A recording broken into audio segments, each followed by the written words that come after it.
safety blanket of a job and starting something new, any of those things. And so it's just like, wow, I was just sitting there going, yeah, there's a lot of times when I did not feel safe in my spirit. And so, how do you receive when you're not Yeah, you're blocking your comfortable? blessings by doing that. You Yeah, do. You do. yeah. And with me, I felt more grounded. It's just to the point that okay, when I feel grounded, like you said, I feel safe and able to Mm-hmm. receive and want to give. It makes me Yes. really want to give because of me being in a safe space. So Mm-hmm. yes, that was great. I mean, I feel a little bit better now. I was having a little anxiety, but now I'm just feeling great. So that was a good moment to reset. It's So important too for us to open, yes, to Yes. be open to yes, receive. Because sometimes when we close, and, we're clenching and things like that, you can't receive. And Right. we're energy. yes, Yes, we yes, are. we So are. energy has to come in Yep. and it has to connect. Otherwise, it can not connect at the same Exactly. time. Right. There's Exactly. no way for it to come in. So that was just a wonderful way to start the morning. It Was was, a nice, wonderful day. and it was also a reminder to me. One of my mentors said to me not long ago, we were talking about a number of things, and she said, for those of us that have faith in everything, no matter what it is, she was like, show God that you are ready to take on new clients. Show him you're ready to do X, Y, and Z, whatever the goal is. So, whatever your personal beliefs are, show that you are ready to be open and to receive whatever is coming to you And to live abundantly. and Yes, live to live abundantly. abundantly. And I Exactly. thought about that and I was like, okay. And sometimes it's tangible things. It's not things that we really think about. Maybe you need to clean your desk off because cleaning your desk gives you the space to work. Yes. It's also Yes. said that a cluttered space is a cluttered mind. It is. Mhm. It reflects your mental Yeah. state for sure. A lot of distractions with that. I Yes. agree. Yes.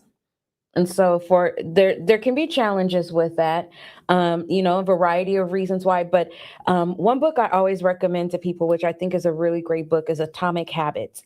If you've never read that book, to start learning how to create new and healthier habits and how to connect them, especially if you do have a neurodivergent mind, if you got a lot of things going on, if you've never been used to having habits. Some people, unfortunately, were born and raised in chaos and crisis, running from one thing to another. So they've never really learned how to slow down And be in that moment. and be in the moment Mhm. and how not to be fearful in those peaceful moments, right? Absolutely. So this was a really good book to me. We read it and in our book club, and it was great. And I was like, okay, so those are some things to Maybe apply. we need to start a book club. Actually, that would be a great idea. I think so That would too. be a great idea. And we can reflect on it, learn from it, ask a lot Mm-hmm. of questions, Because apply it. although we have the summit every year or every so often, Mm-hmm. and between that time, it would be wonderful to continue to connect with the community. We can do it in our community, Yeah, The that's House of things is Lorraine. out. I think we should. Where's Natalia? They're on. Oh They yeah, went to that's go right. on air. Yeah, Yeah. that needs to be put on the list of things to do, or to even at Yes. least be considered. So So, yes, ladies, that's what a do good you idea. think about that? A Let book us club, know huh? in the chat. Yeah. There's a lot of great books out there. Like I tell everyone, I'm a firm believer. Once I read this one book, I was like, every woman needs to read this book. Mhm. And that is The Year of Yes by Shonda Rhimes. Yes, I remember you. I mentioned that before. Yeah. Every woman needs to read that book. And listen to the audiobook if you can. I pick up a book. I love the smell and feel of a book, but I also listen to the audiobook. So I have all these notes in my physical book. Listen to her in the audiobook, which was just great. It was hilarious listening to her narrate her own story, and very impactful and powerful. But the book itself is all about how she took an entire year and said yes to whatever's coming to her. Absolutely. And when I actually read it before I launched my business. And that's when I said, I'm going to say yes to this 1 year of whatever comes my way. And it was a great learning lesson. Mhm. She only said no one time to one thing. And she talks about why it was a no. Mhm. But other than that, she said yes to things that scared her. She said yes to things that would honestly change her career path and trajectory. And she was already running Shondaland, but it just changed so many things for her. So I just sat there and I was like, every woman once a year, read The Year of Yes. I think it would be wonderful too to find out in the community Excuse all me. of the ladies who have books. Yes. And then if we cycle those books around and purchase everyone's books, Yes. and then have that author be able to walk us through the book Yes. Oh, I agree. throughout the world, that I would be agree. amazing. That would So be- if you I have agree. a book, Okay.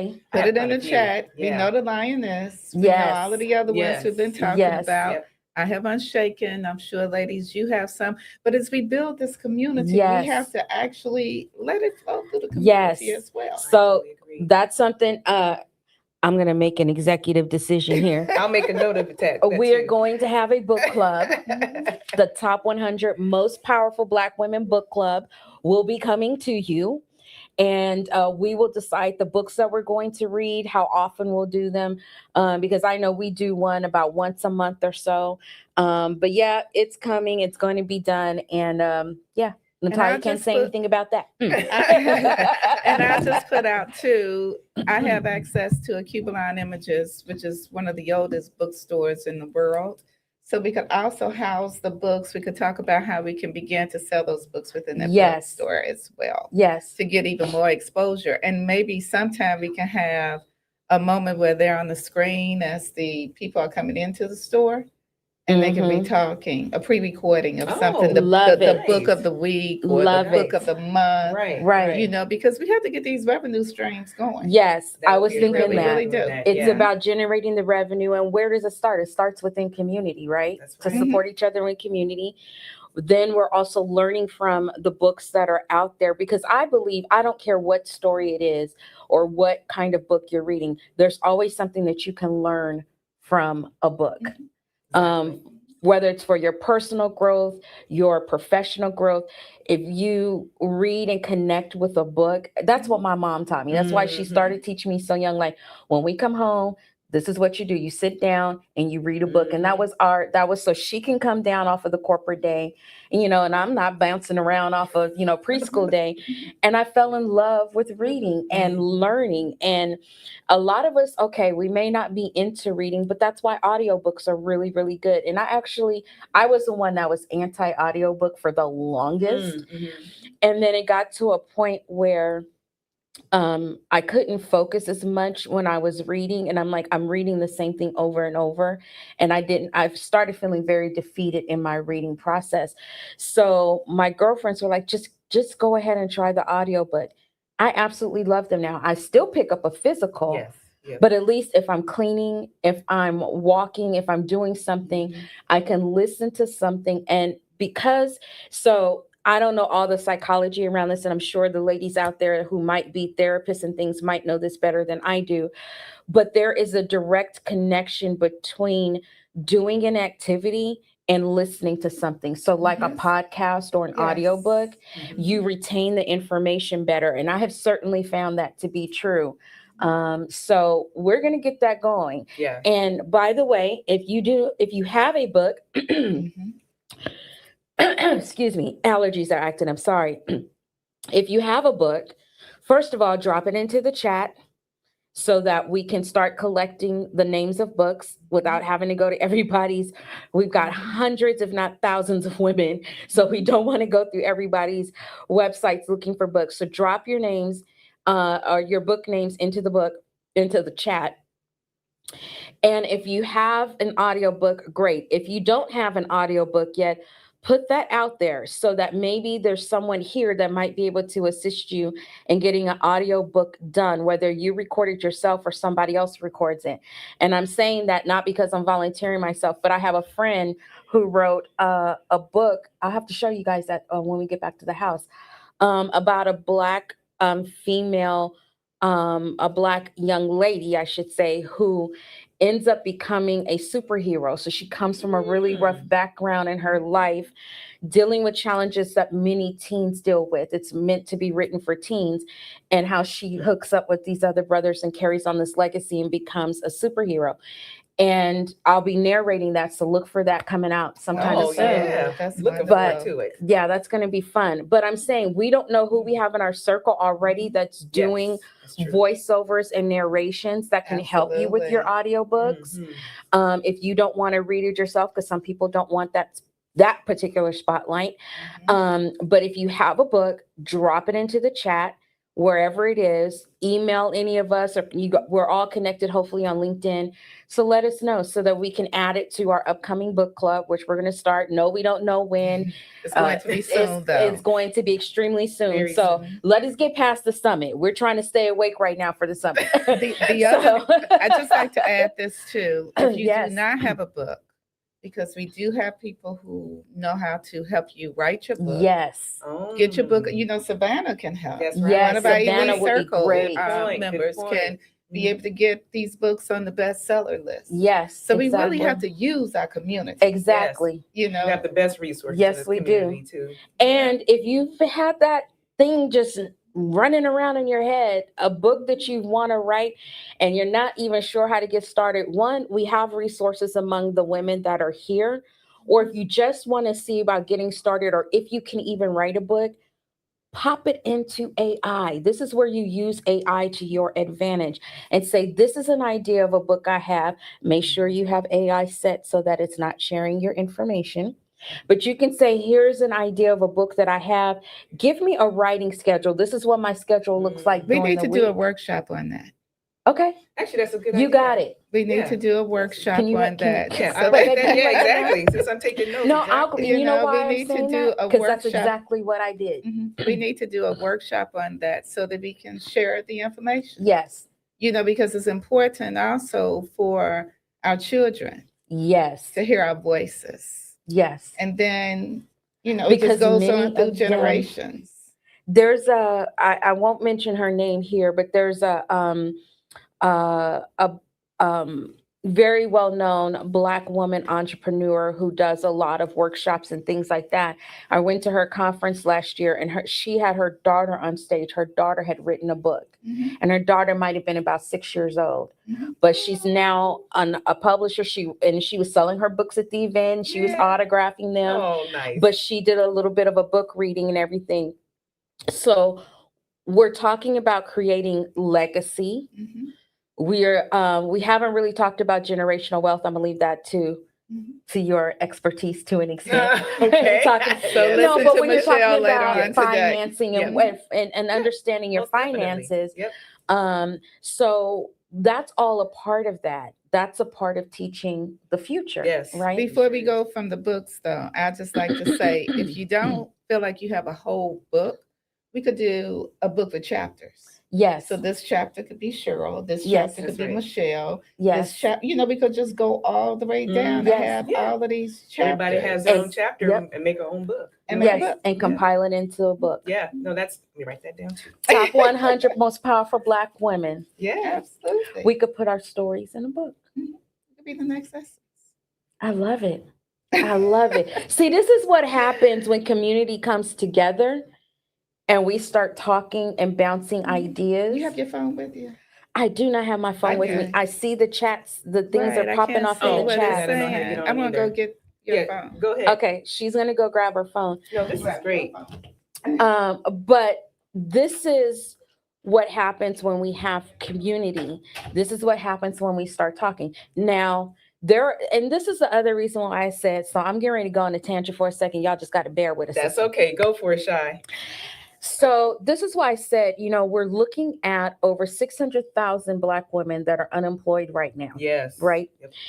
And don't get me wrong, I realize there are hundreds of thousands of others that are also unemployed. But we know, I shouldn't say but, and because they can be true at the same time. So we know that. And we also know that there are in that group of hundreds of thousands of Black women. Thank you very much. We also know that there are a lot of these women have creative minds. They have analytical minds. They have the ability to do any number of things. And so that's all intellectual capital. Yes, that is that's not right. being And not being captured. that's right. Not being captured, used, utilized, even shared. So Exactly. it is great. Yeah. And so when we think about how they're let go of these companies, I'm a firm believer they were the foundation of many of these companies, despite what people want to believe. That's true. You know, just like That's countries very were true. built off of the backs of our ancestors, so are companies. And so I say that to say everybody has a story, everybody has some sort of knowledge they can tell. You may not think that what you have to say is valuable. Many of us feel that way, right? Until you sit down and you do a keynote, or you sit down and you talk one on one and you get to know each other and start telling a story, and then it connects and resonates with someone. And the Mhm. thing of it is that there's value in all of us. Yes, There were no mistakes. yes, Yeah, we were So here for a reason. You're right. exactly. yes. So I do want to say hi to Annette. I see you and I hear you, my sister. It made me think about the other night when my girlfriend came over and she said, excuse me, shout out to Shireen. When she came in the door, she saw Michelle go up the stairs, and she goes, "Oh, was that Dr. Cheryl?"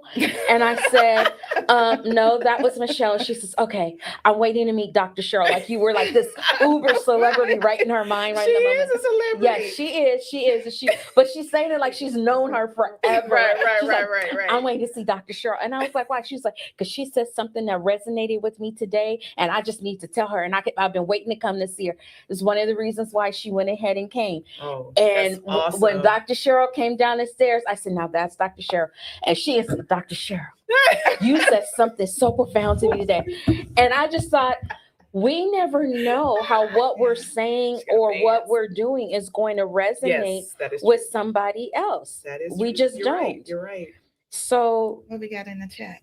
yes, give me 1 second. And I just want to say thank you to her because she brought one of the a gift that to me is so amazing. It just really soothed me, and I love it. Yeah, Yes. that was real deep To the point last that you night. had to go Had back to and go get get it. another one out She the other sure day.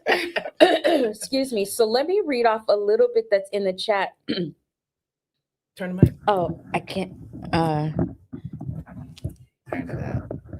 Oh, There you go. he's telling me to turn the mic and turn it up. Y'all don't want to hear me that bad. Okay, is that better? Is that better? Okay. Cool. All right. Like I said, y'all don't want to hear me that bad. Yes. So I'm going back through the chat. So give me 1 second. So let's see here. So someone already lower it down. Is that better? Okay. Okay. King is He's like, we need to see your directing. face. Joy says abundant day, ladies. So abundant day to you as Yes. well. Absolutely. Abundant day. Kalila says, I have loved with the capital letters this so much. You are meeting Black women where we are and pouring all the way in. The love is received and released back. Fabulous. Absolutely. Summer is saying good morning. Oh, Kalila says that's a powerful book. So I'm assuming she's talking about Atomic Habits. So we're getting a lot of people. Oh, and Shonda Rhimes' book. A lot of people are seconding that and are saying they would definitely sign up for a book club. Okay. So here are some names of some books that have been popped into our chat. Patricia Poku Christian says rest is resistance. Yes, I've heard about that one. It was like, yeah, I need to read that. Someone says, I love the 100 Black Women's Book Club. Right. And she's going to join, right? She's going to add on? Yes.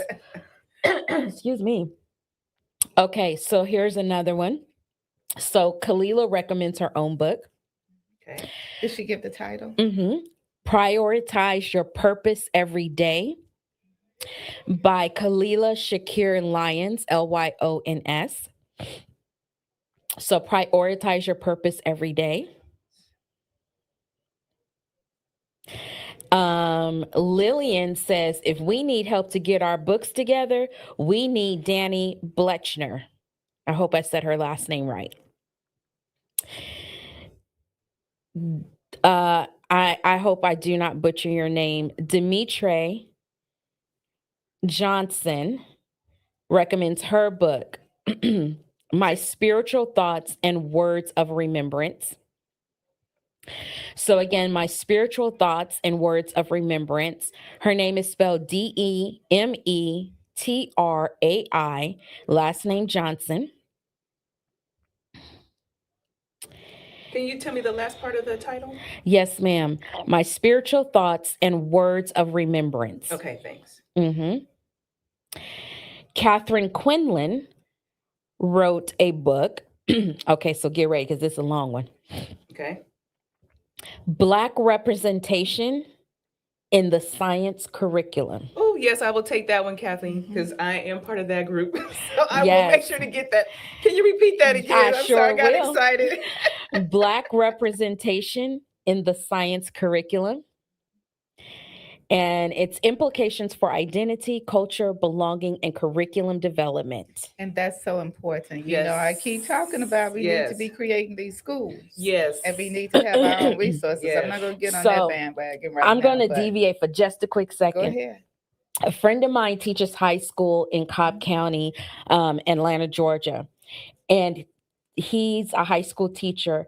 It was the first year that they, and I can't remember the name of the book, it was a textbook that was introduced, excuse me, to teach basically Black history to students. And it went all the way back to Africa. So it let students know our history didn't begin, excuse me. I'm so sorry. I'll get some tea in a minute. But our history did not begin when we came to the United States. No, it did not. That it started way back over in Africa in the various countries and things like that. So what ended up happening was when we looked at the book was phenomenal. I actually want a copy of the book myself to go through it and study it because it was great. They went through everything. Got to start wrapping up soon. Yep, got a couple of minutes. Thank you. And what was so wonderful was not only did he and one other teacher become the first to teach this particular curriculum at a time when everybody's trying to take it out of schools, but one of his colleagues and my husband's colleagues helped to write the book. Oh, nice. Congratulations. Yes. So That's it an was accomplishment. phenomenal. And we didn't know that. We were looking at it and reading it, and we looked down, and we was like, that's so-and-so. And it was like, so I'll have to see if we can get the name of that because that was powerful. If I can just jump Yes, in go ahead. one moment, I just want to give a shout out to all of the men, ladies. If you could see what we're I'm looking sorry. at Yeah, I'm right going now, to be unprofessional. Take a picture of this. This if is you a could great see view. what we are looking at right now, it's just an amazing group of our brothers from different countries. That's right. Supporting Yes, us from sisters. different Yes. places. Yes, this is a beautiful beautiful shot. I accents, have to take everything. a picture. I mean, it's just wonderful as we look through this. Engineers, can we ask all the men to gather together in frame of the window so we could get a picture? Because we want to give you some props. Don't run away. We want to give everybody some. There we go. Yes, that's right. Yes, come on, Nate. You in the picture too? Yes, King, no, in no, the no. picture. King, Everybody get in the picture. King, where's King? We trying to give. He's trying to Take figure it that out. hoodie. Take that off. We trying to give you There goes props. Best That's King. right. We want all them. Ooh, and I turned it on to myself. Wait a minute now. Where Nathan just go? He got up. They're They're gonna gathering get up together. and Ladies, this is, I apologize, but this is. That's right, just Kingsley. Get so your camera in there. beautiful Let us because know see you the us content on- curator. 1, 2, 3. Here we go. 1, Here we 2, go. 3. 1, 2, 3, and then last one. Okay, we're done. Perfect. So we're going to wrap up. We'll come back to reading more of the books because we're creating this book club. That was a good idea. Yes. Sorry. Fabulous. Fabulous. So And we're going to Sister Shay, create if I that. can just say, ladies, continue to put your books in, and we will come back as we come through the day and read. Yes, we most certainly will. Okay, so Nate, go ahead. I'm not sure who our next speaker is, so unfortunately I can't introduce them as properly as I'd like. He said he's getting ready. All right. We'll see you soon. Bye-bye, ladies. See you later. When I went Yeti out there to Williams, get- and I'm really looking forward to the upcoming Top 100 Powerful Black Women Summit. Now, what is it going to be all about? It's going to be a room full, virtually, of women who are trying to achieve their goals. Now, we do know that trying to make it all work can feel lonely sometimes, can feel overwhelming, can feel uncertain, and all of those are valid. However, when powerful women come together to encourage each other, to support each other, magic tends to happen. So if you haven't gotten your ticket yet, I want to invite you to get your ticket today. I'm excited to be bringing a lot of my work to the table to support other women who are on their journey. I believe that we're all meant to live the most abundant lives we can, and we have everything inside of us to help us get there. But for different reasons, we might be hindered, we might be facing uncertainty. Sometimes we just don't even know how to start. Or we are held back by thinking, do we dare to go as big as we want to go? So I look forward to this time together where we are going to be talking about what it means to stay in your power, to pull from your power, and to lead with power. See you there.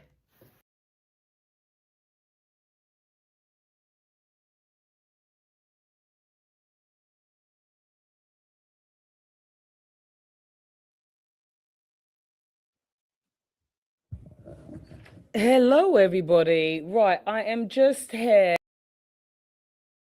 Intro video play.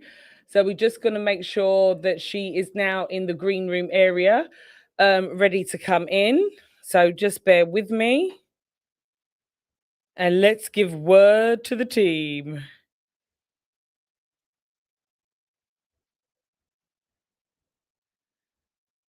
Right, bear with me, everybody. Engineer, could you just confirm? Ah, brilliant, brilliant, brilliant, brilliant. And I haven't got the schedule here in front of me. Oh, brilliant. Yeti Williams. Right, sorry, a little bit of a gap there. We had loads of things, interviews going on in the background here. We're live. It's a vibe. Yeti, brilliant to have you here. If we could bring Yeti to the stage with me, that'd be absolutely excellent. Oh, Yeti, I think the video is not on. Is it possible for you to turn your video on? There's going to be a little icon at the bottom of the screen that's got the video mark on it. And if you just turn that on, that'd be amazing. Engineers, you can remove the intro video off the screen. Here we go. Yeti, can you hear me?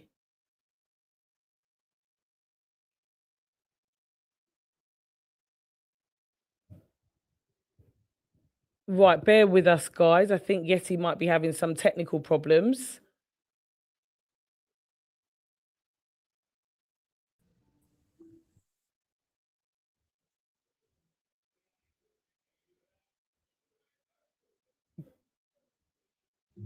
Bear with us, bear with us.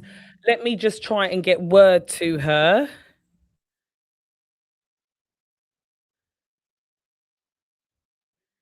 Let's see what's going on. Because we can see Yeti there. Hi, can you hear me? Oh, I can hear you, Yeti. So nice to hear Oh, your voice. How are you? I'm good. I'm so sorry. I had said I'm stuck in an Uber. I needed like 3 more minutes. This is what you But we can start vibing. It's I part love of this. I love the fact that you could join with your phone while you're on the move and let us know. Yeti, do you want about 5 more minutes and then you can log on and feel more composed? absolutely. Absolutely no I problem, Yeti. Yeah, Come so back with sorry. I'll be back. minutes. That'll be brilliant. I shall see you Okay. there. See you then. Thank you. Right, ladies, this is what I mean. When you go live on air, especially for the period of time that we are, and you're organizing all these speakers, it just goes to show you that you are constantly having to learn how to pivot. So while we are, oh, sorry, I'm looking at the wrong camera. So while we are waiting for Yeti, who is going to come back with us in 5 minutes' time, I just want to take this time out to do a little bit of housekeeping. So Savannah, hopefully you're out there watching us. So Savannah is the 6th member of our panel. Savannah unfortunately wasn't able to make it in, but Savannah is going to be with me in my session today at 10:30, where she's actually going to be doing a coaching session on me. Some of you may have heard about the Clifton Strength Finder. If you don't know, type it in. It's an amazing assessment that you can do to really understand your characteristics, who you are, and what your strengths are. And it just helps you to be able to play to your strengths. So myself and Cheryl, one of the other panel members, we have taken the assessment, and we're going to be having 2 segments coming to you today with Savannah, where Savannah is going to be going through our assessment and giving a little mini coaching session. So it's going to be interesting to see us as hosts and panelists to be on the other end, the other end of the lens, where we are actually being coached and it being broken down, what it looks like for our strength. So we've got that coming up today. That's going to be at 10:30, and we'll come back to you and let you know the second session that Savannah's going to be on when we do that. And it's going to be a lot of fun. I did Christian Strength Finders before some time ago, and it told me a lot of things about myself that I didn't even realize at the time that have played out in life. So we've got that to look forward to. It is our network evening this evening. Okay. You have been coming to us. We've got, oh my gosh, for those of you that have booked on, it's going to be amazing vibe, amazing party. And the physical location, the physical tickets have actually all sold out. It's the virtual passes, but join us virtually, because we've actually got a huge treat in store for you for the virtual people as well. So you're not going to feel left out. This evening at 5 p.m. Eastern time, we kick off. It's going to be an absolute blast. So we're going to be coming to you, the whole panel. You are going to be able to ask each one of us a question around our speciality area. Okay, so you're going to be able to have a money date with Michelle and ask her about your finances and wealth. You're going to be able to talk about, your leadership, or maybe you've got a non-profit or something mission-led. You're going to be able to speak to Cheryl. You're going to be able to speak to Shai. You're going to be able to speak to Shai all about, your communication and leading from a place within, and how key and important it is to have that clarity and have that communication. You're going to be able to speak with Maria all around your brand design, and you're going to be able to speak to me about your marketing. So all of you that attend the virtual networking this evening, you're going to have the opportunity to ask any question that you want from each one of our panels in our speciality areas. So it's going to be a blast. We've got music coming to you. There's going to be a live musician here. We've got games coming to you. There's a lot happening in the network, and it's going to be a blast. We really are virtually going to be inviting you into this studio right here, Irie Jam Radio. We're going to be coming with you. We're going to be coaching you. We're going to be laughing with you. You'll have drinks on your side. We're going to have drinks. There's going to be singers. There's going to be entertainment. So if you haven't got your ticket yet, 5 p.m. Eastern time, please make sure you get your tickets, because there's only a few spaces left. Where it's up close and personal, and you're going to get a chance to come off mute, hang out with us, contribute, ask questions that you want, have panel discussions with us. We can only have a certain amount of numbers, so those spaces are going to be limited. So husband engineer, if you could just put the QR code, Nathan, if you could, he's doing it now. You're going to see a QR code come up with split screen with me, and that's how you're going to be able to get your ticket. Princess, if you are watching, if you could just put the flyer into the chat, that would be absolutely amazing. All the details are on the flyer, and at the bottom of the flyer, you're going to see a link that says click here. Please note that all the in-persons have now gone. They're sold out, but the virtuals, there's only a few spaces left, because for us to be able to facilitate this and make sure that everybody has a good time, gets the attention they deserve, you get to ask us as a panel everything that you want. It means that you need to get the last tickets now before they sell out. Okay, so the QR code is going to be coming up in the screen in a moment. But Princess, if you could drop the link in the chat, that would be absolutely amazing. Okay, what else? Sorry, I'm taking this time out to do all the little housekeeping. I'm also going to be building out someone's funnel live on air. Okay, so Savannah is going to be on with me and coaching me, but within that segment, I'm going to be building out someone else's funnel. So for those of you that have been watching all week, you will know that I have now built out, I've done 2 funnels. We've done 2 funnels here in the studio live. We did Michelle's and we did Shy's, and that was live, in person, and on air. Okay, if you would like your funnel built out on air and an idea of how a funnel could increase your customers and the sales within your business, please make sure you drop your details into the chat. Princess will send you a link and you will be joining me at 10:30. So if anybody wants their funnel built out, please put their email address and also their telephone number in the chat. There was a lady from Hull, in the UK on Tuesday, but we didn't manage to get hold of her, that really wanted her funnel built out. So if you're here, make yourself known. But if not, ladies, please make sure you just drop your email address, your telephone number in the chat, and we will reach out to you and bring you on at 10:30 Eastern time. So if you're in the UK, that's going to be 4 hours ahead. You might be on Central Pacific. So it's, just be clear about that.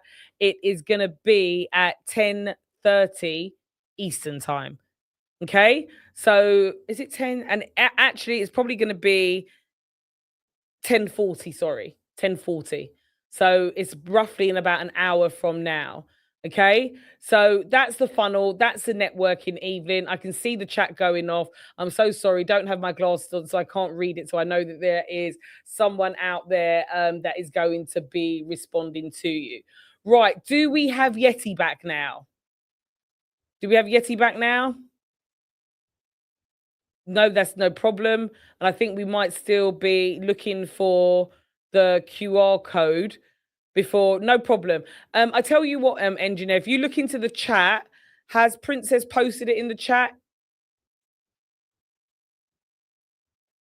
Let me see. This is how you could, technology is such a wonderful thing, because I've got my phone here with me.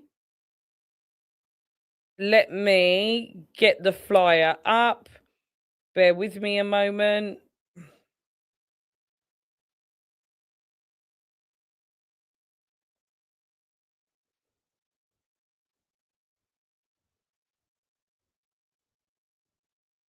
Right, just bear with me. I'm gonna get something put in the link.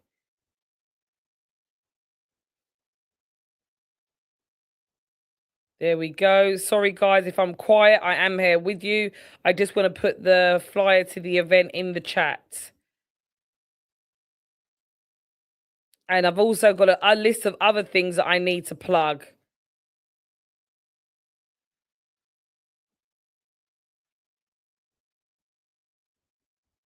Right, here we go.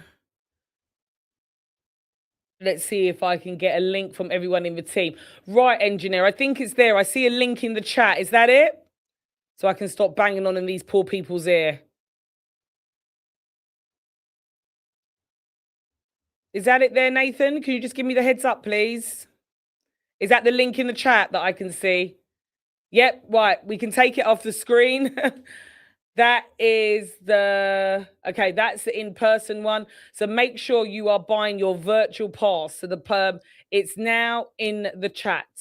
If you are listening to this on social media, you are going to need to have to register for a ticket to come onto our live platform.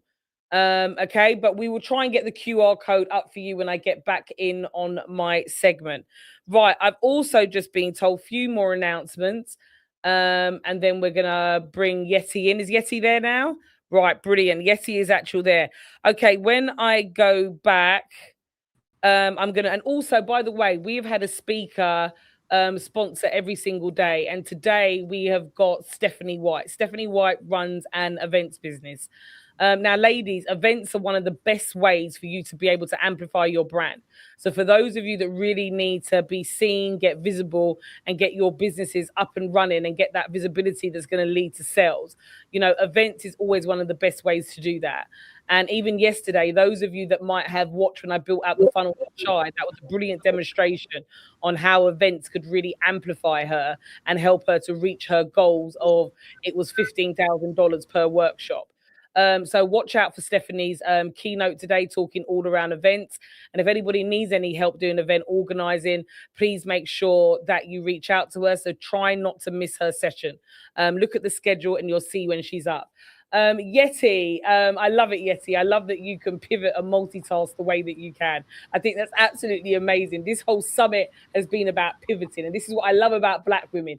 We understand and know how to do 10 things at the same time and still show up. And you're looking fabulous, calm, and collective. So, Yeti, I'm going to pass it over to you, my lovely. Welcome to the top 100 most powerful Black women summit. Thank you so much. Thank you. Thank you. And as I was in the car, in the Uber, I'm late because my Uber kept canceling on me, finally showed up. Traffic in the city of London that I underestimated. So I am late starting the session. I apologize for that. But as Natalia mentioned, you know, it's a sign of just doing almost too many things at the same time, but making it work. So can you please confirm that you can see my slide? Yes? Can you see my slide? Is that a yes?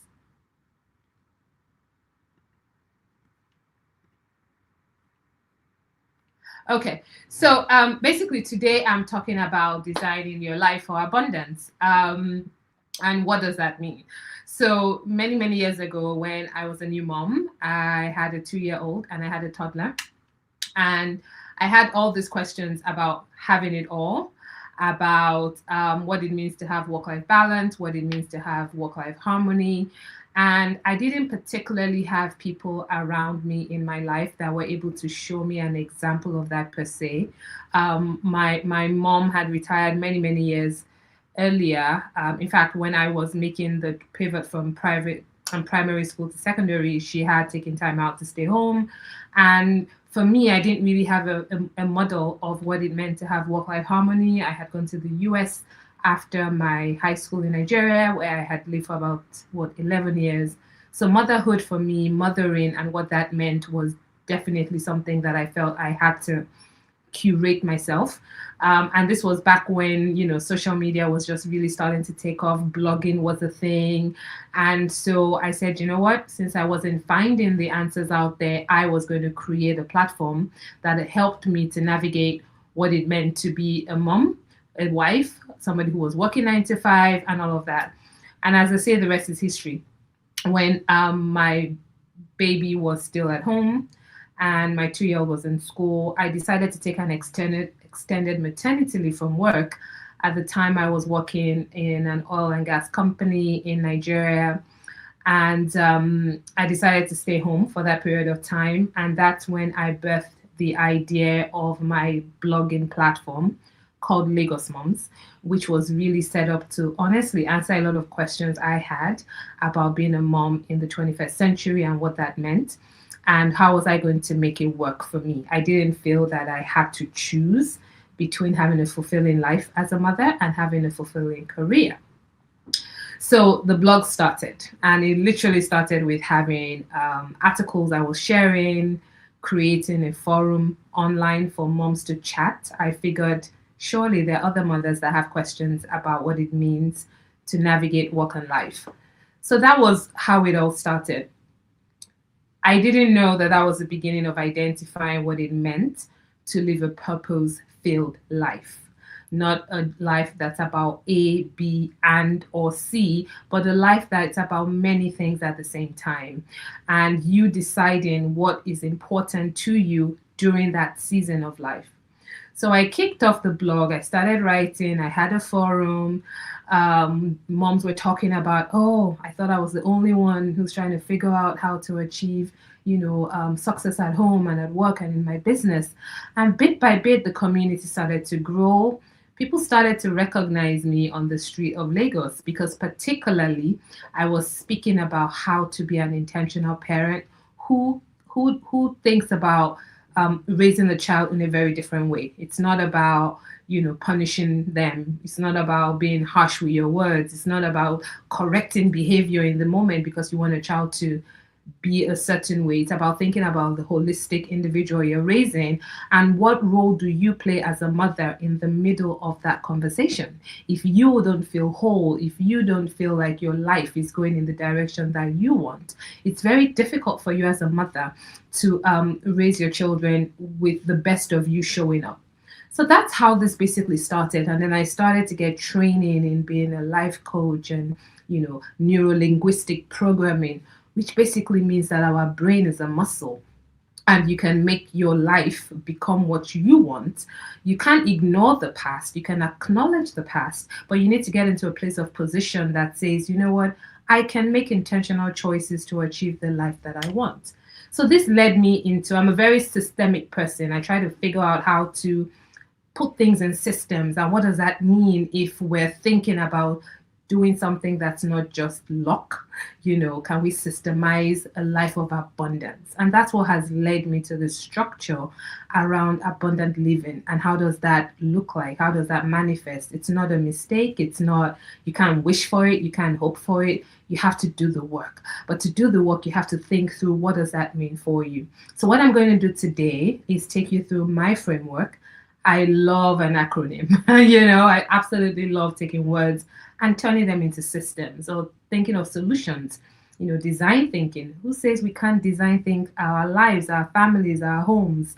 So wherever you are on your journey as a woman, married, not married, single, not single, single mother, whatever your situation is, grandma, young woman, this works for you because this framework is more from a mindset first before we think about our roles. Our roles are simply roles that we're playing for different seasons, right? We didn't come to this world to be a wife. We didn't come to this world to be a mother. We came to this world to live our most authentic lives first. And then all of those roles that might be added and maybe are not added or are added in different times and seasons, we're living it as intentionally as possible. So this is just a little bit of my background. I gave you that background to tell you I didn't start with some kind of cookie cutter process of I'm going to do this and then I'm going to do that and it's going to lead to this. Absolutely not. I literally started, as I told you, with an idea in my head that work-life harmony, having it all, what does that mean? Is it even possible? As a Nigerian woman who had lived abroad but was back in Nigeria and had so many questions about pushing the envelope, that's what started my journey into my purposeful life of digital parenting, coaching, being able to speak at some of the largest stages globally with companies that I would only have dreamed of working with. And what is my premise? What is my proposition? It's saying that at the core of an individual is somebody who has to live their life fully, somebody who has to recognize that technology, digital well-being is here to stay, but it's also tearing families and people apart. Because if you don't know how to use it intentionally, how are you going to live intentionally? And that message is just something I continue to push through my platform, initially Lagos Moms, but it's evolved into something that reaches, people in different parts of the world. It's now a global play. In fact, I call it Lagos to the world. This one woman from Lagos, Nigeria, has created a movement that's putting the woman at the center, and she's navigating her life, she's navigating technology, she's showing up. Sometimes it's just about showing up and saying, I feel uncomfortable, I feel a little tense in this area, this is pushing me, this is taking me out of my comfort zone. But what does that mean? Being out of your comfort zone doesn't mean you should stop, doesn't mean, when it gets hard, you throw your hands up. However, we need to recognize that every single emotion we feel, every single resistance we face, every single challenge we face, the trick is to be flexible. Let me bring it back to today. I could have started freaking out when I was in the car. I was stuck in traffic. I was supposed to be on this live a good 10 minutes ago. And I could see from the Uber that we were in traffic and I was going to be late. What did I do? I sent some notes right away to the team to let them know I'm really sorry. I need 5 minutes. But I did log in as well on my phone. Fast thinking. Let me log into StreamYard. Let me connect. Let me make a connection so that the people on the other side who are expecting me know why I haven't been able to show up yet. Right? I got into my hotel room to get online and then my computer froze, which is what added another 2-3 minutes. In all of that, I could have totally been freaking out. But to get online and for Natalia to say, you look calm, I recognize in that moment that this is part of what it means to have an abundance mindset and to say, even if what's going on right now is uncomfortable, I can overcome this. with a plan and a solution. So the other thing I want to add here is my training specifically in cyber psychology, which is a niche area of the fact that humans and technology are now almost one and the same. We don't remember a life pre-digital. We're probably the last generation, based on your age, who remember life pre-digital, but we're living in a fully digital world. So that affects so much. So moving into the framework particularly that I was talking about, when we talk about myth or reality, when we talk about having it all, is it a myth or is it a reality? You get to choose. You get to decide. Having it all is something that's very subjective to every single individual in the world. It's something that is very personal to each person. It's personal to your life circumstances, where you're from, the experiences you've had, what you want for yourself. But many times we don't even know if we're going in the direction of the life that we want. Are we moving towards our North Star? How do we feel about what's going on in our life? And it's very important that we're able to step back, reflect, and ask those hard questions about whether or not having it all is based on whose framework, is based on whose measurement of having it all. So the question here is it a myth? It's something that can never occur, or do you believe it's a reality, something that you can achieve? Now, one of the common grounds in terms of whether or not you are living your having it all experience, an abundance experience, comes down to what does it feel like. When I work with women and they feel, I'm not achieving my goals, I'm feeling there's more, I'm not, getting it, or sometimes they have their moms, they have amazing families, but they still don't feel like they have everything. Or maybe they have amazing businesses and companies and brands that they've built, but there's still something. The question I ask is, what does your having it all look like or feel like? How would you know if you were having it all on your terms? If you've never asked those questions, what's that thing? What's not measured, if you don't measure something, you don't know how it's doing. So we have to be able to measure our lives per season. It's not based on anybody else's formula. It's based on our formula. It's based on how we feel internally. And if internally you're feeling that something is not connecting, you have to be able to be honest with that and say, what now? So this is where I would like everybody on this call, when you're listening to this, is to literally do this. Hold up an imaginary cape and tear it. Just literally tear it like that. Yeah, I believe that we need to get comfortable with the idea of tearing the cape. Yeah, you're not Superwoman. I'm not Superwoman. Nobody's Superwoman. But if we put ourselves on that pedestal of being able to do it all in the same season, at the same time, with the same level of priority, we are going to totally burn ourselves out. So we need to first of all know what that feels like for you. When you put your hands deep down, do deep breaths, how do you feel? Are you achieving the life in the season that you want? Now, when you recognize you can't, or it's not working for you, the question is then what? Number one, tear the cape. You can't do everything at the same time, at the same level of priority. I believe life is about seasons. It's about choosing your yeses intentionally so that you're not forced to make no's or say no's in the areas that mean so much to you. And I want us to think about, who are we measuring ourselves against? This is something I love sharing with most women, most people in my life, period, and my children as well, is you want to put your ladder up against your wall, not somebody else's wall. Don't climb somebody else's race. Don't climb somebody else's measure of success. It needs to be yours. And this is an ongoing process. It's not a sprint. It's a marathon. Different seasons and times and ages. Oh my God, then as a woman, are you dealing with hormones? Are you dealing with children who are getting older? Is business changing? Are relationships in your life changing? So many things can be changing, that the only way to measure growth is for your ladder to be put up against your wall that you are climbing bit by bit, season by season, day by day, with what you need to thrive. And then lastly is really asking yourself, what do I need to balance in this season? I'm very big on thinking about seasons because should I say my age here? But when I look back and think 20 years, 30 years ago, when I thought I had it all figured out, where I am now and where I am there, they're not totally night and day. But guess what? They're quite far. I couldn't have fully visualized what I'm doing. But what I was willing to do was recognize within each season, what did balance look like for me? What was working? What wasn't? And continuously working on myself to say, how do I continue to maximize how I feel and what I want to achieve? So keep all of this in mind as we go through. Remember, I mentioned I love acronyms. So when it comes to living an abundant life, I've taken each of those elements to say, if you can walk through each and every one of this, you will get to a point where you are living your most abundant life based on what you want. All right, so let's dive into that acronym, or that framework rather. Yeah. But before we do that, I want you.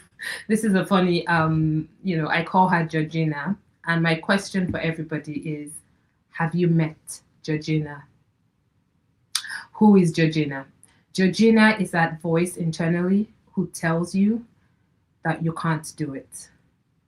Georgina is the person, that voice internally, who's making you question, the decisions you've just made, the steps you want to take, the what's the word I'm looking for? The extensions you want to give yourself, the doors you want to break, the limiting beliefs you want to climb over. Georgina is there waiting for you internally to tell you can't do it, either trying to protect you. Maybe it's the voice of a very critical mom or teacher or dad or somebody in your life who's telling you, do you really think you can do that? Who do you think you are? We all have a Georgina. And the worst thing about it is nobody else can see that. It's all internal. It's in your head. It's in your mind. And the best way to get into the level of abundance is to recognize Georgina is there for a reason. It's there to keep you safe, to keep you small, to keep you within what you think you can do. It's not trying to push you out in there into the world, doing things that make you uncomfortable. So Georgina is doing her work.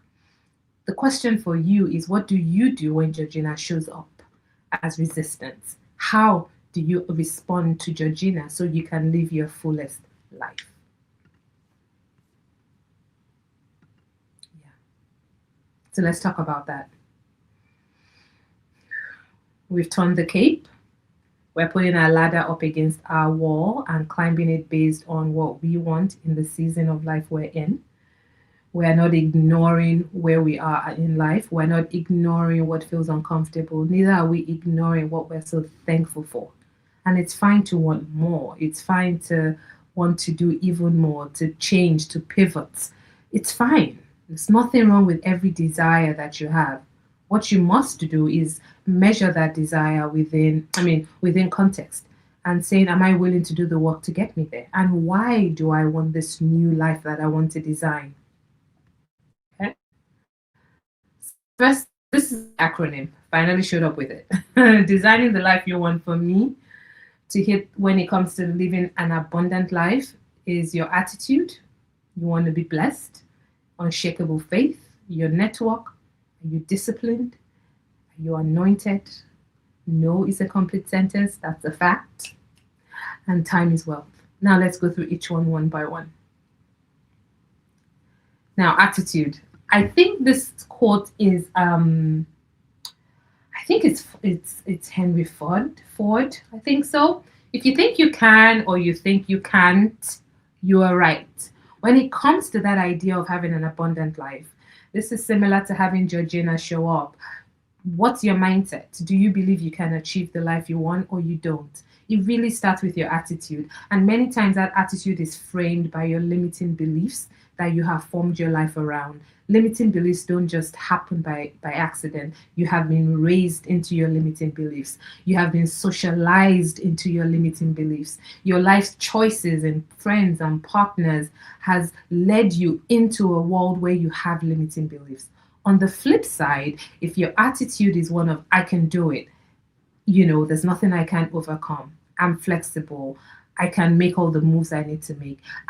Failure is simply feedback. I can ask for more. I can do more. Once again, you are nurtured into that, and it's an ongoing journey. It's not something you either have or you don't have. So that's the first part of abundance, is thinking about your attitude. How do you view the world? What do you believe about your abilities and your goals and what you want to achieve? Do you believe you can, or do you think you can't? Either one is right, and you will rise up to the level of your beliefs about your own skill set. So I want us to really remember that you will either rise or fall to the level of your expectations of yourself. But don't beat yourself up if you realize that I'm feeling uncomfortable because I want more, but I don't know how to have more. That is fine. But the question is, what is going on internally? What is your attitude towards life and the goals that you want to achieve? So that's where it really starts from, is your mindset. The next one in that flow, in that framework, is blessed. You want to be blessed, right? A lot of us want to be blessed. What does blessing mean to you? What it means to you, what it means to me is very different. For you, does blessed mean the money in your bank account? Does it mean to be able to travel freely? Is it whatever? What is it? And when you're blessed, why? When you feel fully blessed, for what? You're going to be blessed to be a blessing to who? I find that the people that can think about why they want success, guess what? They pay the price and they stay in there. They don't give up when things are challenging, because you need to have a reason for your why. Not just what you want, but why do you want it? That sense of why is what's leading to purpose. And I believe that when you're living that most purposeful life, you're passionate, you have a cause, you're advocating for something, and you are willing to put in all of the work behind that, that blessing tends to come. And it doesn't stop when things get easy. Neither does it stop if things are challenging. You continue to push the envelope because you know what impact you want to have when you are blessed in the area of abundance that you are seeking. As I said that, I'm speaking to you. Thank you for listening to me, but I'm also speaking to myself, because this is an ongoing journey to consistently be asking ourselves those questions. What is your why? You have to be able to answer that. All right. Moving on to the framework, our next step within thinking about this is, so we've thought about, okay, what's Georgina telling you? What's your mindset? Why do you want to do what you're doing? Why do you want this abundant life? What would it feel like? Who do you want to be a blessing to? Then we want to get to what I call unshakable faith. That's the you in abundance. Is what would you do if you could do anything? If there was nothing stopping you, you didn't have to think about, whether money was a hesitation or a hindrance, a challenge, or time, or where you physically are from, or how you feel about yourself, or whatever. If nothing was stopping you, dare to dream. What would you do if you could do anything? And once again, this is season by season.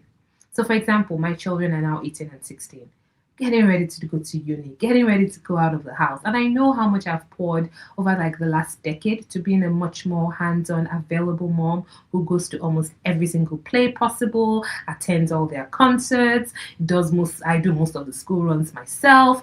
It's a real, I don't call it sacrifice, because sacrifice suggests that you're denying yourself. This is an intentional choice to be as hands-on and available as a mother, because I recognize parenting is I call it a 16-year curriculum. And after that, what you have is the work you've put in, and then you're becoming more like a coach in your child's life. In fact, not a coach. By then you're evolving into a consultant, where they consult you because they want to.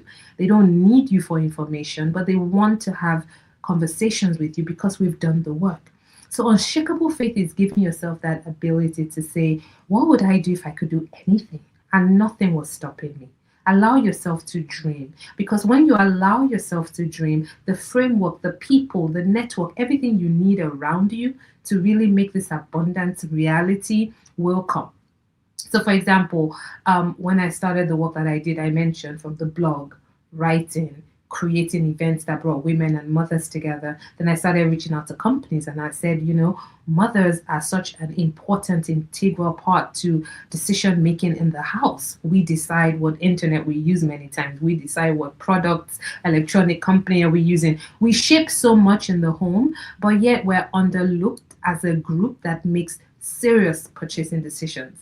And so when I started this and I started talking to more companies, I started having events, they started being corporate partners. I've gotten events as large as 1,000 parents coming into a huge conference center in my home country, Nigeria, to talk about parenting and product research and, recommendations. And I got some of the biggest multinationals in that room. That was an example of unshakable faith, that I thought this thing was so important. And I believed we needed to bring this product into the world, where we brought people together to speak about intentional mothering and parenting and work-life balance and all of those things. So you have to be able to say, what is that thing you would do if nothing was stopping you, right? And when you don't think about limitations, sometimes it allows you to do some slightly crazy things, if you will, but you look back, it's like, hindsight is 2020, and you're like, wow, if I hadn't started that then 10 years ago, I wouldn't be somebody now that's being called globally, for example, to speak about women and technology and AI and the family and all of that. So cast your mind to, what would you do if you could do anything? And then this is what I love with this conversation and what's happening today, is that your network literally determines your net worth. So with all these things we've been saying, if the people in your life around you are doubting Thomases, are people saying, what are you talking about? Like, you need people in your network that are going to be your destiny helpers. The people who see even beyond what you are seeing, who are pushing you, who are encouraging you, who are saying, you can do this. Have you thought about that? You need to have the right network around you, right? Because when you have the right people in your environment, they are speaking, they're additive to your life. They're not taken away from you. And that's your relationships, your partners, your friends.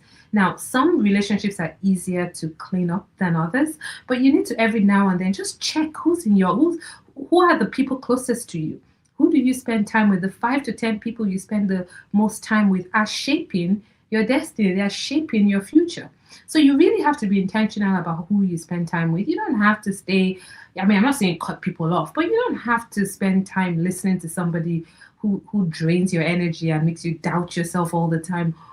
Who is that helping? So really, really be combing through your network and ensuring that there are people that truly are helping you be the best version of yourself. That can be virtual, that can be in person. Mentorship doesn't have to be a big, something you think, oh, that person would never mentor me. They can mentor you from a distance. You can follow them, you can read their books. Right now, it's about you at the center. What do you want to achieve? What do you need to get there? And you have the people in your life around you who are going to be helping you to achieve those goals. So we're thinking about abundance and the abundant life you want. Your network is so important. You don't just show up anywhere. You don't just, talk to anybody. You don't just show up in rooms that are not going to support you or you are not able to support. We're getting there. And then D is for the discipline. Now, we can say all of this stuff. We can get motivated, for example, after attending 5 days this week. Literally, we're hearing amazing women speaking and encouraging us and sharing their stories and giving us frameworks and all of that. But guess what? The discipline is where, what the rubber hits the road, or how do they say it? Is how do you keep going? What keeps you going? Do you have systems in place? Have you identified your neurotype? Like, what exactly keeps you going? So let me get a little personal here. I'm smack in the middle of perimenopause, and like many women of our generation, we didn't know what it was in fact, most women didn't know what it was until they fell face first into perimenopause. And you're thinking, what the heck is going on? Brain fog, this, that, emotions, da. Thankfully for social media, we are talking about it more. So now we know that there are over 34 symptoms that categorize perimenopause, and that it's a good 8 to 10 years. It hits Black women more than Caucasian women. There's so many things we know now about what it means to be in perimenopause. Now, 10 years in a woman's life is a lot to not feel like yourself and not know that you're not feeling like yourself or why. So it was, I relocated to the UK about 5 years ago, and it was a great move for my family, but it was also very stressful. And it was also around perimenopause, but I didn't know that's what it was. So I started not feeling like myself, and I was like, what is going on? And all of that. And anyway, long story short, I haven't really shared this publicly before, actually. But last year, I got diagnosed with adult ADHD. And what that did for me was give me a level of self compassion for myself.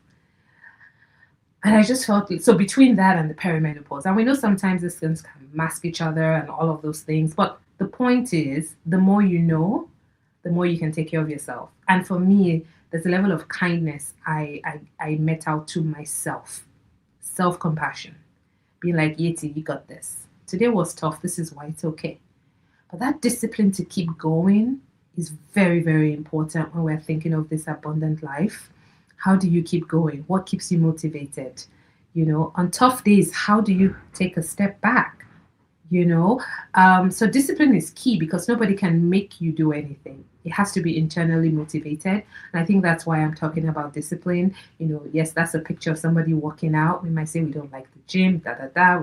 But guess what? For you to function better, you need to move your body. So there's a level of discipline that comes into the play. Sorry, some noise in the hallway.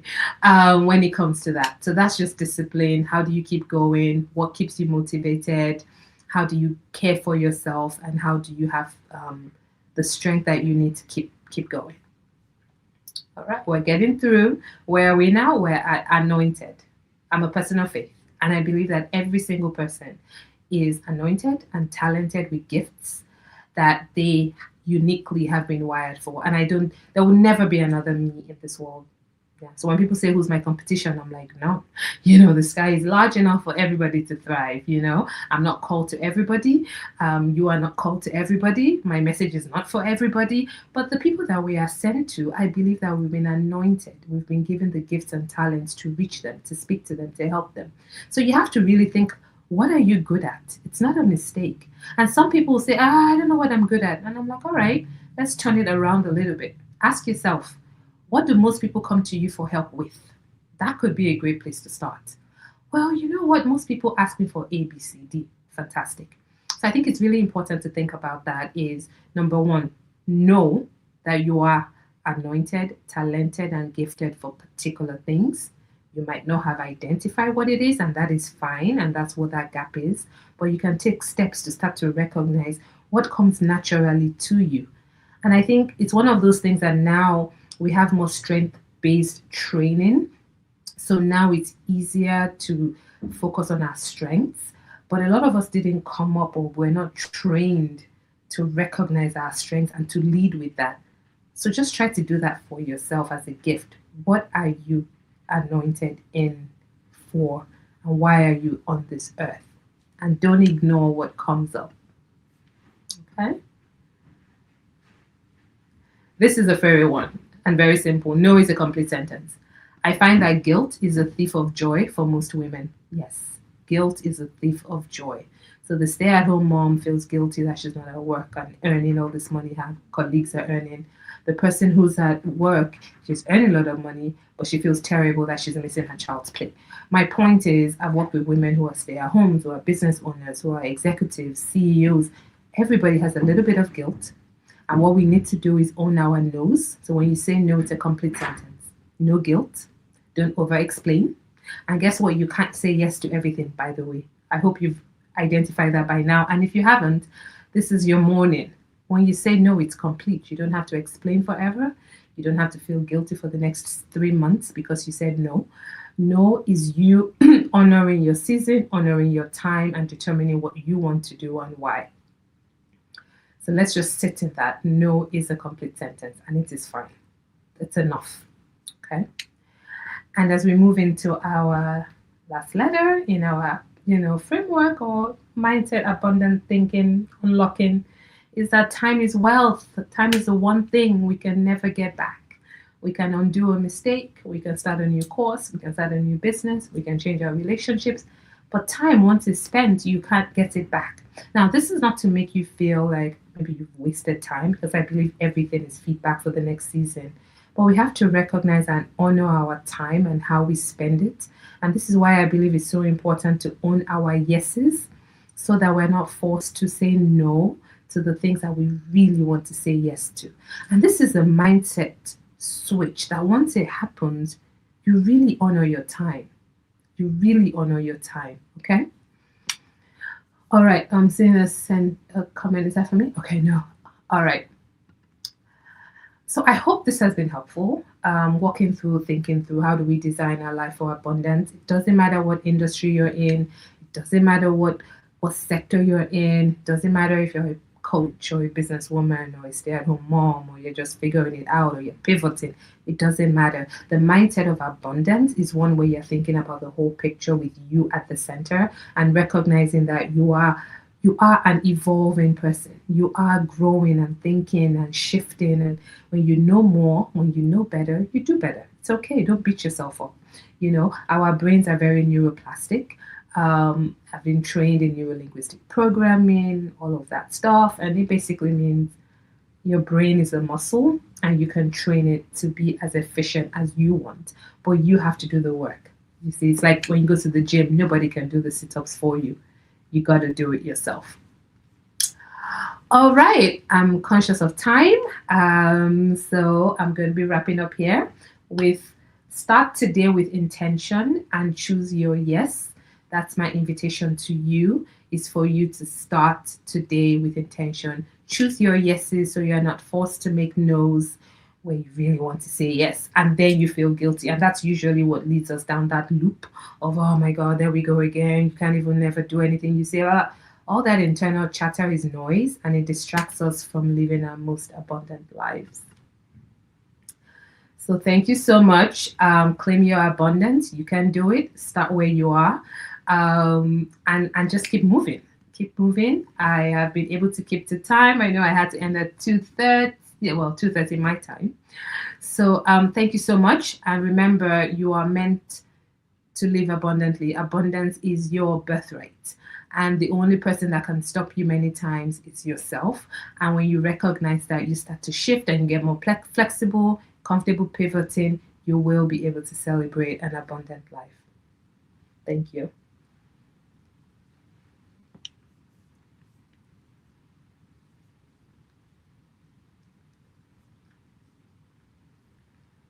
I don't know if we're going to do questions and answers.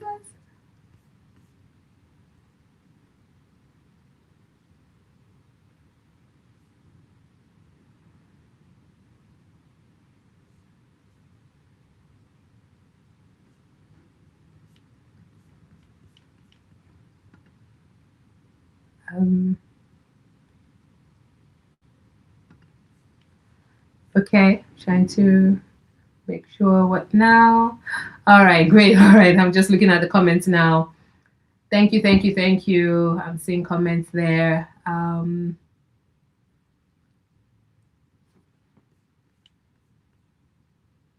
Thank you, Lillian. Thank you, June.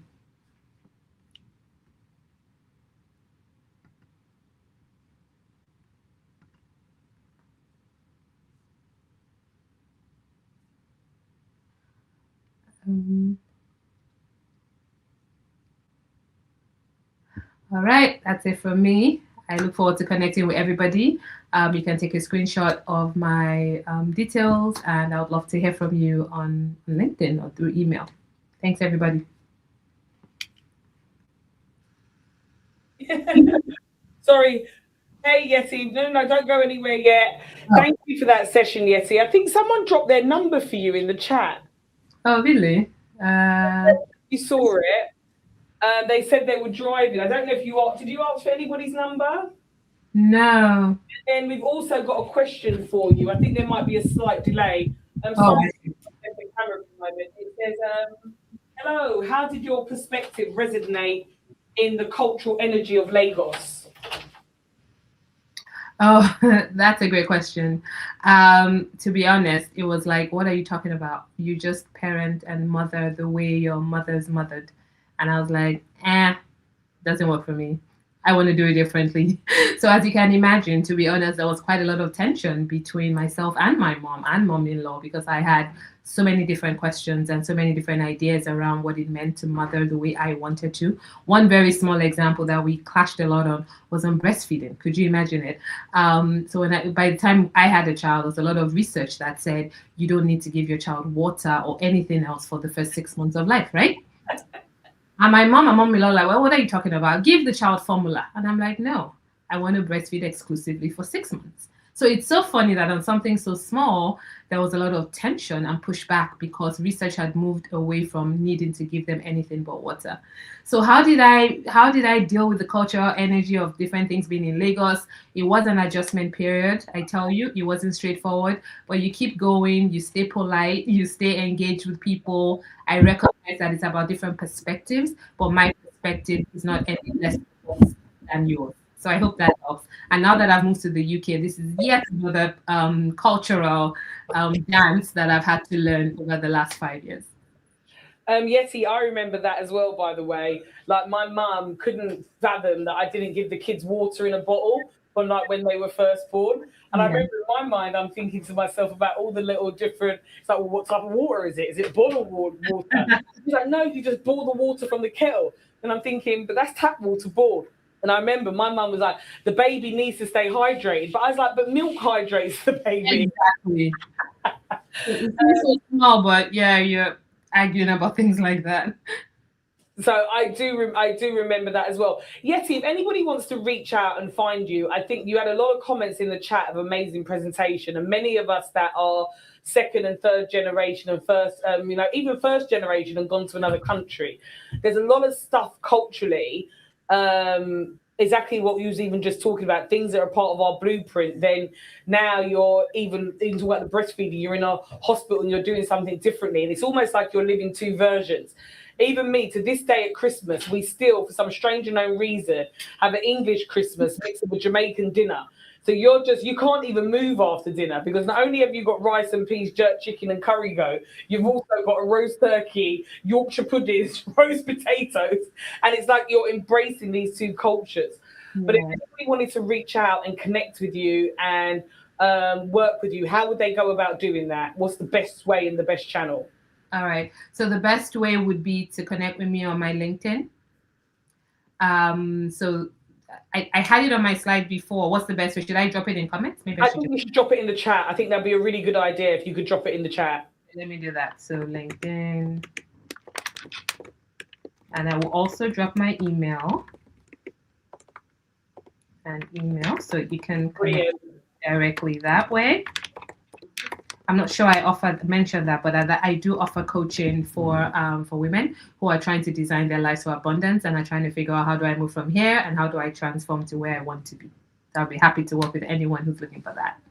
So, ladies, again, these are speakers that have come to you to educate, to motivate, and inspire you. And one of the things, Yeti, when we spoke, that I just felt like we really connected on, and I felt like it was really important for you to be a part of the summit, is that cultural nuance. I mean, that's why we put this on. Even for me, I've had coaches in the past. Every coach needs to be coached. And someone not coming from the same cultural background does provide, I'm sorry, it's nuances, and it just doesn't work, because there's just a level of understanding that you just don't understand. If I told them some of the things that my mum said to me, they would think it was child abuse. Tell me about it. They just don't get it. And these sessions are put on for you, obviously, yes, to learn, inspire, and motivate. But if you are someone that comes from a 2 or 3 dimensional world, and being able to then have to climb your way up in a universal world, what I mean by that is, as Black women, often we have to emulate a lot. We go into all these different environments and we have to adapt to that environment, whether it's corporate, whether you go to another country and the church environment's different. There's just a piece of you that always keeps getting taken away. So when you're trying to get forward in life and you want to keep true to who you are, and be proud of your culture, we should all be proud of your culture. You do need someone to work with. So if you are someone that's out there that is first, second, or third generation, where you're from, all those different cultural nuances, all of that, please do make sure that you reach out to Yeti and just figure out that plan of action of how to move forward and be able to figure out your own place in the environment that you're in without losing yourself or your identity. Is that fair to say, Yeti? Absolutely, spot on. Absolutely. Brilliant, brilliant, brilliant. Love it. Yeti, thank you so much. And again, poor Yeti got, by the way, ladies, for you, those of you that might logged on a little bit late, had to rush, get Uber. I just love seeing. Do you know what it is, Yeti? You're not the first. We had teething problems on Monday. One of the things I've enjoyed about this summit is how gracefully Black women pivot. It's how we just get the job done and we find the solution. So you're yet again another demonstration of that. So thank you so much, Yeti. And hopefully you'll be back with us soon. Yeti's details are in the chat. And Yeti, I look forward to catching up to you when I'm back in the UK. Absolutely. Thank you so much for having me on today. It was awesome and well done. So it's been an amazing thank thing. you, Yeti. Thank you. I've been listening to all of them, most of them. They're great. Love you. And don't forget, we've got 3 months of promoting this. So everyone who's listening, share. This is the week that we just went live, but we're going to be coming to everybody with all this on-demand information. So again, Yeti, thank you. Thank you. Bye, everyone. Bye-bye. Right, everybody, you're back with the funnel queen. Right, I think I should have Summer in the waiting area, and I'm not sure, engineer. Do we have Savannah in the waiting area as well? The eyesight's not too good. Have we got both? I can see Nathan nodding his head. Do we have Savannah in the waiting area as well, or is it just Summer? Let me know. Savannah's there as well. Okay, so what I'm going to do is I'm with you. You're with me for the next hour, if that's okay. And I'm going to be doing 2 things today. I'm going to be building out a funnel live on air, as I've been doing all week. And I am actually going to be coached by one of our Elite Circle members, Savannah. What I'm going to do, I think we are going to, as I'm standing here and I've got the whiteboard, Michelle, I'm really sorry. I know you was writing on the whiteboard. I'm about to rub it off. I promise I'll put it back. What we're going to do, if it's okay, guys, we are going to bring on Summer. Savannah, I hope that's okay. We're going to do it that way round just because I've got the whiteboard out. It's ready. And Savannah, in half an hour, you and I, if you could just stay in the waiting area, we're going to go and you're going to coach me. But Savannah, I need to be sitting down when you coach me. I can't believe I'm going to be coached live on air. Right, here we go. So if we could bring Summer onto the stage, that would be absolutely amazing. No, Summer. Oh, I'm so sorry. Okay, so the queuing order's gone in a different direction. So what we're going to do, don't kill me, engineer, guys. I'm going to move. Okay, I can hear. I'm going to move this whiteboard out the way just for a second, if that's okay. And then, Savannah, it is you and I first. And Princess, if you can hear me, if we can get Summer in the waiting area while I'm doing so she's ready to go after my coaching session, that would be amazing. Am I looking at this camera? Okay, I'm going to turn the board. So, okay, no problem. So let's get rid of this board for a minute. Oop. Right, I'm being told to go back, forth. I think someone just needs to come in here and just either communicate with me so I can hear, because ladies, if you could see the sign language that I'm seeing, I'm not sure why. Yeah, that anybody didn't think that I'm going to understand all of that.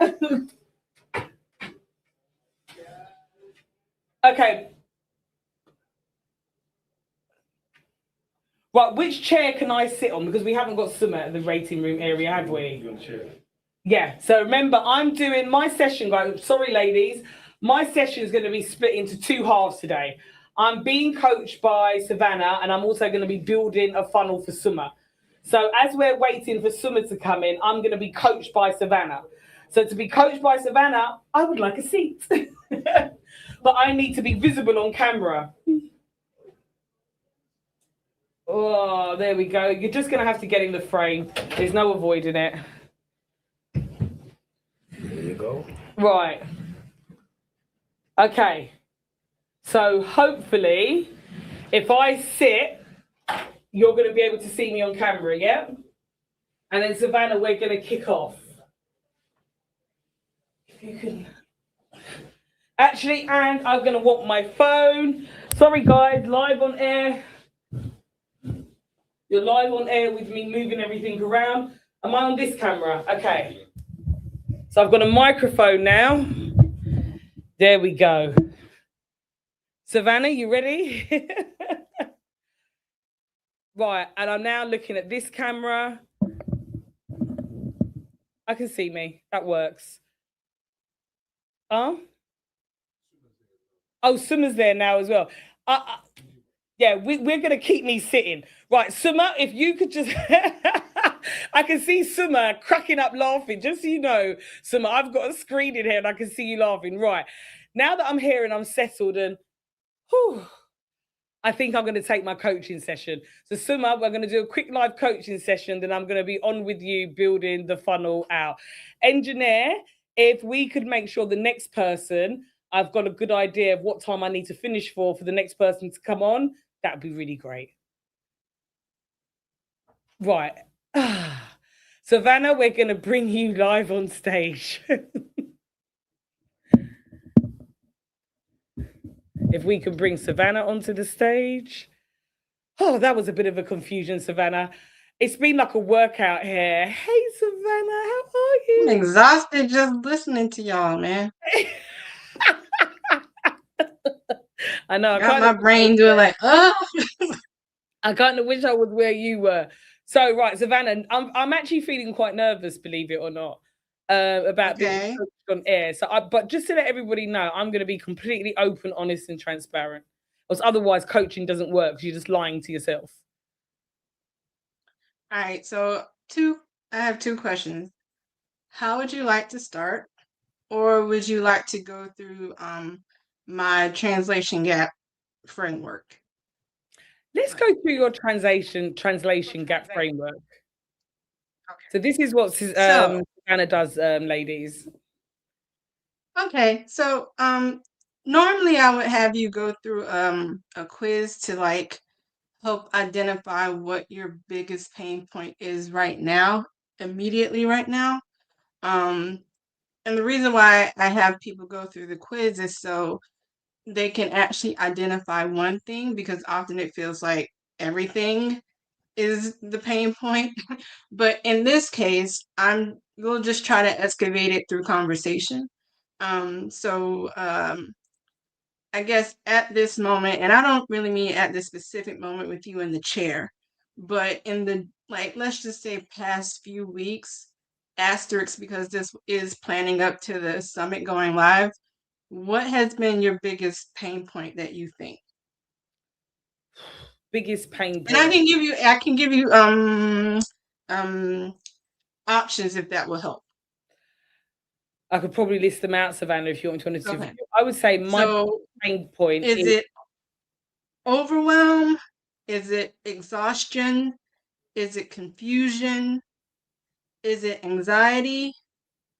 Is it indecision? Or is it that you're at an impasse of doing something? Definitely exhausted. Okay. So based on that, and I don't think I need to tell you, but I will, you need a break. Need a break. You need to rest. You need to rest. This is not news, but sometimes you just kind of need to hear the thing that you need, because it's so easy for us to dismiss the thing that we need because we need to do something else for other people. Does that sound fair? Yeah, I've always got things to do for other people. Always. All right. So, what do we know about this flavor of exhaustion for you? Can you explain it a little bit? Yeah, definitely. It's a feeling of, it's like you can see the world clearly, you can see what you've got to do, but it's foggy. It's like your brain's fuzzy, but you're still very conscious and you're still very aware what you've got to do. You're even organized to a point, but it's foggy and it's fuzzy. So what happens in that fog and that fuzz is that as I start to do things, that fog and fuzz will make me hazy around another area. And then I'll look at the clock and I'll think, oh crap, I've forgotten X, Y, and Z. I knew it was there in the morning, but somehow it got lost in the fog and the fuzz. Does that make sense? Mm-hmm. So it sounds like, from what I'm hearing, there's a little bit of overwhelm because of the exhaustion, but the exhaustion is the thing that's fueling the overwhelm. And then that fuels the confusion, and then that fuels the anxiety, and then that fuels the all of those things. But the source of all of this is that you're tired. You're tired. So given that we've identified that, where do you want to be in regards to your exhaustion? Like what does not being exhausted look like for you at These are the really barest level? these are really great questions that I've never really thought about. I think exhaustion for me, Savannah, would look like being able to get up and I'm just like instantly in a good mood. Like I don't have to get copious amounts of caffeine. Like actually being able to get up and say good morning to my children and actually mean it without being, without being no, because on a serious note, I do wake up quite grumpy because I'm tired. So it would be really nice to just wake up and just look forward to the day ahead of me. Like with everything that we're doing here, like um I should be excited, and I do get excited within my day, but it's like that first moment that I wake up, I'm flat. And for someone that's got the amount going on in the good things that are going on, I shouldn't be as flat as I feel. I would also like to get up and just feel like I want to go for a walk. It's there in my head, but the fog and the haze, and then all the rest of the things that I've got to do for that day takes away the fact that I know that I should be exercising and eating healthy. So I've never looked at it like that before. It's like my exhaustion is actually causing me to eat badly, not exercise, and be grumpy. So what I wrote down is you would like to have genuine interest in your day. Yes. And the block is because you're so tired, not only can you only give the bare minimum to your day, you kind of ceded the order of your day to outside factors. Yeah. Okay. Yeah, I do. Never really looked at it like that. Yeah. I'm gonna speak it again so because I'm writing this down because I want to give you a brief of what we've gone through so it's something that you could look back at and kind of reorient yourself once this is done. And so we said you're too tired that you can only do the bare minimum and you cede priority.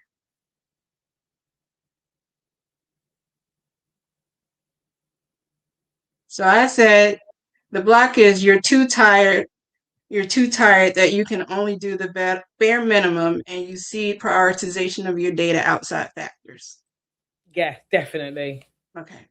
And hearing Right. that out loud is what's sure the emotion that I've got. I don't know if it's quite scary. Scary to a point, but that's not quite the word that I want to use, but I can't find it right now. But I've never really looked at I never really realized that my day's being controlled from It's in tiredness a way it's lack of autonomy by prioritizing my day. because remember you said like I should be doing this, but you can't because somebody else's priorities are taking over. All of them are valid priorities, but they're not the way that you would have organized your day if you had full command of it. Yeah, correct. That sounds right? Yeah, I would totally 100% agree with that. And there's something to be said about I think Black women in general needing to feel like they own something about themselves. And one would think that their day should be the one thing that they can definitely control to some regard, but often it's other people's urgencies, other people's priorities that we absorb at the expense of our own. Does that sound fair to Yeah, what you're that sounds definitely because being a mum, being there for my mum, and then running a community, I'm always needed. And being a wife, I'm always needed. So, yeah. So what I'm hearing is I have a theory, but before I give my theory, I'm going to ask this question of you. What does the first step toward getting rest or recharge look like for you? Or what is one possible first step? What could that look like? Honestly, Savannah, before having this conversation with you, if I was to be honest with you, I would have said something like, I need to get to bed earlier, because that's one of the things that I've been trying to work on. And I'm not a natural morning person. I kind of find my vibe with work at nighttime. And that's what will play havoc. And then because I've got the kids and I've got to be doing like early runs in the morning, or I work on different time zones with people. So sometimes I've got to be up early in the morning, but I go bed late. So I've been saying for months now, especially for 2026, I need to get to bed earlier, because it's like I feel like it would solve a lot of my problems.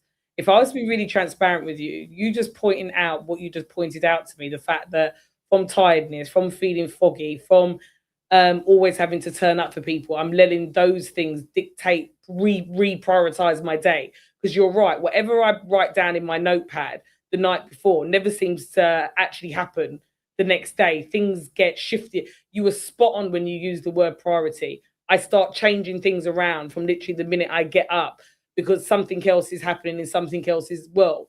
So now that you're asking me what would change it, I don't actually think it's necessarily getting to bed earlier.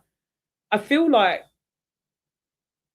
I've got to figure out a way of not having to be there all the time for so many different types of people. If I was to be really honest with you, I don't Yes. think it's the bedtime thing anymore. But let's not back away from the bedtime thing. What was it about the bedtime thing that sounded like that would be a good first step into getting the rest that you need? To be honest, I just felt like if I got to bed earlier, I'd have a better night's sleep and I could get up earlier and be more productive. Because that's what we are generally told out in the wild. Like, go to bed early, you'll get rest. But Right. also remember what you said, your peak operating hours is at night. Yeah. So one thing that I'm also hearing is that right now you're not able to work in your optimal space. You're No. working in a debilitated space, i.e., in the morning where your actual rest should probably be happening. Yeah. Yeah. Never looked at it like that either. Um, because one thing that I have been trying to do just independently is identify when I'm at my mentally sharpest, and I learned early on for me that's in the morning. So if I can do more of my things in the morning, then I don't have the same level of um that's not the word. I don't have to deal with the same type of load, or the expectation is different in the evenings. And so I can give myself a little bit of a break, even though I'm not, asleep or what have you.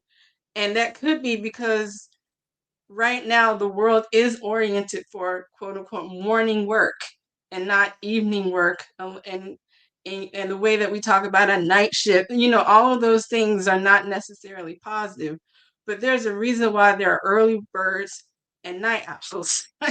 Both are valid, and finding a way to work around your optimal hours sounds like to me is another way that you could start getting the rest that you actually need, because you're not using more energy to get to the same quality of thought that you have to use right now.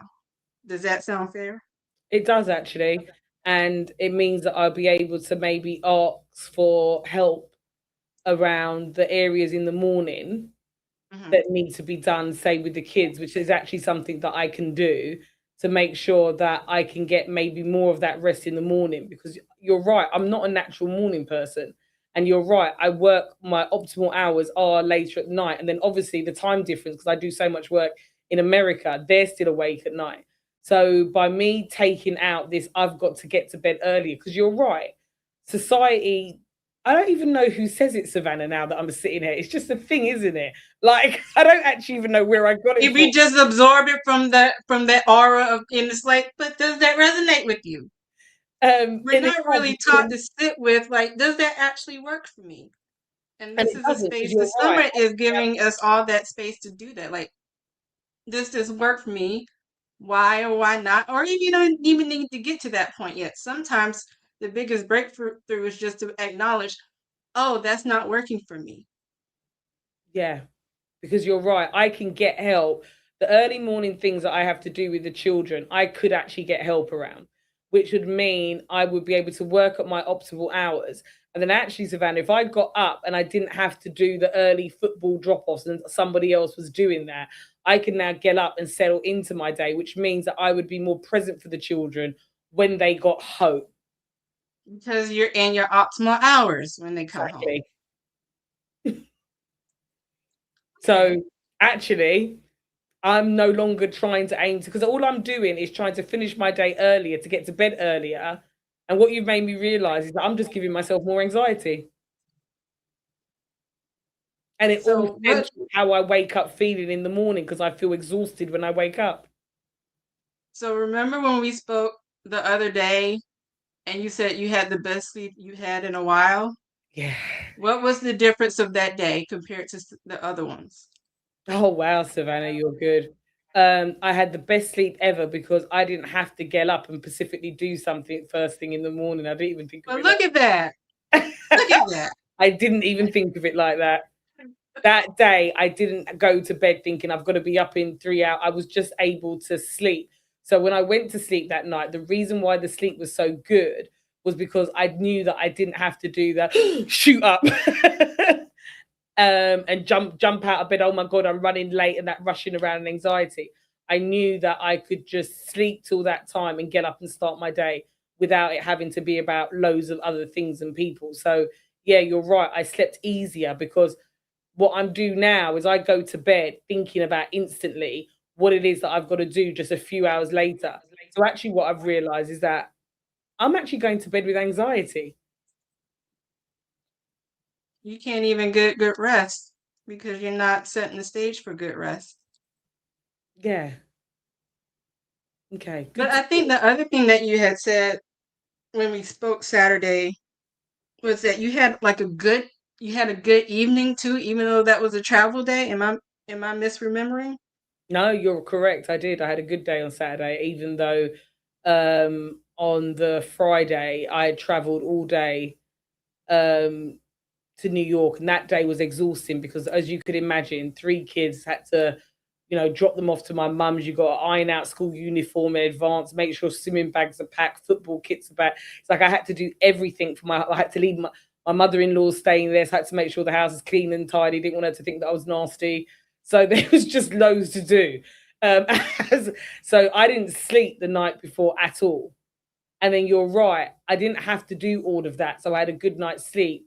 And then, yeah, you're right. Why did I enjoy my day on the Saturday, even though I'd just gone through that stressful 24 hours of not sleeping? Yes, I had sleep that night. I just felt freer, Savannah. I didn't have as much of the things that I would have on as I was on the UK. So it was almost like I was able to be present. So we came to the radio station. Obviously, we're setting up for the Monday at the summit. I was here all day. I went to go do sip and paint with my cousin because obviously I've got family here in New York, and then they're flying out to Florida. But I was able to do one thing at a time. And because I don't drive here, my mobile phone doesn't work everywhere I go. I've got to plug into Wi-Fi just to be able to communicate. I don't know. It's like I was able to what's that word? Decompartmentalize. Decompress. That's it. One thing at a time of what I was doing, because the internet, and I'm literally just telling it as it is. It's not like in England where my phone was online. My phone was only ever online when I could get Wi-Fi. I'd made arrangements with everybody because I don't drive and I'm reliant to be picked up and dropped off. I had to stay on schedule, but I didn't have all the noise. Can I also identify what you've also did during those days or during that day in particular? I'll say that again. Can I also say what it sounds like you did on that day in particular? What it sounds Well, two like. things. Yeah. It sounds like you had a priority list of your day and you were able to do it. Yeah. But more importantly, you had boundaries around your time that other people actually had to honor. Yeah, you're right. Because of the phone, because of the transportation situation. Yeah, yeah, you're right. They created boundaries. Everybody had to fall in line with that because I can't control the fact that I'm not driving and I can't control the fact that I'm not online. So the other thing I want to acknowledge is that rest and recharge don't necessarily need to be being in bed and asleep. Rest and recharge can also just be doing what you want to do at the speed you want to do it in an activity that actually fills you up instead of drains you. I love that. I love that. I've got these guys raising red flags, but on a genuine note, that was really useful, Savannah. And I sincerely, that was really useful. I can see the chat going off, but my eyesight's not good enough to see it from here. I'm actually gonna. Can you see the chat, Savannah, in your end? Um, I'm yes. actually get up, and I'm gonna read some. I think what time? There's I think the one I see is Kia and Mercy. Insightful conversation. Kia Bing Davis, I'm loving this conversation. So many aha moments. Hmm? Yeah, I think I've got them actually. I feel like there's a delay of them coming in. This is what happened with Yessie. I can see all of Yessie's comments that came in afterwards. But thank you for that, Savannah. There's more coming in now. Yes, it's not always about rest, but doing the thing that sets your heart on fire. Yeah, that was Rosita. Mercy said, what an insightful conversation. Kia, I'm loving this conversation. So many aha moments. Amazing session. Yeah, thank you, Savannah. And I genuinely, sincerely mean that. You've given me a lot of food for thought. There's a lot of things I'm going to be going back to the UK, and no one's ever really explained it, or I've never really thought of it like that. Like, why am I trying to adapt myself to society of this getting up early? And I think the boundaries thing's a big thing. The biggest takeaways I take away from this session with you is number one, working to my optimal working hours and working to when I'm at my best. My second takeaway is understanding that actually, if I got support in the time that I'm not at my best, my day would run better. And the third, and probably the most important thing, Savannah, you've helped me realize is the boundaries. I've got to start setting them because you're right. I was able to prioritize my day as tired I was here and actually enjoy it more because I didn't allow other things to come into play and reprioritize my day because there was boundaries. Those boundaries came from my environment, but I need to set them for myself when I get back to the UK. Uh-huh. Thank you, Savannah.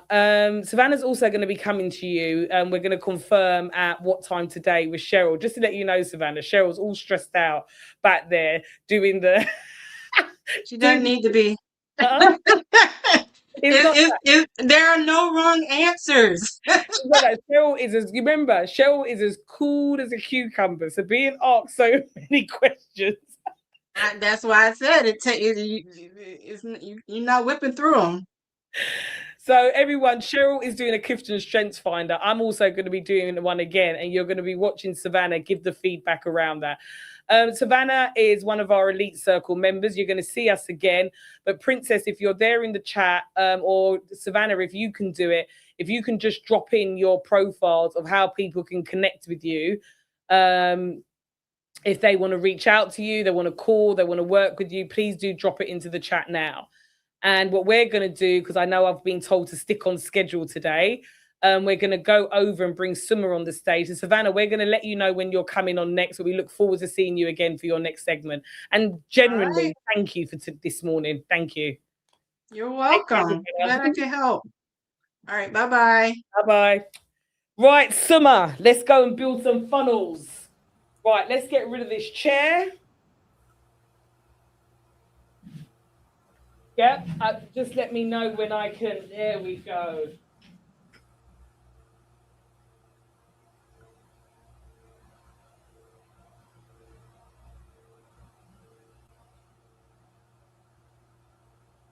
Yeah, I'm live still. Just to let you know, ladies, I feel like I'm on one of those. Oh, that's a close up and personal engineer. Okay, cool. Right. So, am I okay to stand here? Okay, perfect, perfect, perfect. It's so funny, by the way, ladies. I'm not someone, as much as I work in digital marketing and content, I am not someone that is actually on social media that much, if I was to be quite honest with you. One of the things that I would say I've definitely broke a barrier with on this trip is just being able to walk around with the camera and be able to talk to it like it's my best friend. But should I tell you why I'm able to do that? Is because I know there's sisters on the other end that's watching me. So for those of you that have been kind of following, watching me crawl around on floors, move furniture, just doing things while I'm live with you and bearing with me, thank you. But I'm going to jump into what I love doing most. So Summa, lovely to have you here with me. Summa, can you introduce yourself to everyone just so we know we can hear you? Tell everybody your name, where you're dialing in from, and what you do. My name is Summer, and I'm an ADHD coach for late diagnosed professionals. I am in Columbia, and that is what I do. And sorry, Summer, I've been keep saying Summer. That's my British accent and me just spelling your name as it is on the screen. So my bad and apologies. It's okay. Right, Summer, let's get going on this. My favorite thing to do. Right, I know these guys, I'm up against time. Also, let me know. How long have I got? I can't count very good. So 10. Is that 19? Okay, so let's round it off to 20 minutes. We'll round it off to 20 minutes. Okay, so this is going to be a good one, Summer. We are going to cook a funnel up like a cookery show in 20 minutes, okay? So, right, my first question to you, Summer, is what is it that you would like to achieve in the next 12 months? And it could be an amount of money, it could be an amount of customers. Like, what's your goal? I would like more speaking engagements and more podcast invites. And I would like to fill my cohort. Right, so we've got speaking engagements. What was the second thing that you said? Invited to speak. More podcast invites. So more podcasts. I love how, just so you know, Summer, I absolutely love how Pacific you are. You're probably my first person this week that's been that Pacific. And I want everybody to remember SMART objective, being Pacific. Can you measure it? Is it attainable? Is it realistic? And can you do it in the time? So the fact that you're being Pacific means that the others follow through a lot more easier. So I love the example that we've got something Pacific here. So we've got speaking engagements, more podcasts, and we've also got, was it your workshops? I would like to fill my cohorts up for the rest of the year.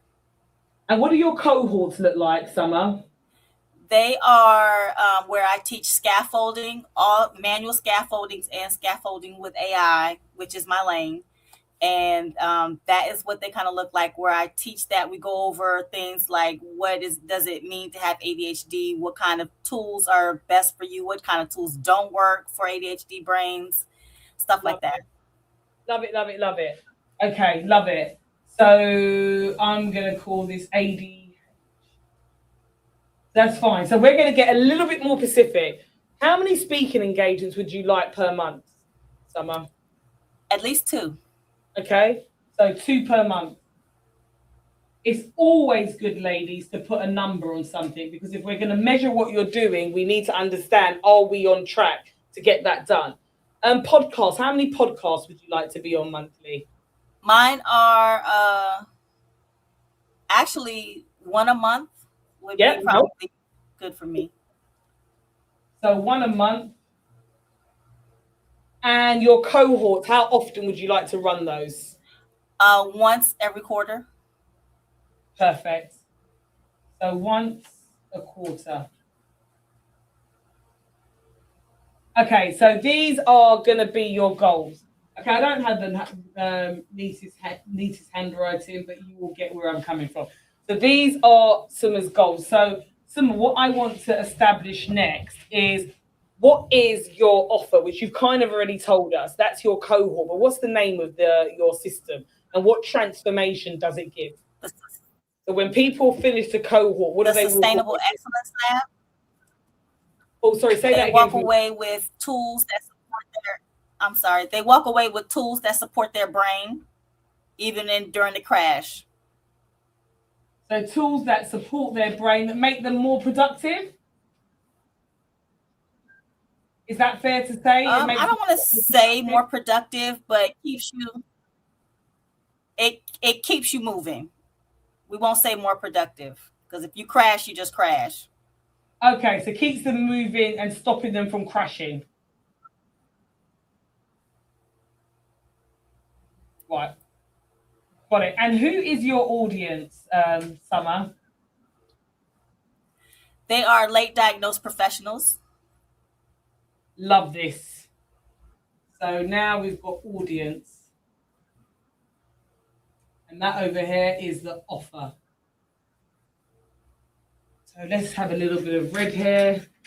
Today, I want to fit the funnel in this bit. So we've got audience, we've got the offer, and we've got goals, okay? So your audience are professionals, did you say, sorry? Late diagnosed professionals. Late diagnosed professionals. Okay, cool. I just want to drill down on this audience bit here more. So what we want to do is when we build a funnel out, you have to build a funnel out per customer segment. So this is our general target audience, everybody. And you should be following along, by the way. You should have a notepad and you should be doing all the questions that I'm asking Summer. You should be answering yourself in your notepad. So when we've got late diagnostics professionals, let's take a segment from that, Summer, that you would say, you know those people, they know you, you're an authority to them. Like what types of professionals? Maybe it's a sector they come from. Maybe it's gender. Maybe it's both. Because we want to drill down. We want to niche down. And that's not to say that you're limiting your target audience. It's just saying that's what we're going to start off with on our first marketing campaign to monetize your business. Mine is by gender because mostly women get missed when we get diagnosed. So it's women. If they come from any particular sector, would you say? Just to start off with, we're not alienating anyone, but I'm looking for that low-hanging fruit. Is there a group of women that come from a particular sector that you're connected with? No, I would say Black women get more underdiagnosed or missed than white women. So would it be fair to say maybe Black women in corporate and business owners? Yes, it would be fair to say that.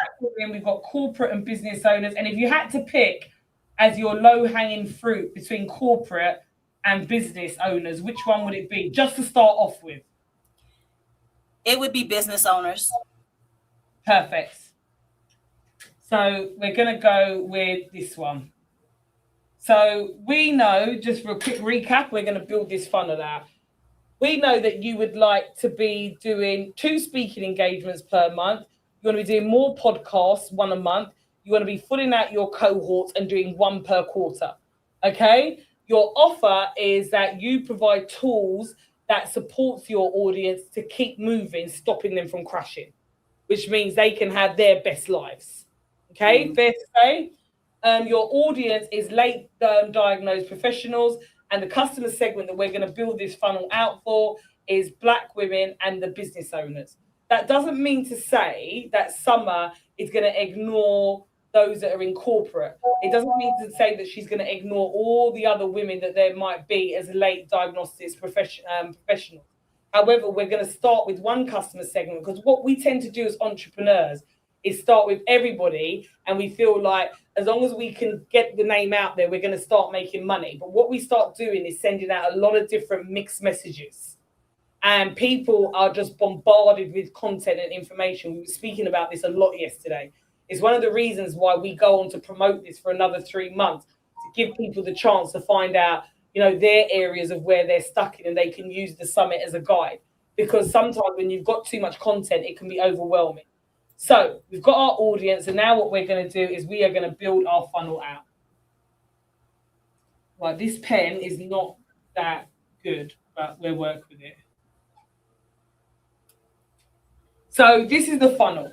As you know, everybody, your hair people always talk about top of the funnel.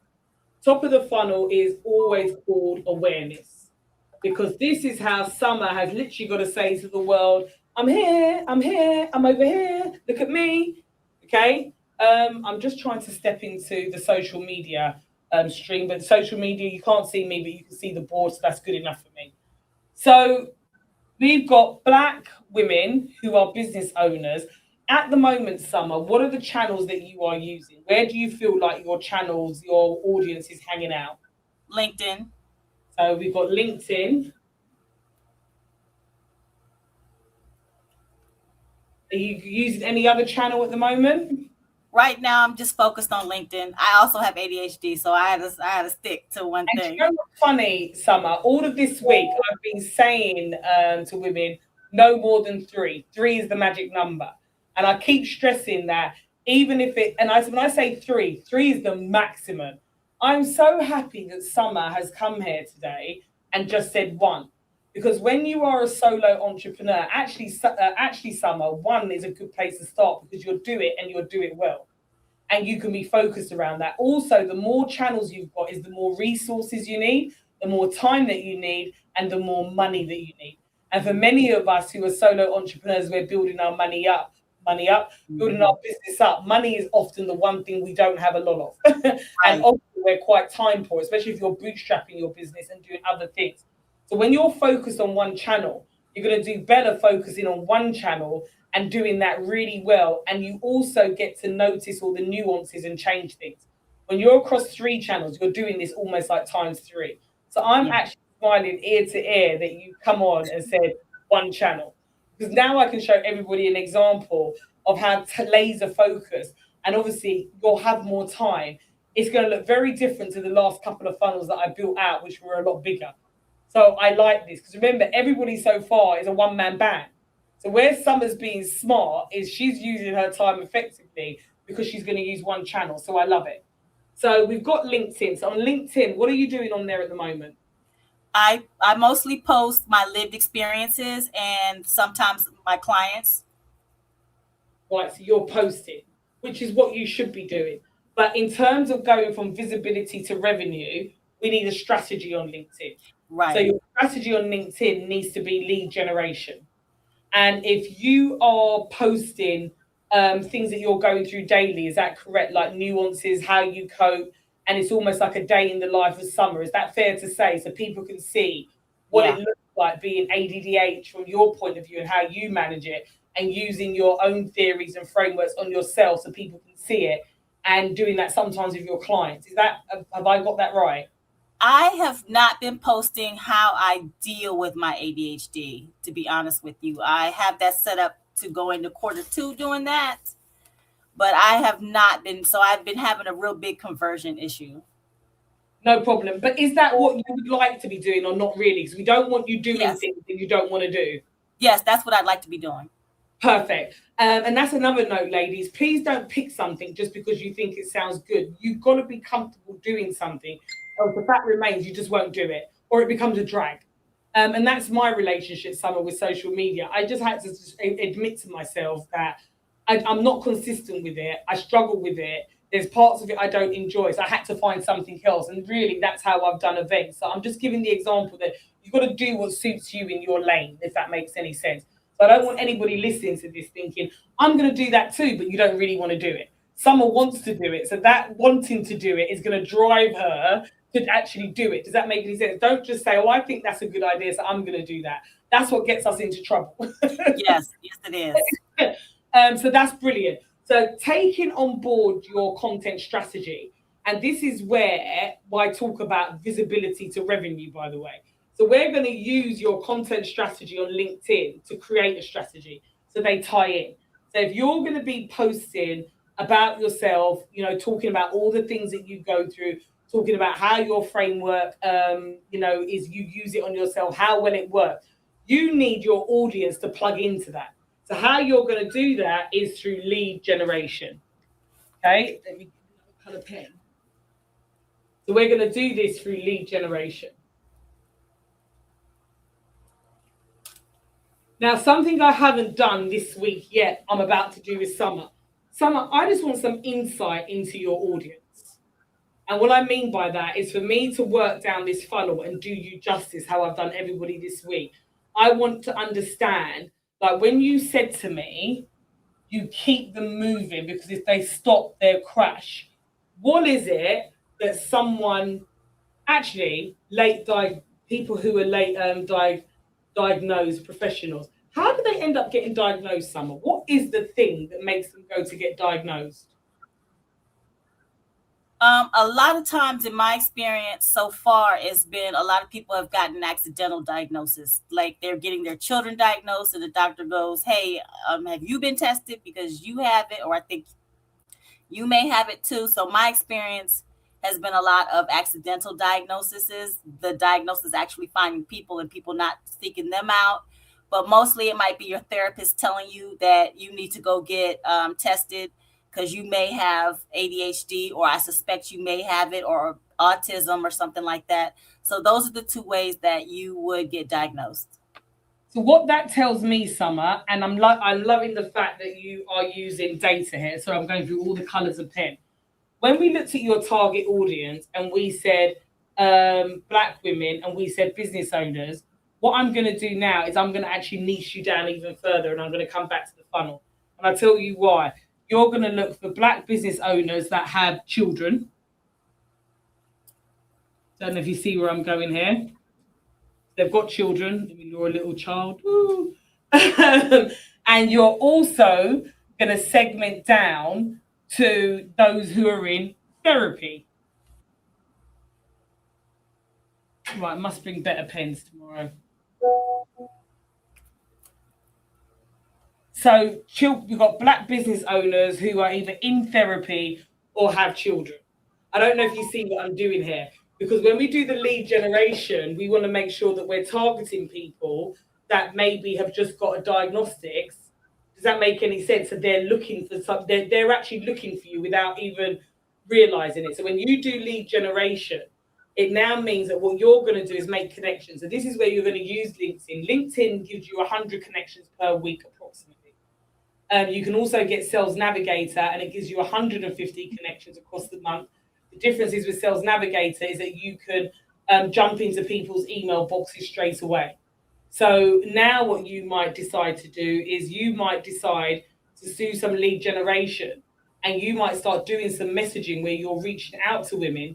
And some of you might say, but Natalia, that's a long shot. It's no different to advertising. When you advertise and you pay for advertising, you don't necessarily know if you're going to hit your audience. The more you start doing the lead generation, Summer, is the more you're going to start noticing things about people that are your audience and tribe, and the better the lead generation is going to become. But in the beginning, what you're going to be looking for are Black business owners on LinkedIn that have got children. So you might start messaging people, maybe Black women who are business owners on LinkedIn that are around about their 40s to 50s, because that's probably when they're going to maybe have slightly older children that might be getting diagnosed. Does that make sense? And you're just going to make connections with them. And you're going to connect with them and say, hi, I'm Summer. I just really wanted to connect with you. I specifically like, this is what you're going to do. I run content. You could even say, I run a show. There's nothing wrong with this, by the way. So, and LinkedIn, by the way, ladies, is dying for video. They're calling out for video. LinkedIn's a professional format, but the way we consume content, LinkedIn wants more and more people to maybe treat it a little bit more like a Facebook. It's not trying to be a Facebook or an Instagram. Does that make any sense? But it understands in this day and age that we post and we interact with each other in a different way. So I think almost having like maybe a segment that you do that's set twice a week or once a week, where you might put all your footage together and kind of make it into a show. Does that make any sense?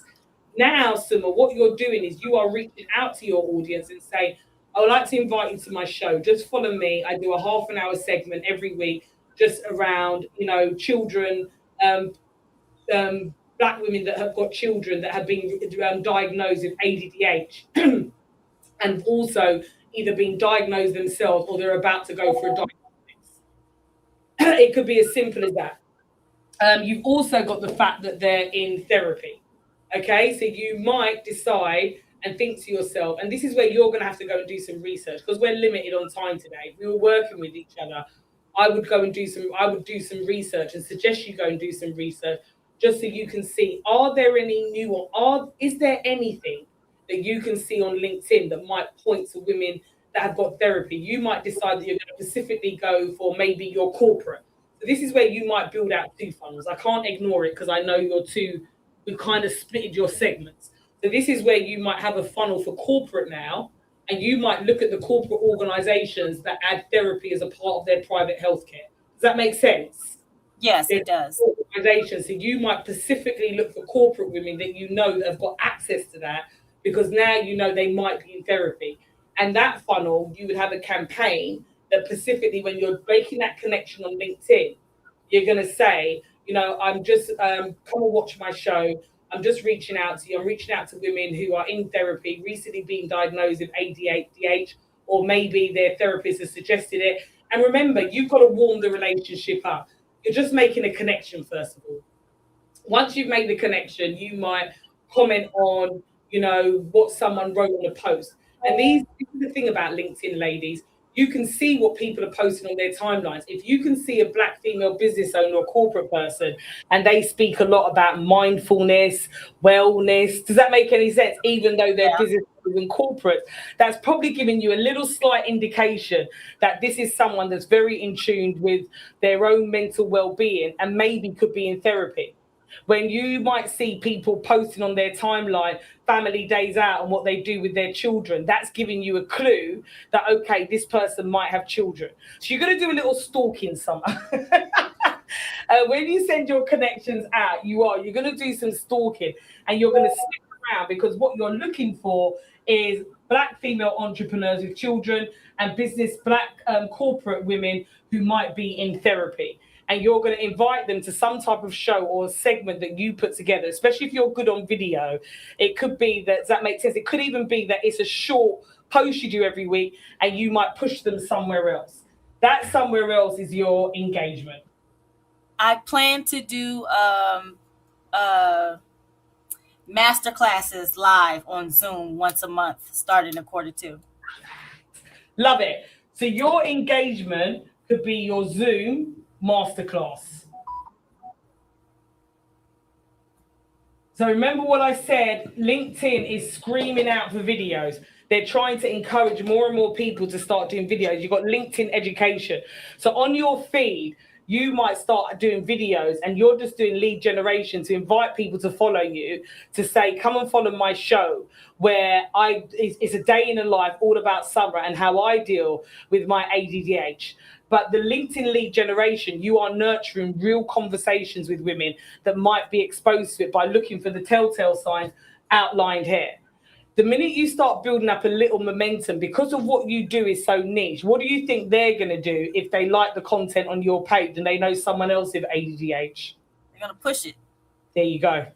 So what you're almost doing is you're almost building a community on your LinkedIn page and finding people. Does that make any sense? And it might take a while in the beginning. When I say a while, I'm not saying a year or anything like that, but sometimes when we do lead generation, we expect results like in the first 2 weeks or 30 days.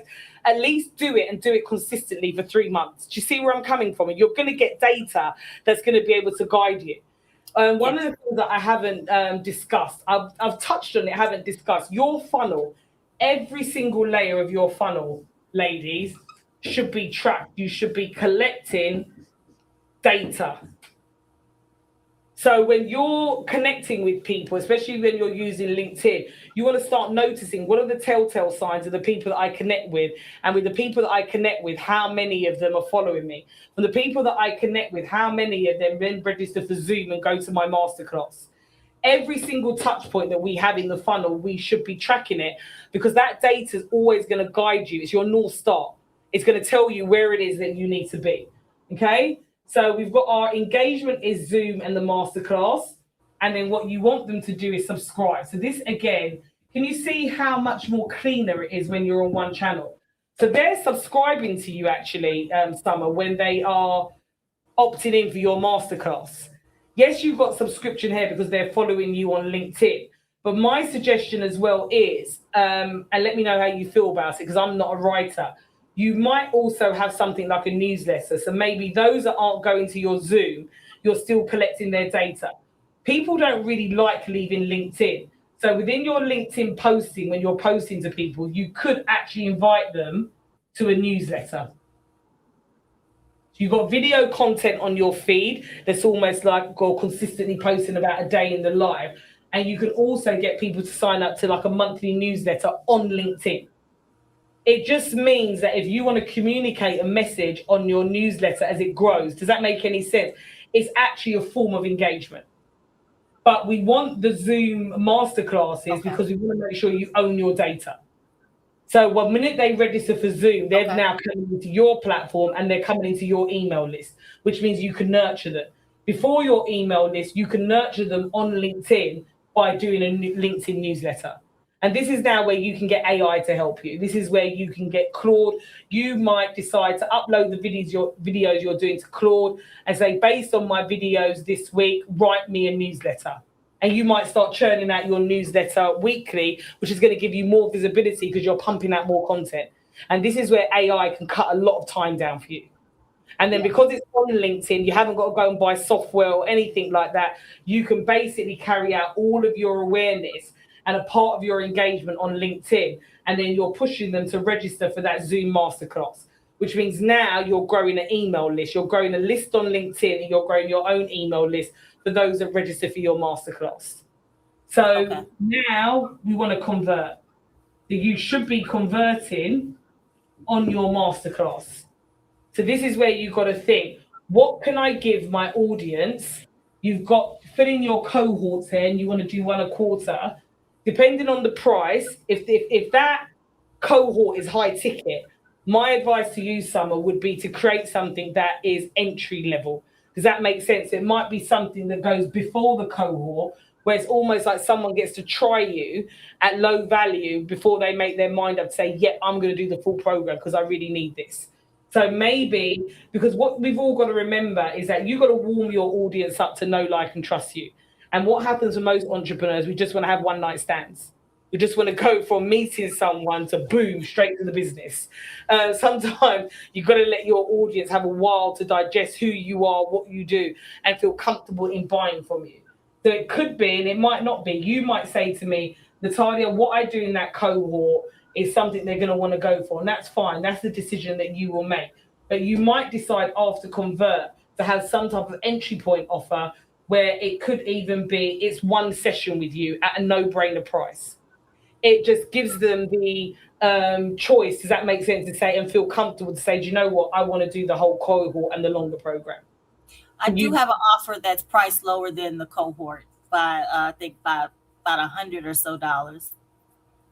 Perfect. And now what you're doing by introducing that, because it's just $100 lower, you're actually bringing more money in. You're not leaving money on the table because you're giving them the introduction, which means now that next stage, which is what I call excitement, you're giving them something that's lower value than the main. It's going to really be able to try you out. It gets them excited for the core offer. And the core offer is the cohort. Does that make sense? So by adding it in, you're actually and then that entry point offer, that offer that you're going to pull in that you've got that's $100 less. When you get that, that could now be your marketing budget to mean that you can get more awareness here, which means you've got more people filtering down and more people buying. So that's what I call in marketing terms, liquidating your marketing costs. Sometimes I'll encourage someone to have an entry point offer because you can actually reinvest it back into your business to help grow it. Okay. Because what your aim is to make sure is that you get them to fill the cohort, and that's the money that the business is now going to bring in as revenue. You don't have to, you can keep all of it as revenue, but it's just a good way to give yourself a marketing budget. Okay, all right, I like that. Good way to also make them excited. And then once they're excited, that's when you've got the upsell. So now they've gone through your program, they're excited, they've done the first bit, you're going to upsell them to your core offer, which is filling the cohorts. You might decide to have an upsell, maybe creating a community where they get ongoing support to make sure that they don't stop.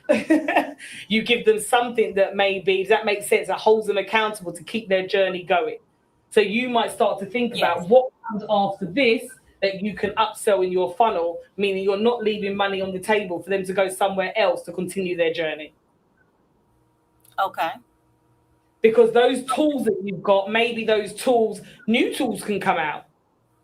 Does that make any sense? Maybe there's an updated version of that tool and they get stuck with it. So maybe you offer them some to support service to make sure that they can keep all the systems that you've given them in place and working. They'll be happy to pay a maintenance fee, for example. So you can think about what that looks like in your own time. The last thing you've got is your advocates. And ladies, we should all have advocates. As Black women, we're really bad at doing this. What I mean about advocacy is making sure that when you're working with your clients, you are always getting testimonials and case studies on them, which then means that you can use that back in the awareness stage to make sure that you are keeping yourself as an authority. Okay, I think I might be running out of time. I've got 5 more minutes. Okay, Maria, if you could come and help, or anybody can come and help just with the chat. I'm so sorry, the eyesight's not too good. I need to start eating my carrots.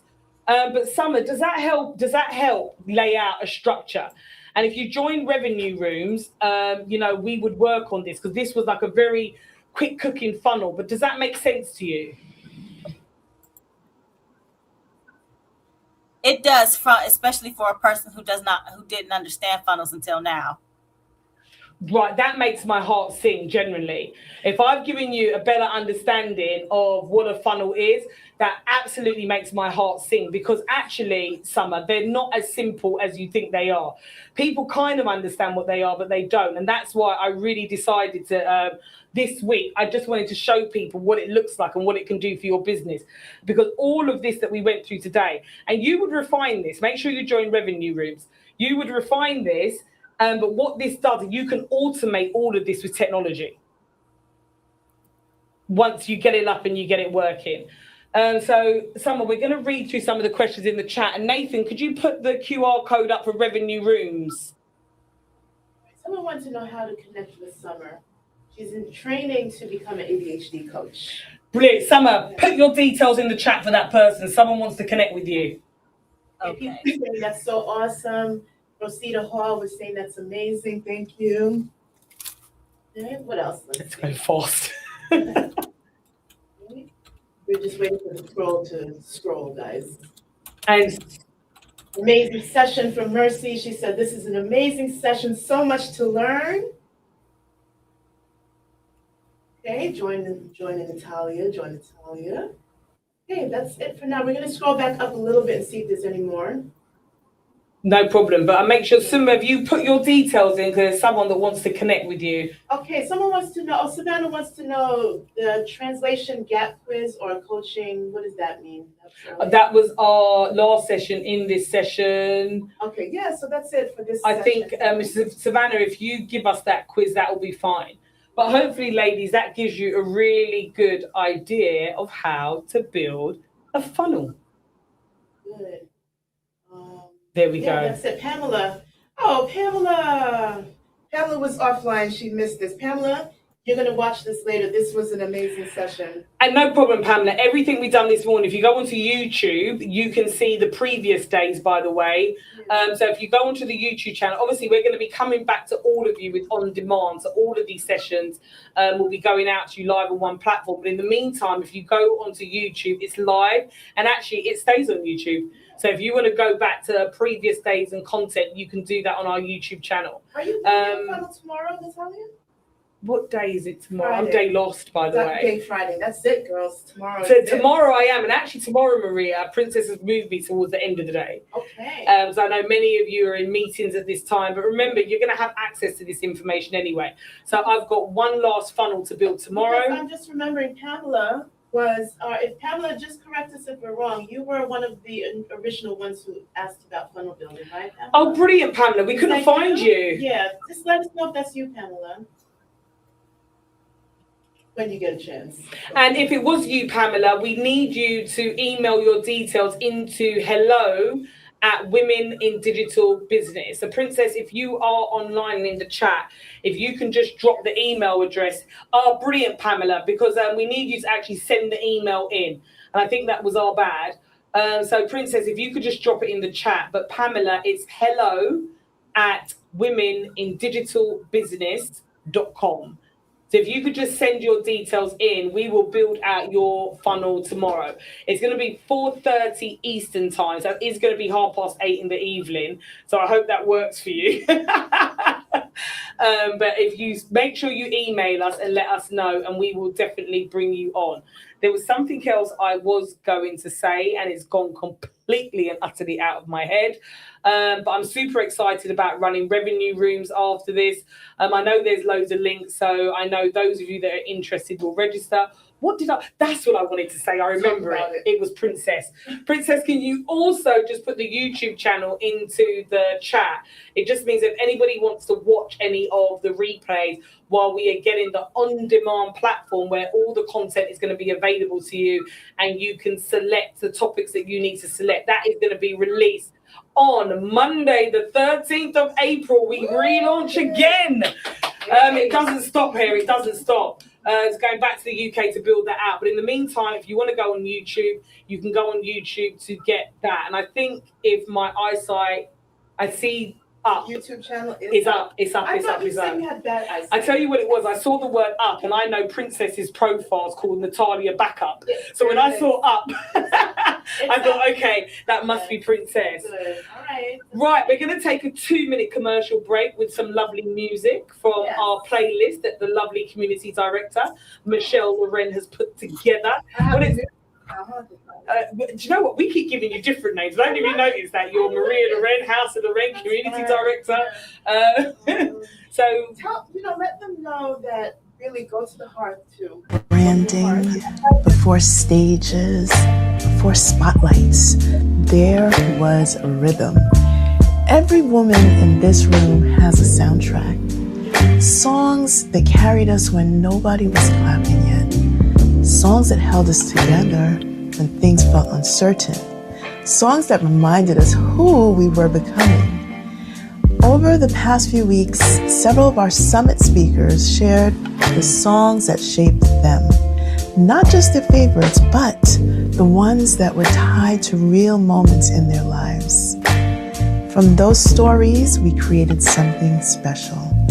A living playlist that we are calling She Built This, the Legacy Soundtrack. These songs now live inside the hearth of the House of Loren, your women in digital business community. A place where our stories, our journeys, and our voices gather. So during the summit, we are shining a light on the women who contributed their songs and their stories. And we invite all of you to press play, because behind every powerful woman, there is a song that carried her there.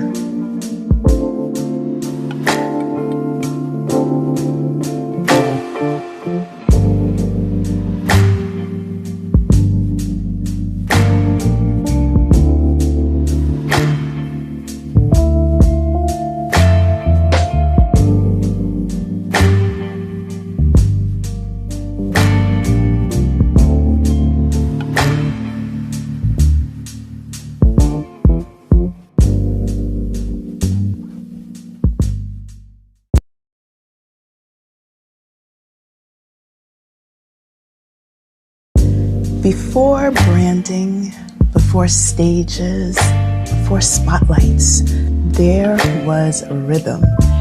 Every woman in this room has a soundtrack. Songs that carried us when nobody was clapping yet. Songs that held us together when things felt uncertain. Songs that reminded us who we were becoming. Over the past few weeks, several of our summit speakers shared the songs that shaped them. Not just their favorites, but the ones that were tied to real moments in their lives. From those stories, we created something special. A living playlist that we are calling She Built This, the Legacy Soundtrack. These songs now live inside the hearth of the House of Lorraine, your women in digital business community, a place where our stories, our journeys, and our voices gather. So during the summit, we are shining a light on the women who contributed their songs and their stories. And we invite all of you to press play, because behind every powerful woman, there is a song that carried her there.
And it looks, we are back. Some powerful discussions were had this morning, some powerful discussions behind the scenes. So we're going to get into all of that in just a moment, because we got some tea to talk about what we were talking about behind the scenes. But first, let's go back to the discussion we were having about the book club. I put into the chat, because I don't know if you guys realize that conversation, I'm already collecting names of books, authors, not just the books of our top 100, but other books that were recommended. So we'll dive into that a little bit. And we're collecting now. We've already started working out the framework, the blueprint, the this, or the that, everything. So just stay tuned, because that book club is definitely coming soon. And we want you ladies to be prepared to buy from each other, read each other's books, and if you are an author and we're featuring your book, to be able to come on and talk about your book and perhaps guide us through some of the book and answer some questions. So all of that is coming. Lots of great comments we saw in the chats in regards to not only the book club, but even some of, let me take these glasses off, because these not my progressives, they're my cute glasses. But we talked about so many beautiful things. So thank you. Please keep putting your books and books that you recommend into the chats, so that we can look at those and keep acquiring that list. But I would like to ask you ladies here, take a moment and tell me, what was the one book you read that changed your life besides the Bible? Or the Quran, or the Quran, or whatever it is that your spiritual book is. What is one book you read that changed your life? So my book would be the book I wrote. Okay. Okay. Wow. We love that. Unshaken. Did you guys hear that? Unshaken. Did you hear that? Yes. Okay. And it's stories Beautiful. and testimonies and things in it. It's a book, but it delves over to a journal. Okay. So it's a book to help you through leadership, some of the good times, some of the bad times. It tells the stories about what happens when you're in boardrooms, what happens when people are putting stuff in your back like daggers, and how do you stand and how do you continue to be unshaken in that moment. Wonderful. And we're going to circle back to that in a moment, because that will tie in and segue into our next conversation of what we had. But that was powerful. So Unshaken by Dr. Cheryl Pruitt. It will be on our book list, and it will be one that we read. Well, I do have a co-author. Oh, so okay. what we did was take it from a male perspective and a female Ooh, perspective. Wow. nice. So a Okay. male Look at that. being in the C-suite, in the Mm, mayoral position, and the Mhm. superintendent position, Mhm. and a female mm, doing the same thing. mhm. Love And it. how do those situations, what Oh, happens, yeah, I'm and if sure. there's any differences between the I'm two. sure there were. But it's pretty much looking at how do we continue to stand unshaken, especially in our communities as we continue to serve. I beautiful. love that. And That's I love that beautiful. you did it from the two different perspectives Yes. because they're different Yes. experiences. Yes, I'm they assuming are. that your co-author is a Black male. He is. So there's so many layers to that, Mhm. just like there's layers to us. I And love there's that. a lot of similarities as well. Mhm. I'm sure. Yeah. So it was fun writing. Is there an it audio was- version of that too? An audio No, we book? haven't gotten to that. I think we're going to ask somebody in this room maybe to be the voice overlap. Your voice would be perfect, Maria. We'll anybody- see. We'll see. You see how the community comes See? together? Yeah, so I you see can it. I see Yes, it very man. clearly. Let me Yes, practice my yes. audio Especially when our vocals. sisters get together. Yeah. She'll sing the intro to the book and Put some good There you music go. to it. yes. Yeah. Yes. We have Those to bring been- Charlie in. Remember Charlie now? Yes. Charlie's Those back have been some of my Yes. favorite audiobooks that I've listened to where they mixed in some music Yeah. and different things like Nice. that in Yeah. transition. So Mhm. there you go. There you go. Mhm. One of you ladies, what was your favorite book, or what book I should say was the one that helped to change your life? And not a book on math, Michelle. Oh. No, it's not She's math. like No, hidden it's figures. exactly. No, actually, no. That was but no. There's a lady. I forgot her first name, but it's Anat, Anat, and she's from the Bay Area. It's called Money Out Loud, and it's about a perspective of person of color. I think a female, but I think it could be for anybody of a person of color about their money situations and how she breaks it down on ways that how we reflect money from the past and how it's being used, currently, and generational wealth. And she breaks it down. I mean, basically, very simple. It's a simple read. It's more of this is what happened. This is what's going to happen, and move it along. And again, pay it forward.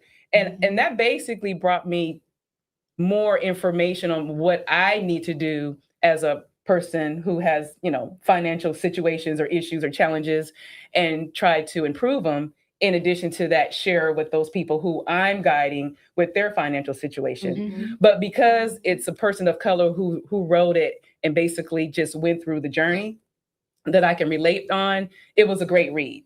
And that's something that I would love to share. And again, I forgot the young lady's name, but it's Anat. That's her last name. And it's called Money Out Loud.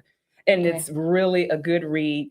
And she tells stories about it too, which makes it even more relevant. But she does put in place the various ways on how to relate with money, which we'll be talking about later this afternoon. So, but yeah, that's one of the things that I resonate with on that book. So thank you. Love that. Yeah. I guess All it's right. my turn. So, guys, I'm a little unconventional. I can't say the word. Unconventional. I'm going to take this back to childhood, if I can. And I, like you, I've always had a book in my hand. My mother worked in the library. I worked in the library since I was a teenager. And I love reading. But one of those books, it was Richard Scarry, had a box set. Do you guys know about Richard Scarry? No. This is a box set, right? And it had very short stories in it. And each story took you on a journey across the world. And it touched on any kind of subject imaginable, like family, kids, parenting, traveling, silly stuff. And the box set had about, I don't know, maybe 4 books that were maybe an inch thick. And they were all stories. And those stories, for some strange reason, it just made me have a realization that there's a whole big world out there and that you can make it what you want. So I've always remembered this book. And when I was, I don't know, maybe when we moved, my parents bought the house, lost the books. I don't know where they went. And I was so sad. All through my adulthood, my young adulthood, I wanted those books. So about 4 or 5 years ago, I went on eBay and someone was selling the box set with the books. And I bought it. It was like $50 something, right? But to me, it was like I wanted to take that and share it with my children so that they could experience what I experienced as a young child. So that was my choice, because for all of those young girls, or developing authors, last year we had a young, I think she was 16 years old, last summit, who was an author. I think she was 15 or 16 years old. It's okay to start anywhere, even if it's a small journal or a story that you have in your head. You don't know what that will do as far as changing someone's life and actually, sparking creativity going forward. So that's my choice. I love it. And Green City in the Sun is a book about Kenya, and I like historical So do fiction. I. So it's about the colonialism of Kenya, not Kenya back in the days, and that's a great book as well. Wow. Mhm. Interesting. I started to be a little snarky and say it was Rand McNally's Atlas, but yeah, no. no, I did. Yeah. I told you I read everything, so I was constantly looking at maps and the atlas and discovering places. But honestly, the book that really changed my life, I refer to it often, was I Know Why the Caged Bird Sings. Oh yes. yes. Totally yes. changed my life. Yes, When I that read is that, classic. Yep. saw the movie and everything, Mhm. just because it helped me to recognize that trauma can suppress our voices, whether we choose to or not, to suppress them. And that also too, that could be the one thing that causes us to speak. And when I saw Dr. Angelou live and I saw this towering woman and she was speaking and her voice was deep, and it was motherly and auntly and sisterly, but it was also powerful and sensual and just mesmerizing. My mom bought us tickets and surprised us. She came to our college campus one day, and I was blown away. And I was like, wow. So that book did wonders for me. Yeah. But that ties into a conversation. And one Regina posted here in the chat, the book that changed my life was Value in the Valley by Iyanla Van Zandt. After reading that, I bought 7 copies and handed them out to my mother and 6 of my friends. So I asked in the chat if you can elaborate on Regina, on what made that so impactful for you that you felt the need to pass that out. I will say that Iyanla's poem that she had in the I can't remember which book it was. I think it was her first one, called Yesterday I Cried. When I need a good cry, I read that. Because it's such, if you haven't read that poem, Yesterday I Cried,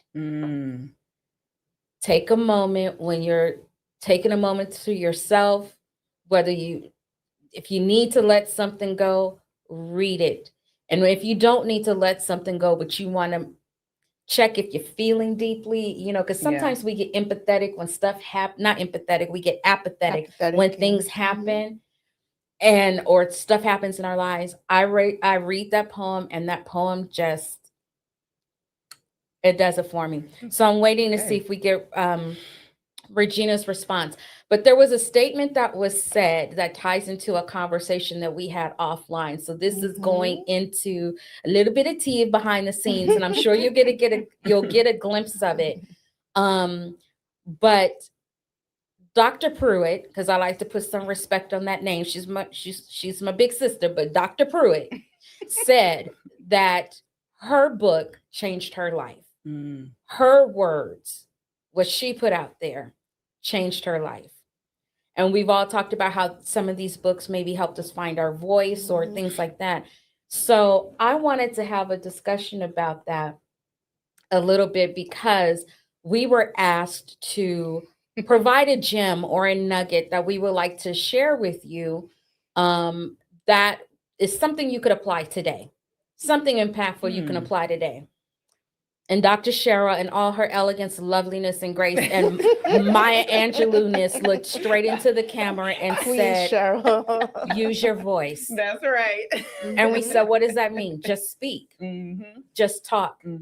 And so I'm like, okay, but let's elaborate here. And she said, Cheryl's like, no, use your voice and speak. Why? And I said, and when I thought about where she was coming from, we had a nice little discussion about it. I'm going to let that be saved for when you guys see it.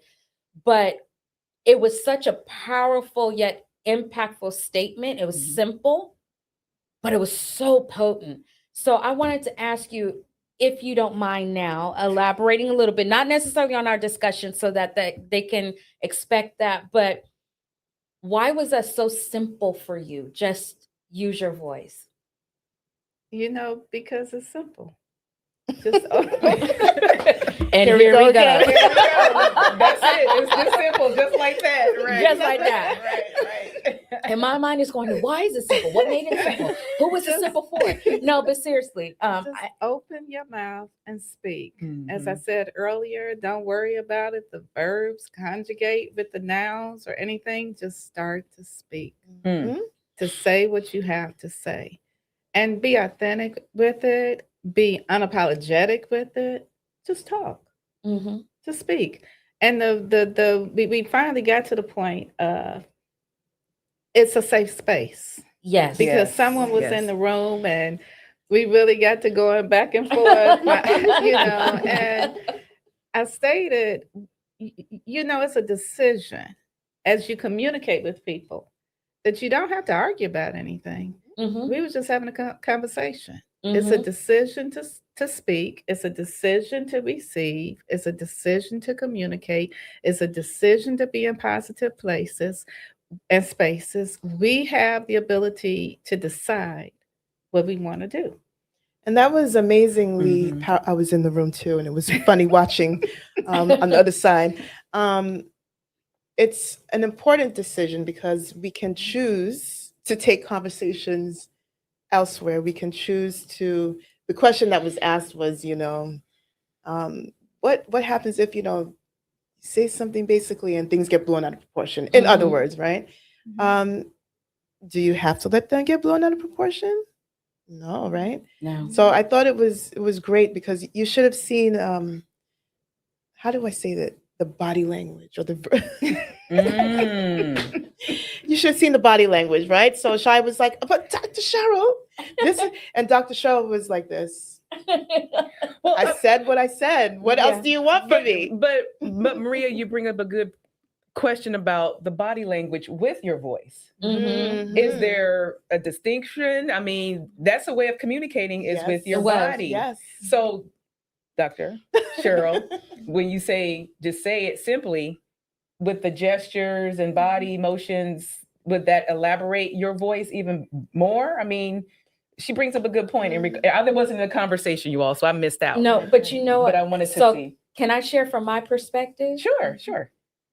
Her body language with her tone and her matter-of-fact statement was all confidence. It was still real. It was still authentically her. Good. And it was still coming from a place of love, but it was said with such confidence. And it was like she's sitting now. She's like, just speak, use your voice. And that's another way that it comes across. And I didn't realize my body language was like that, but it was interesting because Kingsley was like, okay, so, this was kind of a confrontation. And we were both like, it wasn't a confrontation. I was trying to pull out because my brain functioned differently. So I want to understand a little bit more. And she's like, there's not more to understand. It really is this simple. Yeah. And as we kept talking, and she did eventually elaborate. And then, no, she did. And she was like, and it wasn't elaborate as in, like Maria said, painting this picture. It was almost like, I don't know how many of you have watched the show. I think it was Parks and Recs or whatever. And they was like, treat yourself. Fine goods and luxuries, treat yourself. Want perfume? Treat yourself. It's treat yourself day. And that's how matter of fact it was. She was like, just speak. Yeah. Okay, you need it a different way? Use your voice. You need it a different way? Talk. You need it a different way. Use your words. And then she finally said, open your mouth. Oh but it was said It just was like great. this, but all Yeah. the love and everything was That behind was it. And good. like Maria said, it was a safe space. Yeah. So that was Yeah. my perception of what I- she gave off. Right. What was your perception as she was saying it? Well, not necessarily my my perception, but it was what my intent. Yes. Oh, there you So go. that was my Yes. intent. Yeah. Yes. To be confident, Yes. Mhm. to say what you know, say There what you you go. feel. There you go. That was a beautiful conversation. It was. Well, I have another question. Again, ladies, I was not in the room when they had this conversation, so I just want just a little bit more question on when you ask or you have your voice, do we always have to elaborate? Because I think that's where some people expect us to elaborate when we do answer a question. Because in corporate America, and I'm sure you guys most probably know, they always want you to elaborate. And I'm with Dr. Cheryl on this one. The answer is the answer. Why do I need to elaborate? So this is where, so we had this conversation. This I is can part of the really conversation. understand what she's going through. But go So ahead. I'm this sorry. is part of the conversation. And so what I was saying is this is part of what I teach people to do. You sync up to where the other person is. Because we were on camera and we were talking about something, my mind went to, we should elaborate so it can reach a broader audience. Okay. Dr. Cheryl said, I'm talking to my people. So the people that think like she thinks, like you think, we're the bottom line, get to the point, Mm-hmm. which I get. Mm-hmm. So when we talk about communication, sometimes people think, oh, well, this is just a personality assessment and all this stuff. No, it really does talk about our behaviors and why we communicate the way that we do. Yeah. And when I talk to you about it and relay it to you, that's what it comes across. Yes, I'm doing a shameless plug. But the thing is that stuff. Dr. Cheryl is very matter of fact, very Yeah. straight to the point. And we notice in our conversation, she's quiet, but when she says something, impact. Yeah. Right? Yeah. You were thinking it through, analyzing it, and you're like, boom, boom, boom, boom, boom. Okay, here's whatever. Yes. Maria and I are going to be like, but the sky is not just Yes. blue. Yeah. It's azure blue with a little cerulean and a little bit of Yes. whatever, depending on Yeah. the situation. So we Well, sync up to right. each other. You have to Okay. know who you are speaking Exactly. to, right? So if your audience, Dr. Cheryl knew exactly who she was speaking Yeah. to. Exactly. But as Shai mentioned, broader audience, and as our, content person mentioned, we want it to be for everybody, Yeah. right? So we were speaking about this painting. I'll get back to the painting the picture. So everyone's mind works differently And processes and information. processes information differently. So I am, as you guys know, I have to have rainbows and colors and, just Sprinkles. sprinkles, Beautiful right? I have to have all of that.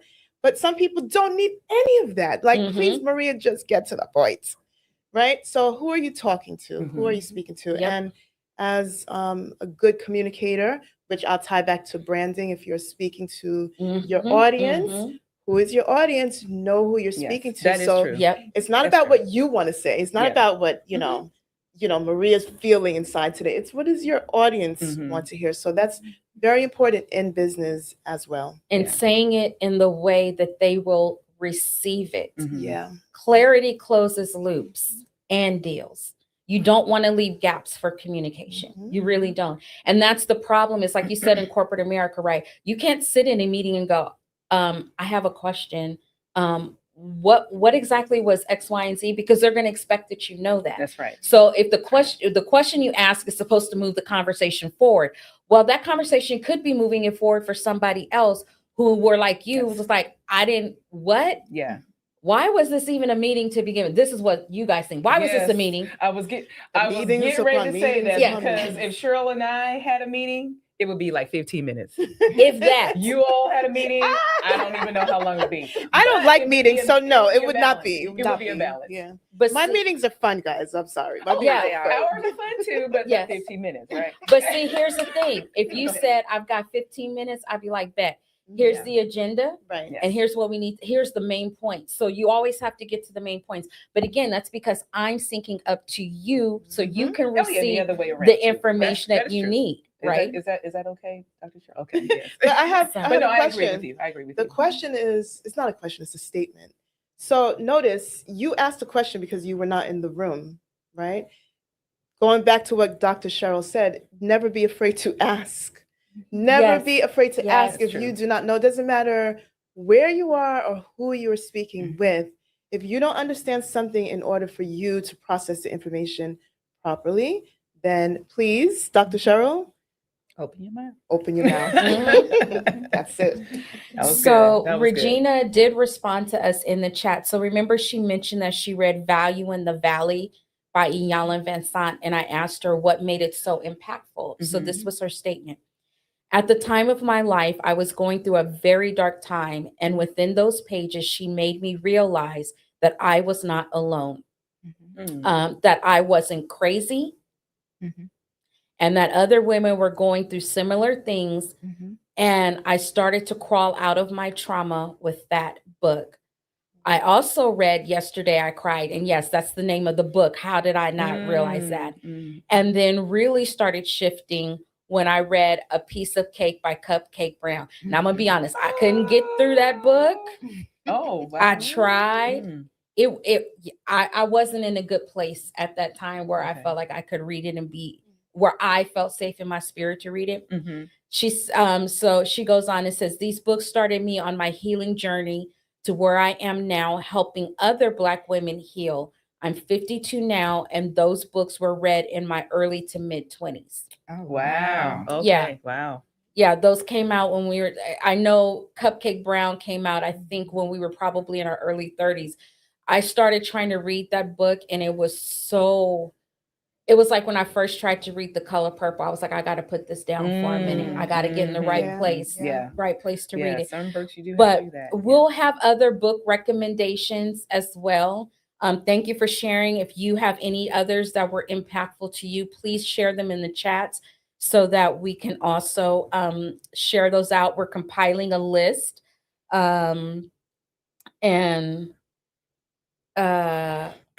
somebody also posted, Lillian O posted, the 7 habits that rob us of our power and how to kick these habits to be bold, powerful women, I believe is what the final that's a great title one. says. It's a real good one. Hold on. Stop it. Yes. 7 habits that rob us of our power and how to kick these habits to be the bold, powerful women we are. I love all of that. And that is her book, actually. That's her book. Yeah, Yep. yeah. That's Lily's. Yes. Congratulations. Add that to the library. Yeah, we have others. Build Our Own Rooms by Tiana Simmons. I'm just going through, and please forgive me if I don't mention every book. We're scanning the chats and picking out some. But the point is, here's I thought I saw another.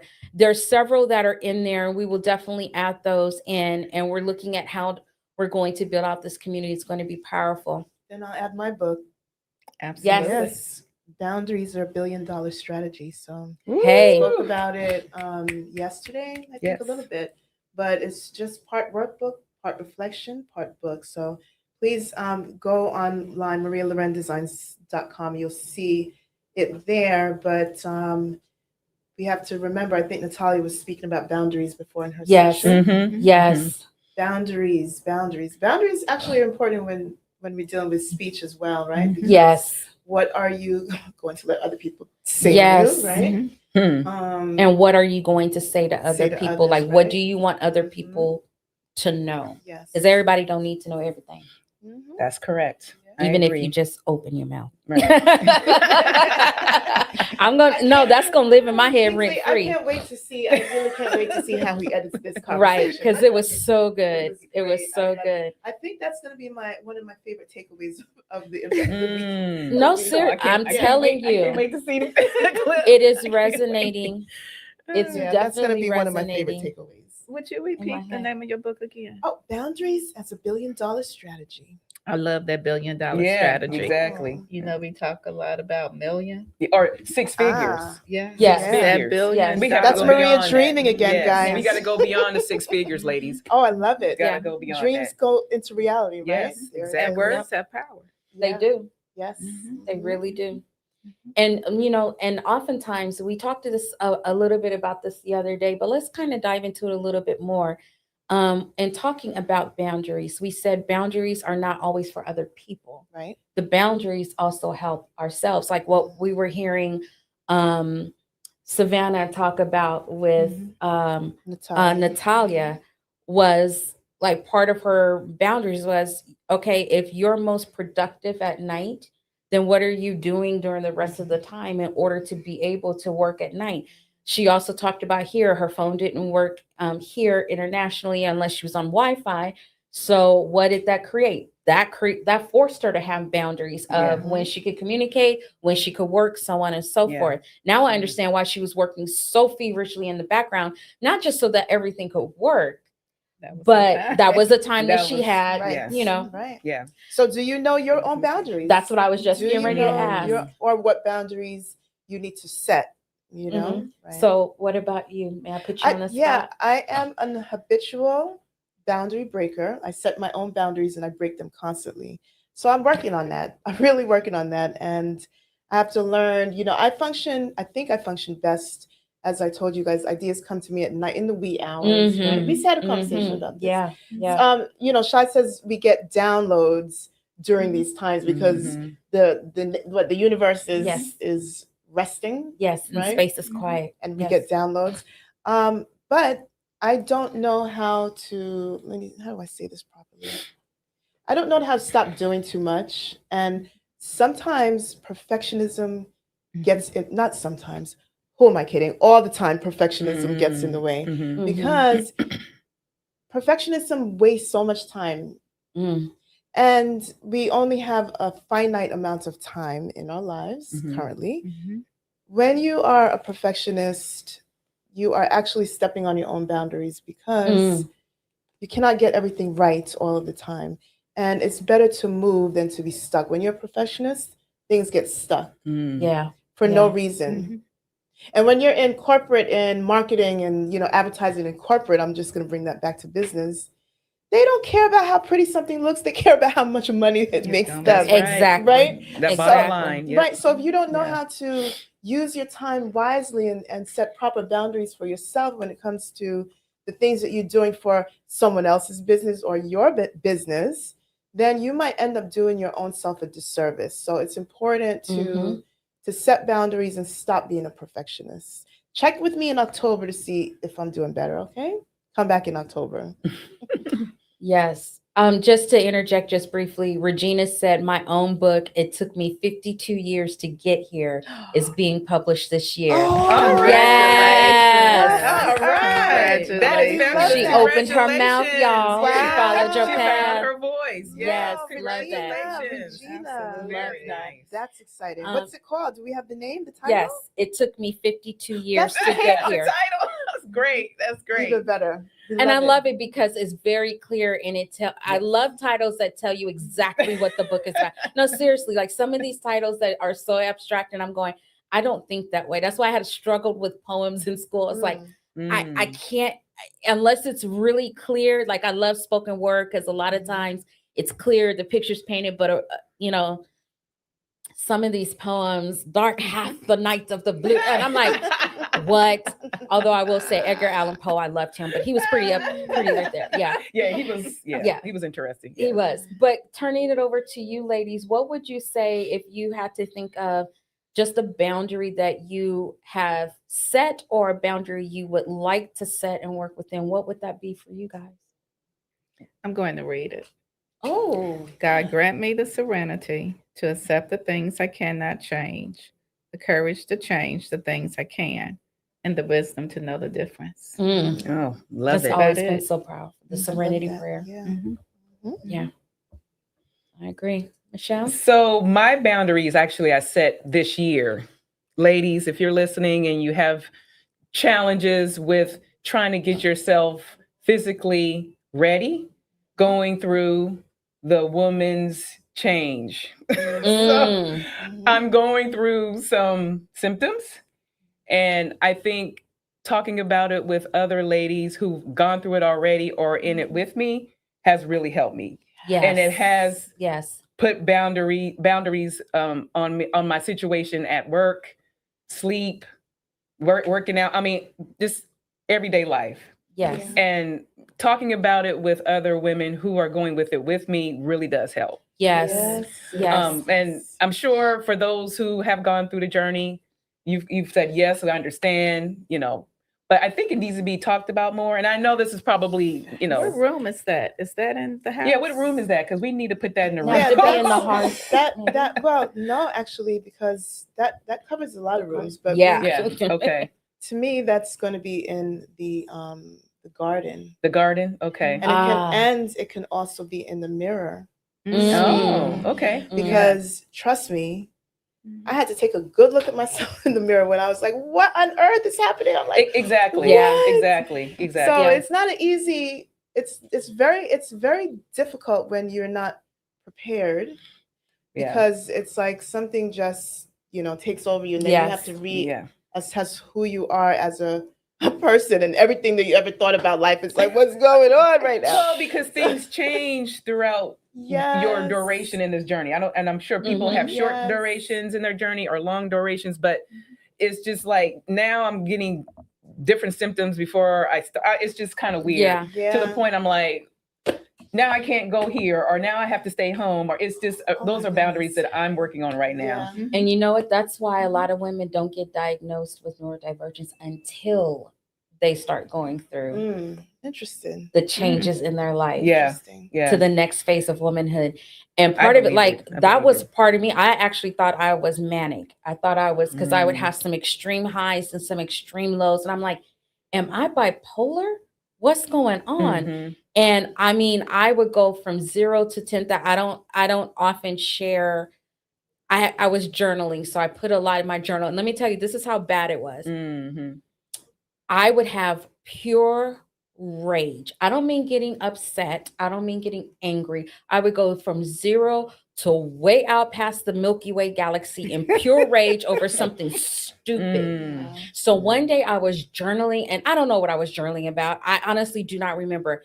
And I set a password on the journal because I said, nobody needs to read this crap, right? Because my therapist said, like, journal what you want, and in a year, go back and read it because you'll be in a different place, right?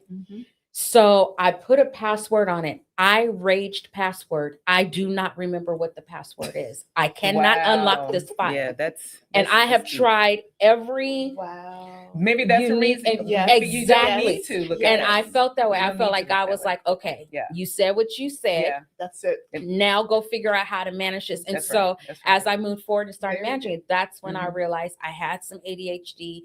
I had hormonal imbalances and chemical imbalances in the brain, and it was all colliding at one time and sending me into the stratosphere. Now I don't do that. As soon as I got on medication and everything else, and I don't advocate that for everybody. You got to talk to your professionals and see what works for you. But as soon as I did, it was like it was instantly gone. Well, and I think once you figure out what it is, and you're able to find the solution or at least some kind of tools to help you, then you're good. Knowing is half the battle. That's what it is. Knowing is half the battle. But it's funny. Right. The thing is, it's ironic because in the boundaries bundle that you guys saw yesterday, I put on the screen, maybe put up later on, but I have a piece in there, so an actual workbook on hormonal harmony.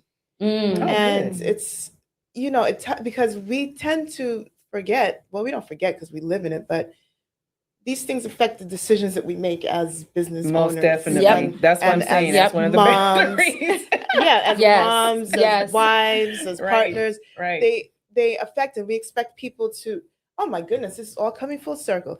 We expect people to just know. How can they know if we haven't communicated? Haven't opened our mouth. We haven't communicated. So I know I'm going to get personal a little bit here, but I think I told you guys this yesterday.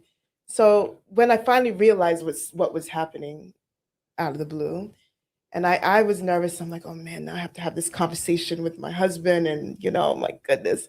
So it was stressing me out, literally. It shouldn't, but it was stressing me out because, it's a new phase of life that I wasn't prepared to go. No one was, right? No one ever will So be. Here I am, just preparing myself and what I'm going to talk about. So he was like, oh, I knew. I was like, what do you mean? He's like, I knew things. Usually I'm freezing. You see, I have my thing on all the time. I was like, oh my goodness, can you please open those windows, turn the fan on, point it on me, all the things that I non-verbally communicated, Mm-hmm. the person who was most in tune with me knew without me saying a word, right? So that is, what you were speaking to before. It's very important to have verbal communication, but also how do you communicate non-verbally? Yes. Exactly. Yes. And then when these things are impacting us, this is the other thing we often don't realize, and especially as business owners and those of us that are working our careers, we don't often realize that we're not focusing as well as we think we are in those meetings, That's talking right. to clients, That's doing right. those things. You think you're managing, but your brain might be going 1,000 miles a minute. Or all of a sudden you just feel uncomfortable in your skin or in your clothes. You felt good this morning and you was, YouTube all Exactly. doing your really whole looking everyday forward to thing the this morning. upcoming Is that what you do in the 100 morning? powerful Time. black women. And then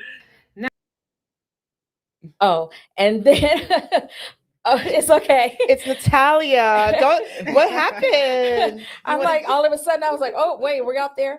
But you get up and you say, I'm feeling fine. And then a couple of hours later, you're like, these pants are irritating. Yeah, Why Mother is Nature came in there and told you, you sit just your butt start down. feeling something some other Yes. kind of way. Do you know something? I cannot wear anything that doesn't feel good on my body right now. So if it does, and Yes. before I'm all about, oh, does it look like, it doesn't matter. I could squeeze into the tightest pair of shoes unless, they look great, right? Now it has to feel good on my skin, because if it doesn't feel good, I cannot perform. I can't perform properly. Yep. So that's just different things. And you were speaking about, you were on medication once you got your prescriptions right. It was good for you. There are also natural remedies that can help. And I'm a big proponent of natural remedies as well. And if you need medicine, you need medicine, right? Not saying taking anything away from that. But look for natural remedies also that can alleviate some of the symptoms that you are going through. Exactly. Right. And everybody's different. So I Yeah. can't, it's not one, one. So let me thing. be real clear on the medication. Yeah. I went through, because I had to have a hysterectomy, but I went through menopause with no medication, no ERT, nothing, or HRT or anything. My medication came to control my ADHD and my anxiety. And it helped. And that helped in ways that nothing else did.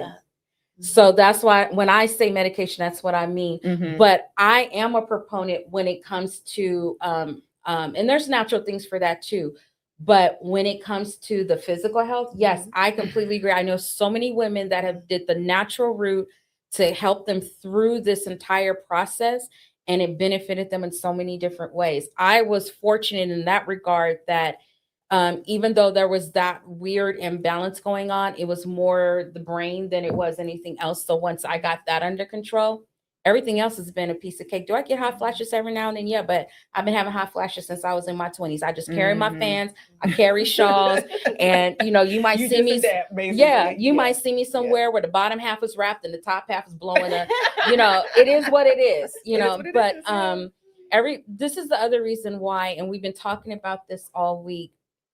Being in tune to our bodies. We were talking about alignment and things like that, right? That's right. So being aligned with our bodies, our minds, our voices, our spirits, so that when we can start picking up on things when things feel off, and we instantly know when something isn't right. And we generally know this, we just put it aside because we're mothers, we're wives, we're working, we're partners to people, we're whatever the case may be. And so we put aside, we're caretakers, we put aside, we put aside, and then it impacts our health in other ways that we weren't imagining. So when we use our voice, and I keep coming back to that because it's a very simple, but such an important statement. When you start letting the things inside out and you start talking to yourself and getting more in line and in harmony with yourself, when those things happen, like you said, I'm feeling all of this and that, I need to go talk to some other women. Okay, I'm not alone. Like Regina said, I'm not crazy, because everybody wants to, you're not alone, you're not crazy. You don't have to be alone, right? So we like to, it's such a personal thing, and then we like to be like, oh my goodness, and then make it hush hush. But we don't have to be alone. And Michelle, you said it right. talking about it with people who understand Yes, what's happening, yes. it changes that completely. Well, it puts you in that safe space, which we've been Yes. talking about earlier. Mhm. When you're in a Yeah. safe space with people who are either going through the situation or already have, and you're able to talk about it and, share your voice, it gives you a better sense on, okay, like you said, I'm not crazy, I'm not alone. And you feel a little bit calmer, although you're still going through these symptoms and situations, but you're aware of what's going on and you can always find help, regardless if it's with a physician or somebody else that you could talk to. So, And it's ownership. oh yeah, You yeah, know, you're owning that. Yes, You're owning and your. it took me a long time, Shy, to do that because I'm like, I'm too young to be dealing with this. I'm too young to deal with this. And then somebody who has gone through this, the journey said, but you're a woman, you have to own it. All you have to do is do you and just work with it. If you need to talk to a friend, I'm here. If you need to go to a doctor, they're there. But you have people around you that can help you. And she said, just own it. You're a woman. Yeah. You have no choice. Yeah, And I'm stop like, you running know from what? it. Yeah. Yeah, stop Yeah. running from And it. women go Exactly. through. I'm like, just Honestly, women go through it at different stages. There were some Exactly, women I know that exactly. went through it in their 30s. In sooner. Others And were yes. in their 40s. Yeah. Some of us had to have hysterectomies Yeah. for a variety of reasons Yeah. or had other medical interventions. So, Yep. yes, we do have some people. Pamela Wendell says, this is my area of expertise. Okay. Ooh, Pam. There are many lifestyle interventions, and when we support the Yes. body systems Yes. rather than manage symptoms, Mhm. we thrive, and Right. that's something Exercise. that Which is I exercising, walk. That's why I eating walk. properly, Yeah. understanding That's why what I we can walk. eat to help manage some of these things and help alleviate Yeah. some of these things. That's the nice ahead. thing about this community is intergenerational. Mhm. Yes. You know, Yes. so some people may have things that happen to them at one age or another age, and when we all come together, it's a safe space. Yeah. We It learn. is. We learn. We learn. You know, I'm gonna put Mom Pat on blast again today, but we were talking about this back there, and she says for some people it doesn't end when you're 50s or Yes. 60s. It continues into your 70s, and you'll be surprised. So definitely speaking about it, definitely community, definitely sharing our journey. Pamela, we'll talk to you later, Pamela, because maybe Yeah. there's something that we can do in the community around Yeah, it. I mean, we're all Right. women. We're going to have to go through this journey one way or another. So Mhm. we might as well just, the Yeah. drama. yeah, Oh my yeah. God. But at least, like you said, we're a community and we can help each other out. Exactly. Give each other, And like you said, it's important to Information. talk Support. about these things because even when we're young girls, how many young girls do not know what the transformations are happening in their body or understand I'm- why? I mean, my parents or my mother and my grandmother just said, just live long enough and you'll figure it out. And I'm like, but I want to know at least a little bit so I have an idea. Just to be transparent, I didn't know I was going through my journey until I started bleeding like heavy for a whole day. And I thought, oh my Whoa. God, what is going on? Mm. So I went to Scary. the doctor. She checked me out. Oh, you're going through perimenopause, just like you just said. That's it. And I was like, I thought it was for old people. And at this time, I'm in my mid 40s. And I'm thinking when you hit 50, you do that. And so she was like, yeah, you're going through just And in a that's point a like that. bad thought when you sitting in a chair and your whole chair is full with blood. Right, right. And all of your clothes is But see, and that was a boundary. That's when I figured out I was supposed to go to a 4th of July cookout. And I'm getting ready to get dressed, and all of a sudden you just feel this Yes. heaviness. Oh, that's the and worst. then but it's all day. And I'm just That's the and I'm worst. like, And you're so What's going on? exhausted and and everything. And I had to God. call my friend, and I didn't tell her the detail, just like, if something happened, I have to stay home. And I was like, what is this? So I called that following Monday and I told her, she checked me out. You're just a mere perimenopause. I was like, for real?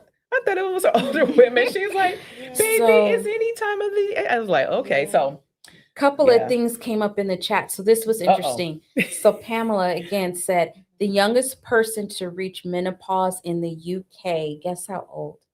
13. I don't want to guess. 13. oh wow, 13. Wow. wow. That is Wow. bonkers.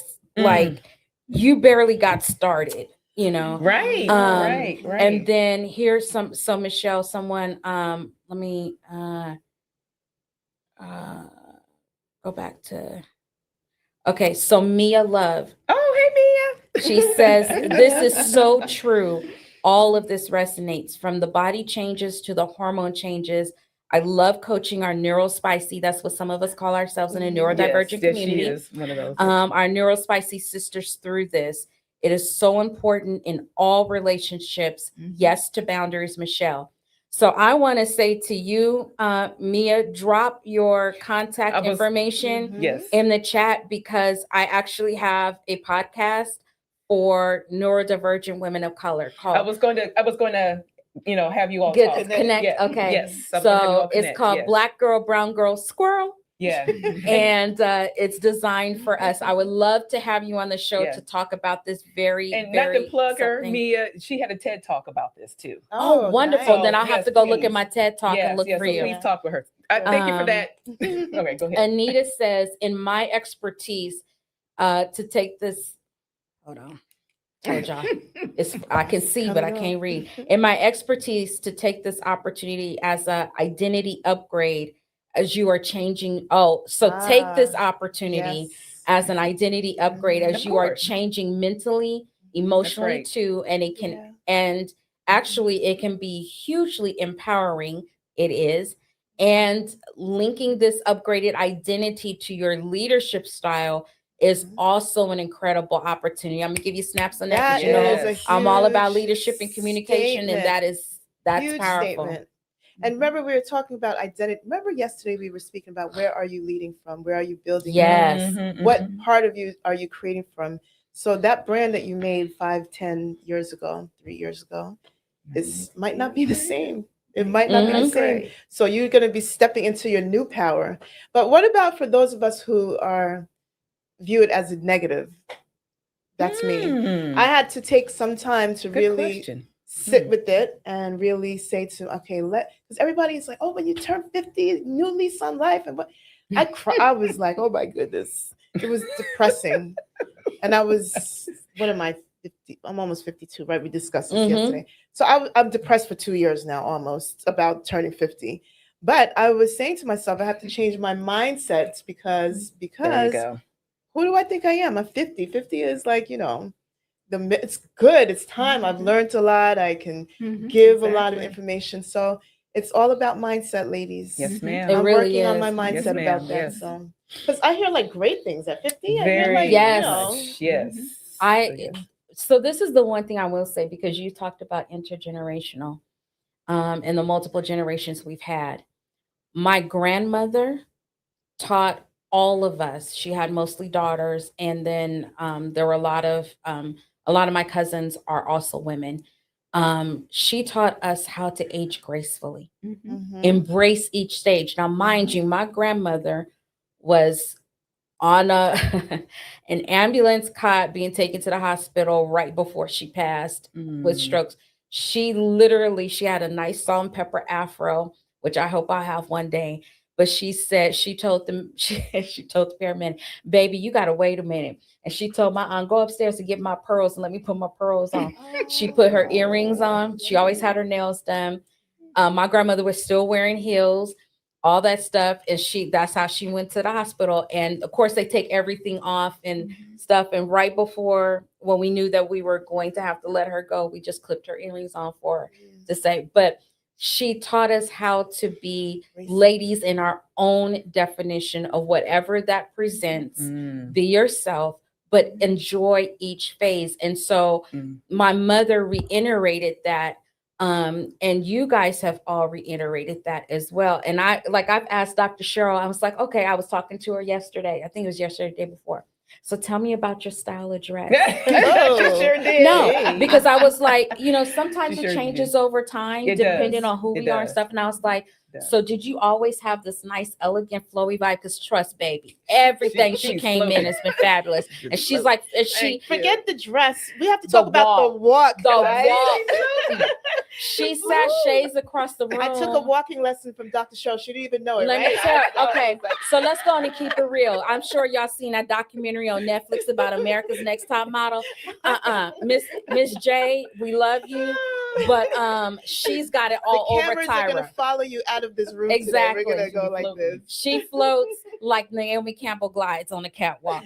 But it's so light and elegant and airy. And I said, so was this Graceful. always graceful? That's a Graceful. beautiful word. And I said, was this always your style or whatever? She said, you know, I just wear what I feel. And I'm like, you know what? That part, you know, and it's beautiful. She's worn elegant jewelry and all this kind of stuff. But Thank you, ladies. Oh, you are you're very well. welcome. No, You're thank you welcome. for setting the example, because that is examples for us to continue to look at and to emulate. Maria has come in beautiful floral designs and everything else. Miss Thang over here been coming in the leopard print. She's like, I don't think I'm gonna wear this today. And then she's like, yes, I am. You know, Natalia has her signature red lip lioness. that goes with her braids. Yeah. Signature red lip. You are not going to see her without it. My color is purple, so you're going to see me with purple somewhere, anywhere on my body. But whatever it is, that's part of your voice. So we're going to keep coming back to what we started this all off with. It's still coming back to your voice. And so there's so many different ways to express that and embody that, and especially as we mature. Yes. And exactly. as we become the women, because I looked at each year as I'm becoming more of the woman that I wanted to become. Amen. That's Same here. beautiful. Same You here. know, Yes, not same everybody hits it in their and don't nobody hit it in their 20s. That's the rarity. But the 30s, 40s, a lot of us don't necessarily get there. But by the time you start getting towards the late 40s, your 50s, I think a lot of us finally start really coming into our womanliness, our Yes. womanhood. We're not I just, we're not, yeah, we I just agree come with you on that into one. it more. And so when you come into it full bodied and embrace it, you end up like a Dr. Cheryl and you open your mouth. I'm just saying. I'm just saying, you ain't gonna live that one down. You are literally gonna live rent free in my head with that. So how are we doing on time, folks? Well, we had about 5 minutes left. They're Oh, getting okay. a podcast up, so I guess they'll give us the red flag when Yes. it's time. Yeah. So anything else you guys want to talk about, highlight? You know, I would just like to say for the women that are on boards or are desiring to be on a board, you know, make sure you use your voice. You may be on a board with a bunch of white men or people that don't look like you, but you're on there for a purpose and for a reason. So make sure you speak. And also, when you get ready to release that board seat, make certain you find somebody and mentor someone to take your seat. So when you're in the room with the nominations and governance committees and whatnot, and they're asking for nominations, you know, groom that next person. Let that next person's name start sounding in that room. You know, we're supposed to be where our names are in rooms before we even enter. There you go. So be that person to put that name in that room. Yes. So, but again, when you get on the board, make certain that you're representing the people that look like you. And don't be afraid to open your mouth and say something. So Dr. Cheryl, I just became a board member last year, and it's part of the Bay Area Financial Association in the area, and it's geared towards the youth in financial literacy. And when I was asked, it was asked by a white man, and basically I just helped volunteer on some of the sessions that they were offering to the youth. I just think I did 2 or 3. I get a phone call. Hey, Michelle, this is Cameron, and looking forward to talk to you more about an opening on the board. I just did it for 3 sessions, and the 3 sessions were maybe within 2 months. Don't minimize your impact like that. Well, okay, thank you. I just did. No, man. But my point is, I must have made an impact for him to call me directly. This is the chairman of the board saying, I would love to talk to you about something, and it's a great opportunity. And he just basically invited me to be on the board. So I've been on the board for a year. So my question is, let me go back. So in that year, a little over a year, I have said my voice, especially being the Black person in the board now. Although there are other people of color on the board, I am representing Black female. So now back to my question. With that being said, and of course, me volunteering in this organization, moving forward, what do you suggest for me to continue to be in that board? And I'm not going to say responsibilities, but your suggestions or my intentions on continuing to be on that board. So I would ask, what do you want to do? because there's two type of boards. Okay. There's the non-paying boards, and then there are the paying boards. So I don't know if that's a non-paying. It's a non-paying board. It's so it's if voluntary. you're using that board Mhm. to kind of elevate to the other boards, understand all of the sections, whether it's Okay. governance, whether it's the finance, Yes. etc. Yep. Get with the people who are on the boards Okay. when they're having conversations, so that you can elevate yourself to those other boards. Those paying boards. Those paying Okay. boards. All right. And then those are the boards that we want to be on. Right. Exactly. And I knew I had to start somewhere. It wasn't. I mean, yes, I wanted to help in the financial literacy community. Don't get me wrong with that.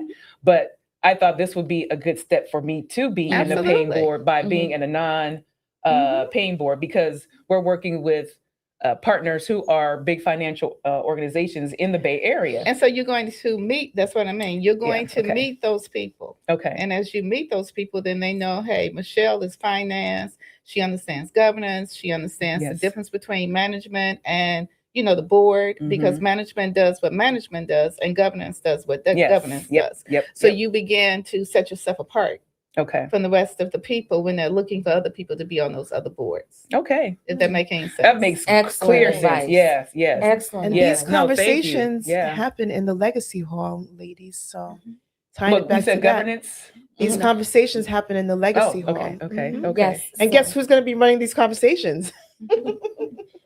Dr. Cheryl. And she glides She doesn't. into the room. She doesn't know this yet, but yeah. And she Yes. glides into the room. There may be someone in the chat that says something in Yeah. reference to that as No, but well. that was good. Thank you. Because I'm trying to figure out a way to maneuver in those Yeah, don't let spaces. that while you're on the board. Yeah. Keep moving. Yeah. And they know people who know people too. Those people on the board. So They know people. yes. And yeah. then you can also open room up for some of the other people. Some of the to other come of in. us, Yeah. to Mhm. whether or not they're looking for someone to do finance for the management, or whether they're looking for someone to do marketing. Yeah. You can begin to Okay. throw different people's Your names out. voice, your voice now, it's a powerful tool in, Yeah, in exactly. those spaces that not everyone gets to enter. Right. Or even get the opportunity or privilege to enter. So Right. yeah. So I want to tap into that just briefly. So a lot of us, I know someone, we had a speaker yesterday that was talking about mentorship, and Black women have been mentored to death. I'm going to come back to that in a second. And then, so there's mentors, there's coaches, and there are sponsors. And Okay. you need all three. Yes. And you need all three, and they're distinct. A mentor is there to help you learn the gaps that the skills and knowledge that you don't already have. Okay. That is what a mentor is supposed to do. Have Black women been mentored a lot? Yes. But the difference is, in my opinion, that mentorship, when done properly, means you are talking with someone that understands where you're coming from, whether or not they may not fully understand because they may not be of your background. But as one of my business mentors told me, you don't have to like the person for them to mentor you, because their goal is to teach you what you need to know. And I've had many people that were not of skin folk teach me some of the things that helped me to get into some of the Same here. places, Yep. because they related to me in a way Yep. that said, I see this from me in you, and this is what I did in order to get to where I'm trying to get to, while still being true to yourself. Mhm. Thank you, Laura Hodges. So Mhm. those are some things like that. Then you also have your coach. Your coach is the one that helps to guide you down your pathway so you can get to where you're trying to go, which is achieving your goals. Mhm. They are not there to tell you what to do. That is a consultant or a strategist. There's a big difference. Exactly. Okay. So if your coach is telling you, you need to be doing this, you need to be doing that, like what Natalia did with us walking through our funnels, she asked us our thoughts. What are your goals? What are your KPIs? Where are you trying to go? Mhm. Okay, now this is how you can get there successfully. This is the path we're going to walk. That's what a coach does. They draw out from you and help you get that path. A sponsor, which is someone on the board, someone that's in the room, they are speaking your name in the rooms that you are not in. They are the ones opening the doors for you. Sometimes your mentors can do that too in the learning path, but your sponsors are the ones that are opening the doors for you to the spaces that are currently closed to you. Mhm. All of us in this summit are sponsors of each other. We're opening the doors to each other, to these other places and spaces we haven't had, right? Some of us are mentoring others. Some of us are coaching others. But we can all say that we're all sponsoring each other and helping to get into other spaces. Some of you have already opened those doors. Girls, I covered that. Come on over here and talk to me. I can do this, or I can introduce you to so-and-so, and that's going to help X, Y, and Z. Yep. That's not just networking. We always think of that as just, oh, that's networking. I'm going to introduce. No, you're being a sponsor because you're putting your name out there. You are putting your credibility out there to vouch for someone else, to say, I'm going to open this door for Michelle to get on this board, and this is how I'm going to do it. All right. So don't think of networking always as how you are getting something out of something by meeting somebody. Networking is about sponsorship. So if I meet somebody and maybe that's not a connection that I need to have per se right this minute, I'm gonna keep them in my back pocket, but I'm gonna say, no, I'm going to speak someone else's name in that room. A sponsor speaks your names in the rooms where you are not currently. So I wanted to just tap into those three things. We do have a couple of comments in the chat that I wanted to get to, which I thought were interesting. So give me one moment.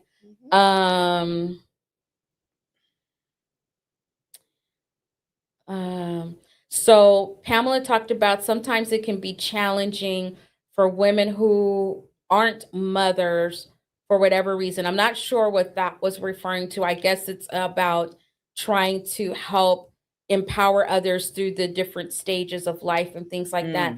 Let me tell you something. We're all mothers and we're all aunties And sisters. and sisters and cousins. Yes. Yep. We are all, and what I mean by that is not just in the literal sense. These are now my sisters. These are was calling them colleagues before I got here. They are now my sisters. They are my business sisters.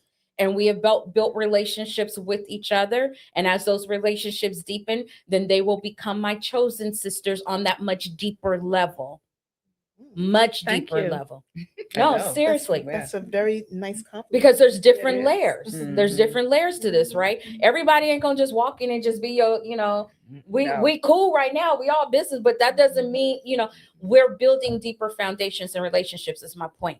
So when I say that, and I hope, and I'm not going to speak for you guys, but I do hope you kind of agree, is that whether you have biological children, I do not have biological children. My husband is a teacher. Every student that walks in that classroom is my baby. So I've had hundreds of babies I have a lot of over the years. I do have literal nieces and nephews, and I have been auntie to them. I am auntie to some spiritual nieces and nephews. Yep. I am spiritual sister to friends that are in my circle. We met, we got to know each other, and they became my sisters. That's why I said I get to be a little sister for once and not just a big sister. Oh my goodness. I'm actually a middle child and right she now. Is so proud of it right now. She's a middle child. I don't know how I feel about being the middle child right now. That's what I told you. You were the middle child. Yeah. But the point Get is, used to it. You are wait, the middle child. you show some respect. Oh man, because I'm older than you. Oh yeah, I forgot. Yeah, And what was that about in Jamaica? We respect our elders. Respect your elders. I may not be Jamaican. I may not be Trini. I may not even be West Indian. I don't even know what accent I'm using, but I do know. She has me by a few months, guys. Hey. But by the time she got here, I was already sucking on my pacifier and reading a book. According to Mama Pat, you were already talking. So yes, I was. And guess what? And she's still talking. As she said. Because I got something to say. She said, "Open my mouth." Cheryl told her to open your mouth, but what I'm saying is whether you have those biologicals or not. Some of us just don't have any family, but that doesn't mean that we are not mothers and sisters and daughters and whatever else you want to identify yourself as to others. We are. Can I give a quick example of that? Yeah. So again, when I came in late for this trip on Monday morning, and I walked into the Airbnb, who gave me a big hug? We didn't even know each other's names. Was Shy's mom, Pat. And she said, "Oh, baby, I am so happy you are here." See that? Yeah, And my that was mom couldn't automatic. sleep. Everybody's My mom mom. could It was literally could not automatic. See? It was Look at automatic. that. And then when I saw these ladies later in the day, we all gave each other a hug. Never met except virtual, and we became sisters instantly. I mean, everybody was so concerned about my journey getting here, being Dora the Explorer. I'm going to continue saying that. But it like Shia is saying, when I walked into the Airbnb and saw her mom, it was no name. She just gave me a big hug. So that's a great example of what you That's just the got through Black saying. community, guys. That is. Yeah. And that's what female Black community. That's how it used to be, and that's what we're bringing back. Bringing That's back, why we yeah. have this genuine community. Reach Now, I that. do want to put this out there, Angela, because we was talking about moving through different seasons of life, right? And maturing. Angela put out there hashtag FAFO50. That's what I'm talking about. What does that mean? Can somebody say what that means? See, I didn't embrace that 50 yet. So what does it mean? So we don't want to get kicked Angela. off. We don't want to get kicked off of YouTube. But that F is a 4-letter word. Okay. Oh, Mess around and find out. Angela, How about that? Angela. I Mess like around it. and find out 50. That was hilarious. We have a ton of comments, and we'll have to go through them, and we'll come back and we'll talk about them This is a great conversation. going forward. You brought up a lot of good stuff to put into their house of So Mia said, Mia's hilarious. That's why I need to have her on. Wait, here. I need to have her. Mia You guys said, they need to come back for the networking after hours Yes. tonight, because these conversations will happen. Mia said, proud Bahamian, West Indian. Come on with that in living color accent. Honey, I said I did theater. I didn't say I was good with the accents. That's a good one, Mia. That's a good one. I get laughed at all the time. Oh. So this is funny. So Angela Henderson says, I'm an executive coach. Target audience is women in all stages of transition All during right. their careers. Good. The breakthroughs that my clients have transformed them and me. That part. And I am Yeah. doing my purpose work. Yeah, that's true. Yeah. That You know, is true. it's a, Yeah. That you know, is the very Bible true. talks about interchange of encouragement. Yes. So we never know how, when we're pouring out and helping someone else, how they're pouring into us. Well, again, can I give another quick Authenticity. example about Yes, that? ma'am. So me being a college professor at a university, I always tell my students I'm always learning from them. I'm always learning from them. Yes, they learn from me because that's my part of my job. But I also let them know, I don't know who you are at the beginning of the semester. So I'm still learning about what you do and your boundaries so I can present and teach in a manner that you all understand.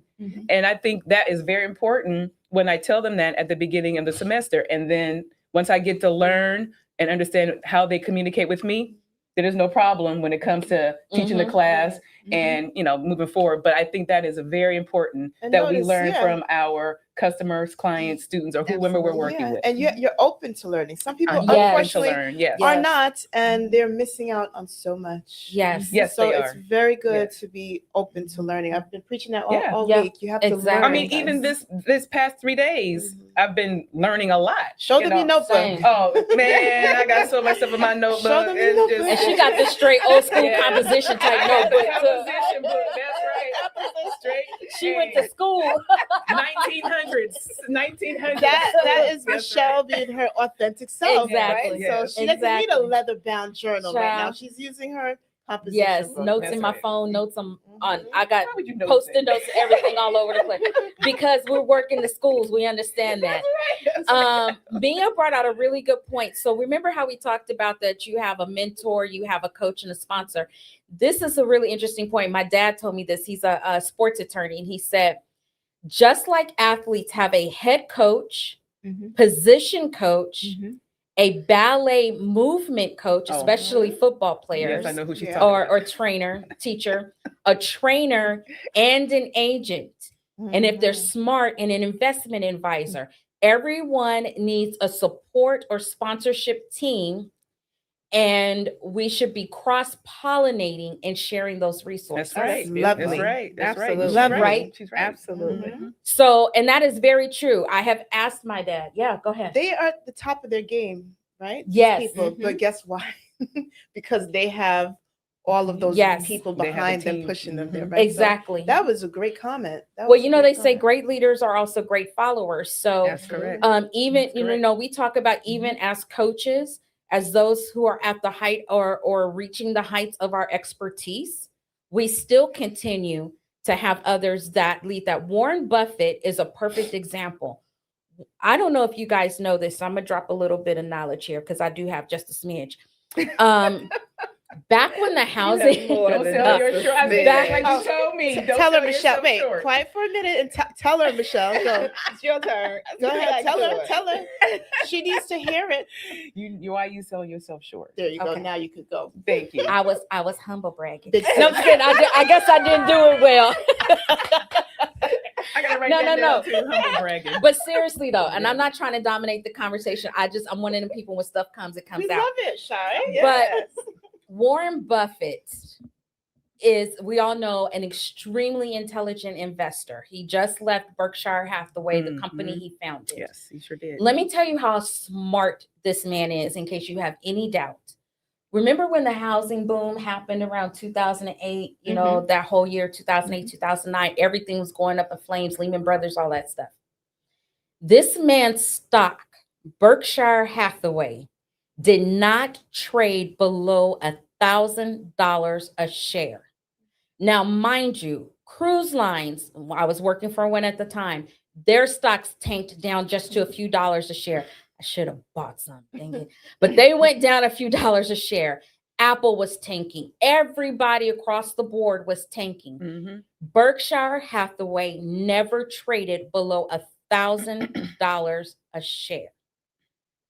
That wasn't just his savvy and his know-how.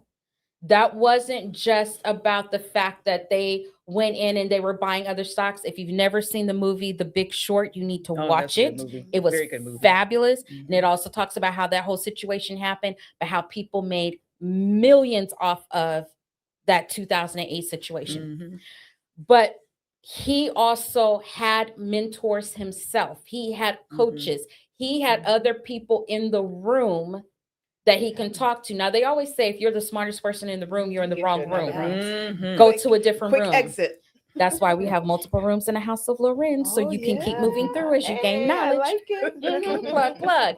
But the other thing queen is, of even plug. if you're in the room, even if you're in the room with people who are your peers, and they are, maybe you all do share the same level of degrees or knowledge, whatever, I guarantee you one of them is still going to have more knowledge than you have. Amen. So sit down and go Amen. talk to them and get to know them in the area of expertise that you do not currently have, or is an area of opportunity for you.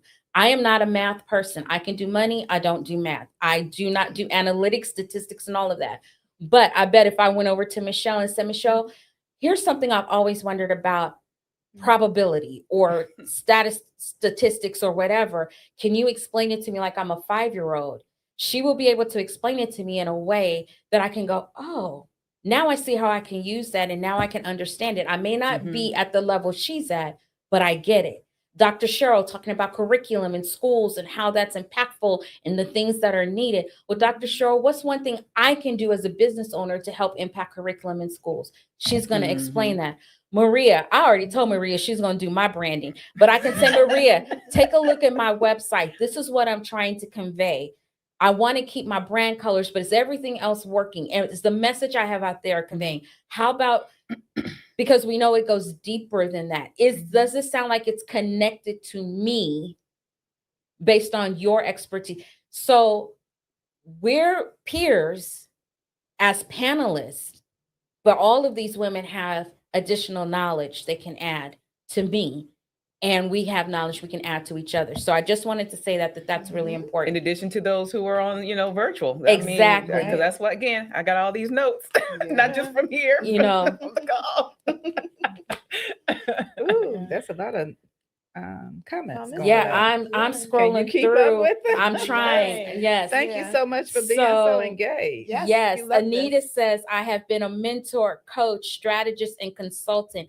Now you defined it so well. Ha ha ha. Thank you. You're very welcome.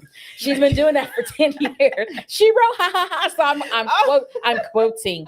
Because if I had laughed, y'all would be like, why are you laughing at her comment? No, You see, just kidding. the acting is great. We love this. The training, I love it. Right. I want to thank all the little people that helped me to get here that I stepped on.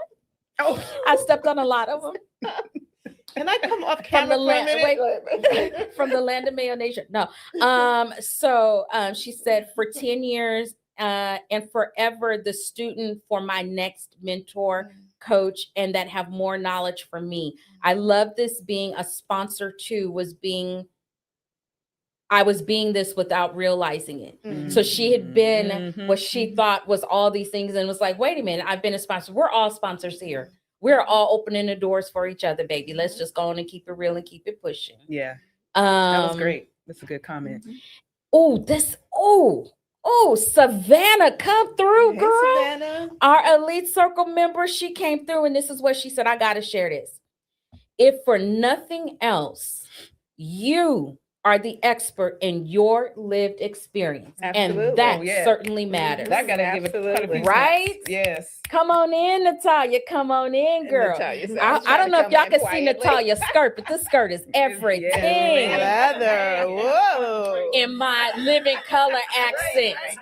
You see me doing it? Everything. So I know you've been running around, you've been working behind the scenes because trust, there's a lot that goes on behind the scenes. I wanted to tell you, you guys had gone home the other night. So I'm going to convey this message to you, and I'm sorry if I'm repeating myself. But my mother has shared that she was just in awe of everything going on here. That she was so profoundly moved. I think she was as moved watching all of this with the gentlemen that are supporting us, the women that are here, as she was when she went and saw Black Panther. And I remember her saying that. Yeah. She did say that. She did say that. Wow, Yes, look she at did. that. because she had never seen Black women and Black men on screen. Think about, she's 80, going to be 80 years old in a couple of weeks. She looked good. So She does. thank you very much. We have some Yes. good genes. Okay. But look at what her representation was for all those years. Okay, Sorry, keep talking. I'm Yeah, watching yeah, the yeah. sign language Okay. from Yeah, the I'm engineer. trying. I'm like, And I'm gonna have to teach you some sign language so we can understand what you're saying. You know what? I'm gonna come through that glasses slightly. The angles. Something about the angles. The angles. Okay, so Yeah. you do know sign. Your Oh, your hair. hair. Do not put your hair. Oh, my hair. Oh, we're talking, guys. We're just trying to get together. Yeah, Your we're hair trying to is get in it the together camera. to make sure The that camera, the everybody can be camera. seen on the camera. Yeah, The men camera are over talking there to behind us. you, to your right. My hair Yes. is not that big. No, remember Yeah, you but just. you reached up. Yeah, he got you.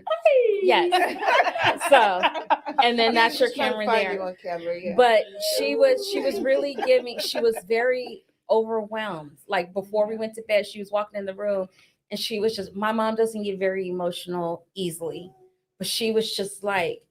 She goes, I just have to tell you, I'm so proud of what you women are doing. She was like, we didn't have anything like this. We didn't have platforms. And she was like, and I'm just sitting here looking at you guys. And she goes, I'm so proud of you. And then she comes at then I think it was the next morning. She's just, again, she's like, I'm just so proud of you guys. Like, so now she's back at our Airbnb and she's like, when you were doing your session, she was like, is that Natalia? Is Natalia live on the screen? I was like, yes, it's Natalia live. Okay, good. She's like, I'm watching on the TV. So she managed to get us on TV at the Airbnb. So she got us bold in a living color. Yes, I'm gonna keep saying that because you told me my living color accent was. But anyway. I just have to add that it will be on demand as well. Yes. So that is really Yes. powerful. That she's creating something that you can always go back to if you don't get everything right now. You can go back. That's brilliant. Yes. Yeah, we can go. I don't think it's really sunken in, if I was to be honest with you. I think that there's so many moving parts to this, if I was to be honest with you. And I think today's the day that I'm really realizing, okay, you've got a whole team in Nigeria. You've got all those web pages that are being built, the platform, the scheduling, liaising with the speakers. I've trained the speakers. The amount of like digital content that's being created to pull this off. I don't think I understand the multitude myself, because for me, I'm at the bottom of the mountain still. You're So in it. You're actually in it. So you cannot see I what's can't going see on it, around you. Your perspective Yeah. is going to shift when when you're on that plane high in the air flying back to I England. don't think it even will And then. but well, did you hear what Savannah told you in your Yeah, today? but I realized something today though. Like What's my that? first business was at 23 years of age, and that business was Black Books Online. And it's funny. It's funny how I've ended up back here in New York because it's kind of it's poetic. The first business that I started was me wanting to educate Black people. I wanted to get everybody to understand if they knew where they were coming from, they'd have more clarity on where they were going. And I think maybe at that age, I couldn't articulate myself well enough. But even I came to New York, I would go to all the bookstores down in Brooklyn, Bronx, Queens. I used to buy books, fill my suitcases up with them, go back home. And even then I was using the internet to upload them and sell them. I used to go to markets, pop-up stores. And what I've realized is that I've always been centered in culture. So when you're centered in culture, everything I'm doing is actually trying to rise us as a race. So I feel like I'm insignificant. I don't feel like I'm that important. Please put it in the chat. I'm sorry. Put it in the chat in terms of culture, but it's so that she knows what she's doing here. Yes, it's the truth though, because like what Shai's mum said, there's a lot of things that we haven't had available to us, and maybe that's why I'm so passionate about what I do. And you know, maybe I can be a bit in your face. I'm like, it's for Black women only. It's for only Black people. And I think at the moment I'm frustrated because I feel like, if I was to be honest with you, this whole dare I say it, diversity and DEI thing, I feel like it's just been a way to water us down again and group us with other people. I do feel like we're different. I do feel like we stand out. I do feel like we're at the forefront of everything, but we never reap any of the benefits. And I feel like I'm in this hurricane of this in the center. Oh my goodness, that was powerful. She doesn't understand. She understands, but she doesn't see it. It hasn't absorbed. The DEI water was watering everything down. And that's true. Yep. So we've now, and then as well, That's I've been why in it's so rooms, I'm a special. trainer, and I've watched people, Cheryl, and I mean hundreds of people, when they start talking about Black indigenous people, here we go again. They're still complaining. You don't get the right to take our human rights away for hundreds of years of history and have the audacity to sit there and roll your eyeballs. So it's a mission. It's just bigger than who I am and what I am, if you want me to be honest with you. So I just want to keep bringing this and pushing this to the next level. And I couldn't do it without a village. It would be absolutely impossible. I stood out there today. I don't know if you guys have noticed, as much as I'm on the camera and everyone's like, yeah, you're the center stage, sit in the seat. I like standing out there. We know, I know. Oh yeah. And I like But watching you know all. what? But it's okay for us sometimes to stand back and watch our handiwork, to watch what we have. I'm watching all you produced. guys work though. I understand, but listen, but I want you to take a moment and listen to what I'm saying. It's okay. As Savannah was telling you, the boundaries and taking a break, it's okay for you to stand back and watch your handiwork and watch what you brought together. This is a masterpiece of a painting. And it's just like, I would tell you, like the first time I went to the High Museum and I saw a Jackson Pollock, who's one of my favorite painters. And it was like right there in front of me. And I was like, oh my God, that's a Jackson Pollock. I knew it instantly, not just because it was splatters and this, it was the technique that was used. And I just stood there and I walked up to it and I looked at it and I was like, wow, and admired it. That's part of what you're doing. Yes, you might be watching us work. Yeah. But you're also standing there going, womenindigitalbusiness.com. I did what else am I funnels. going to do? Right. You're How am I like, going to move them to I doing something created else? Coming on funnels. stage right now. Now I'm doing something else. I started with an idea last year of a summit, and I had a small group. By October, we grew that group to include more people. You and I'm gonna put a little business out there. In our brand ambassadors, when we're reaching out, you put out there that you had 20,000 women register for those events. That went from womenindigitalbusiness.com to 20,000 women following you. And all the women that you were sponsors for because you opened the doors and spoke our names in rooms we were not already in with all those women. Then it was over 400 and some odd thousand women watched the replays over the course of several months. Okay. So I'm gonna throw your stats When you since put it you're, like that. hey, you're the one that's doing the analysis. She gonna have the stats and all that other stuff. I'm just reading off of the PR paper. But Monet, she's here and she's ready. Okay, great. But I just wanted to say it's okay to look through this window and admire your masterpiece. Great artists don't always admire their masterpieces. They put it together and they just go, I just need to stop painting right now because if I put one more thing on here, it's going to lose the vision of what I have. And then who appreciates it? We do. And then after we appreciate it, that's when they go back and go, I did that. So I want you to say, you ain't got to take your flowers. You're going to get some one day. No, we're going to get you some literal ones one day. So you don't have to take those flowers today. By the way, what's your favorite flower? Roses. What color? Yellow and red. Yellow roses. Sign of friendship. Yellow and red. Yellow and red. Red is for love. Separately. Yellow is friendship. Got it. So I didn't actually know that, by the way. yes, you do. It is. I didn't Mine are actually know. sterling silver. They're purple. But anyway, but the point is, one day you'll get some literal flowers to represent the spiritual, physical, emotional flowers that we're giving to you. But honey, step back and take a look at your masterpiece. Thank you. You are a ladies. maestro. Enjoy it. Ooh. Thank you, are. ladies. Thank you, Yeah. thank you, thank you. It does mean a lot, and I do need to just stop and take it in. And I'm always giving the reasons of why I don't stop and take it in. Oh, my mama. My mama sent a text. And she said, no, I'm not going to ask her mom. She said, ask Natalia. I ain't finna ask. I'm going to change it to the way my mama would tell me. Tell Natalia to take ownership of her work, exclamation point. Okay. Well, With see, that when said- when Miss Pat said it, I get the point That's about the point. ownership. That's the point. Okay, Right? so she used language that I understood. So with that said, we are going to transition to our next speaker. If you all would like to stay with me, feel free to do so. We're going to be interviewing a friend of mine. Oh, very I nice. actually met her last October. She's also a semi-mentor of mine as well.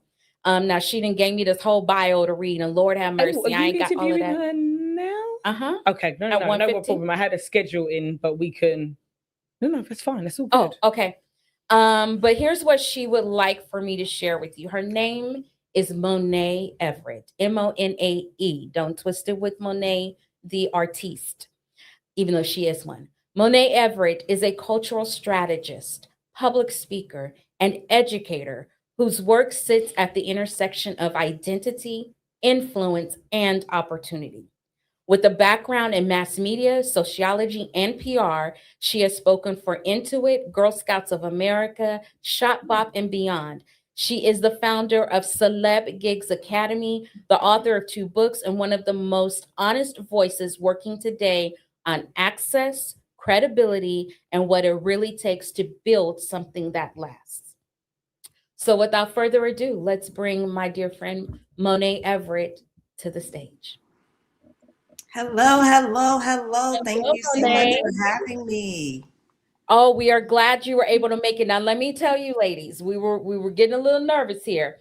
Monet was with a client this morning out in Manhattan. I don't know if you guys know where you are, but Manhattan is what is New York City. We are on the outskirts of New York City. We are in another borough called Long Island.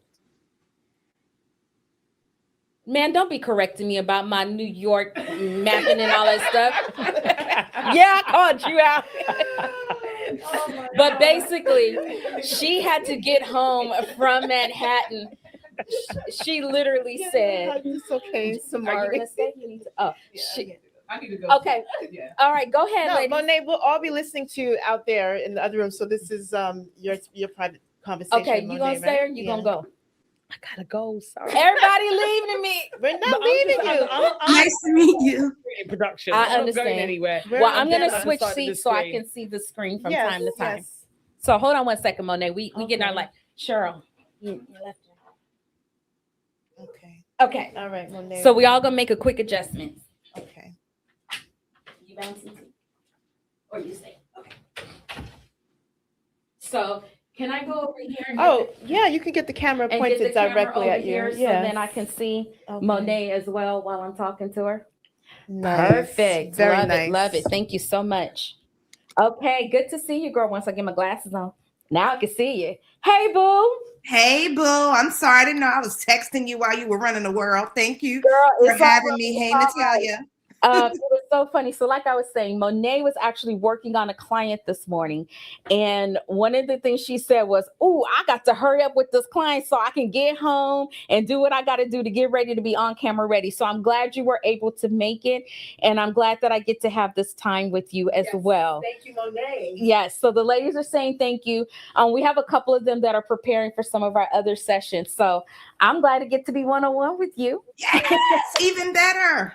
Yes, right? Even better. So, to begin with, why don't you formally introduce yourself and tell people who you are and what you do so that they can also get a better, less formal introduction from me? Sure. So I'm Monet Everett. I have worked at the intersection of beauty and culture for over 20 years. I love to help women make political statements with their look, and I love to partner with some of the biggest brands in the world, including many of the beauty and fashion brands that those of you watching are wearing today. And I just love to draw attention to things people may have overlooked, like the political statements made through beauty and the creator economy. Awesome. Thank you very much. Monet and I actually met at a conference last year, instantly connected, talked for several hours, and she became my little sister. You know, I adopt everybody. Well, not everybody, but, and we've been connecting ever since. She's got a very busy life, but she will make, she makes the time for people, which I appreciate, and she would always make the time for me.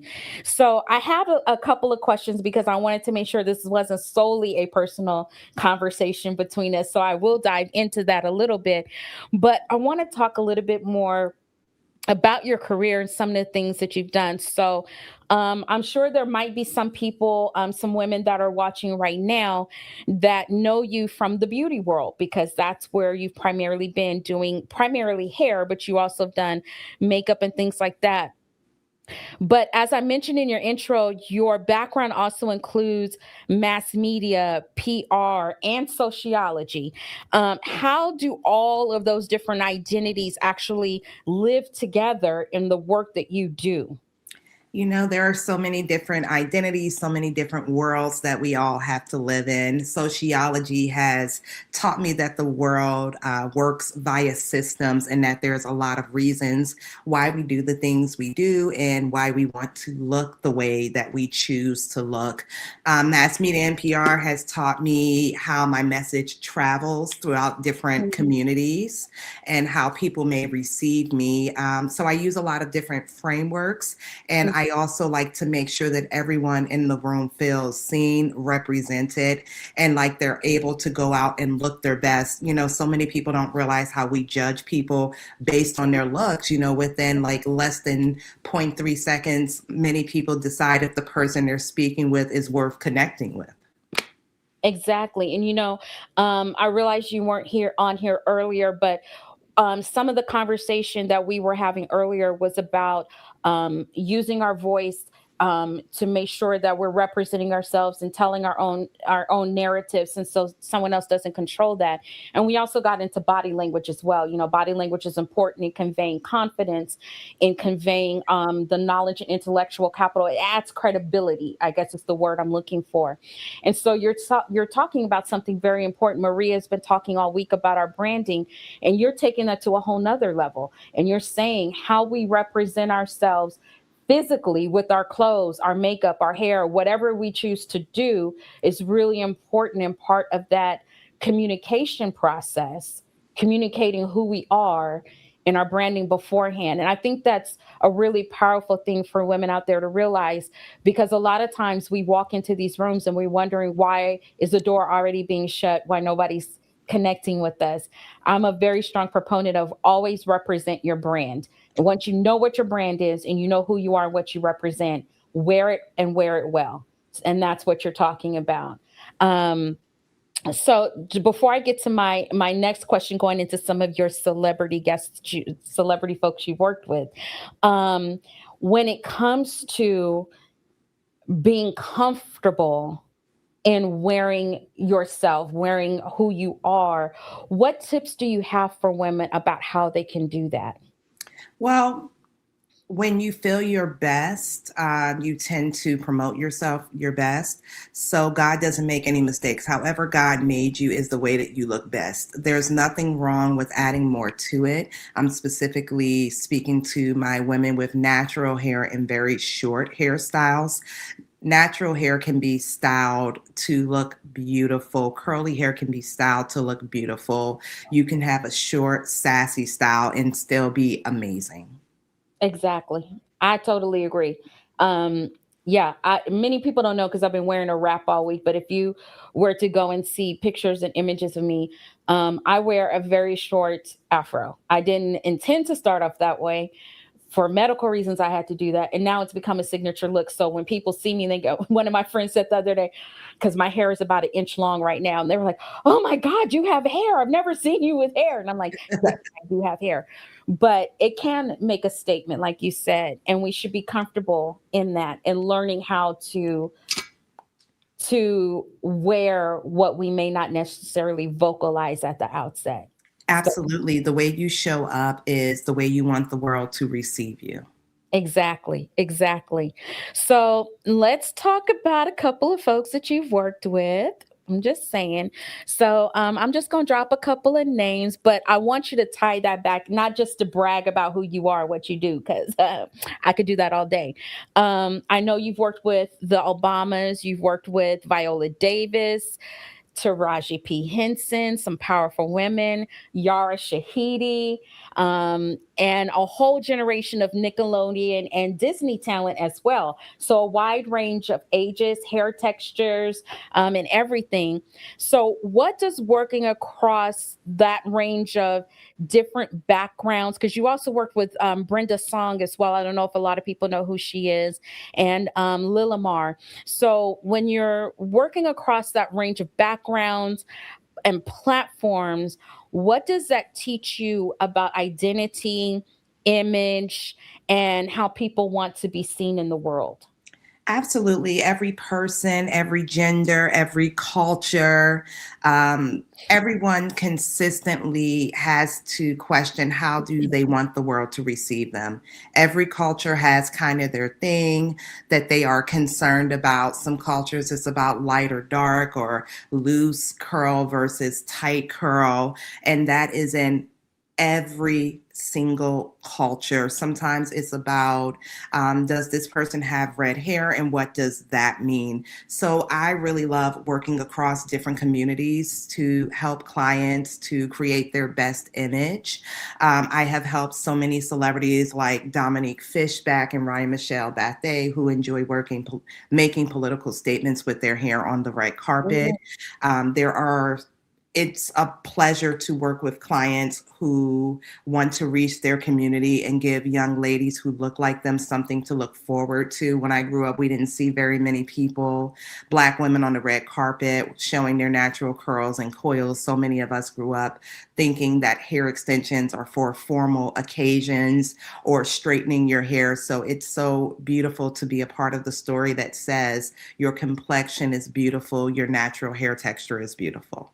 Exactly. And I think that's so powerful because when I do watch red carpets, I used to watch red carpets all the time and do commentary on Facebook like I was there. My friends used to love it.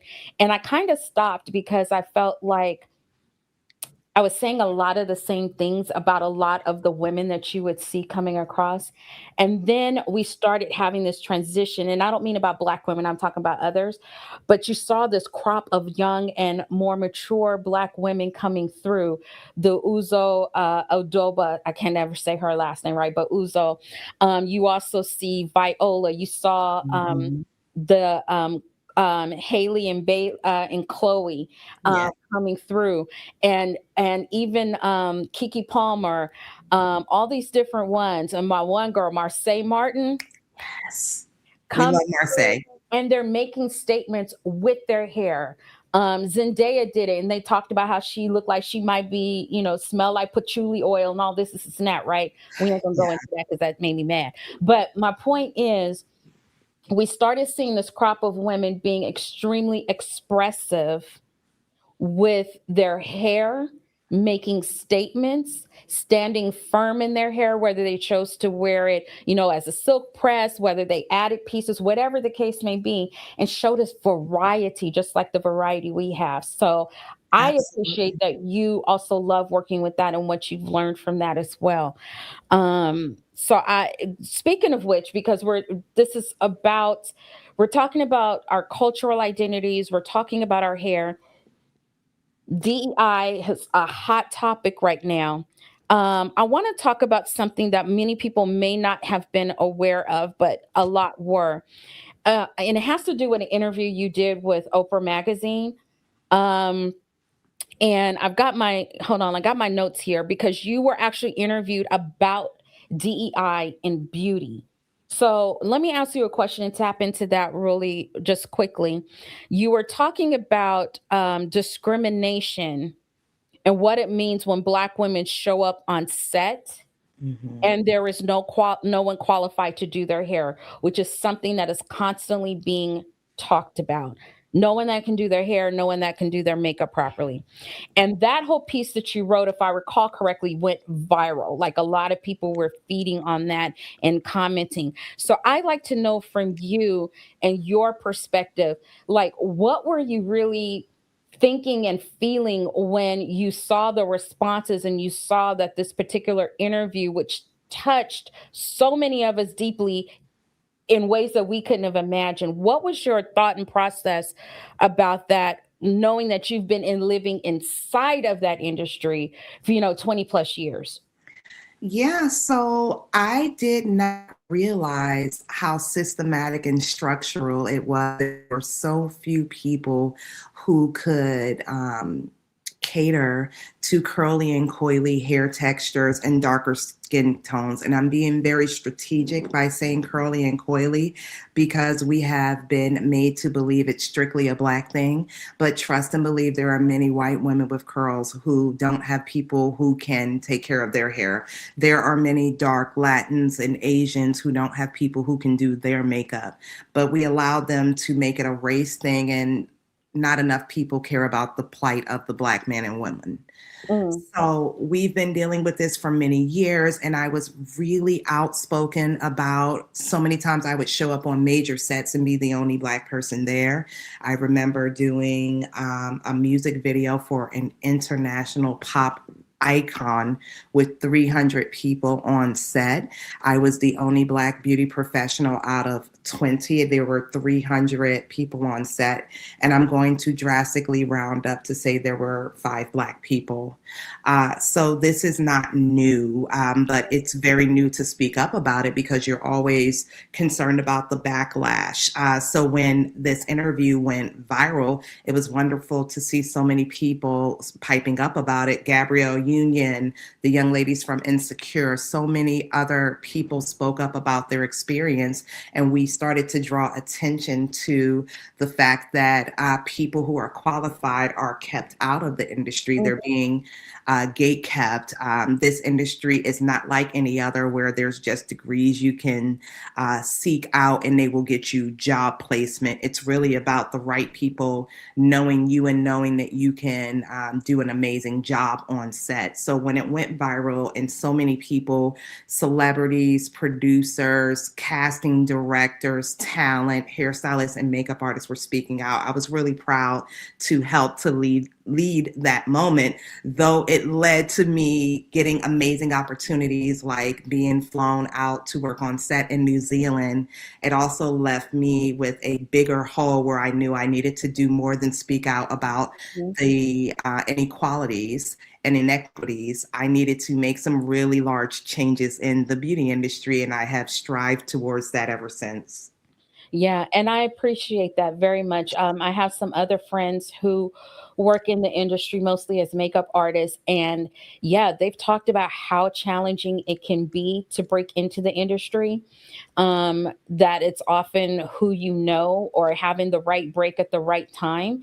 And those that I know that are the talent in the industry, they're constantly saying, well, many of them have to pay for people like you and others that can do their hair, do their makeup, to come on set, because the studios and stuff will not pay for those people to be there. They're like, here's the ones we're supplying for, and you either use them or you're going to have to. And that even goes into the modeling industry, quite honestly, as well. And they say, well, if you want somebody that can do your hair and makeup besides these people, if they allow them, then you have to pay for it.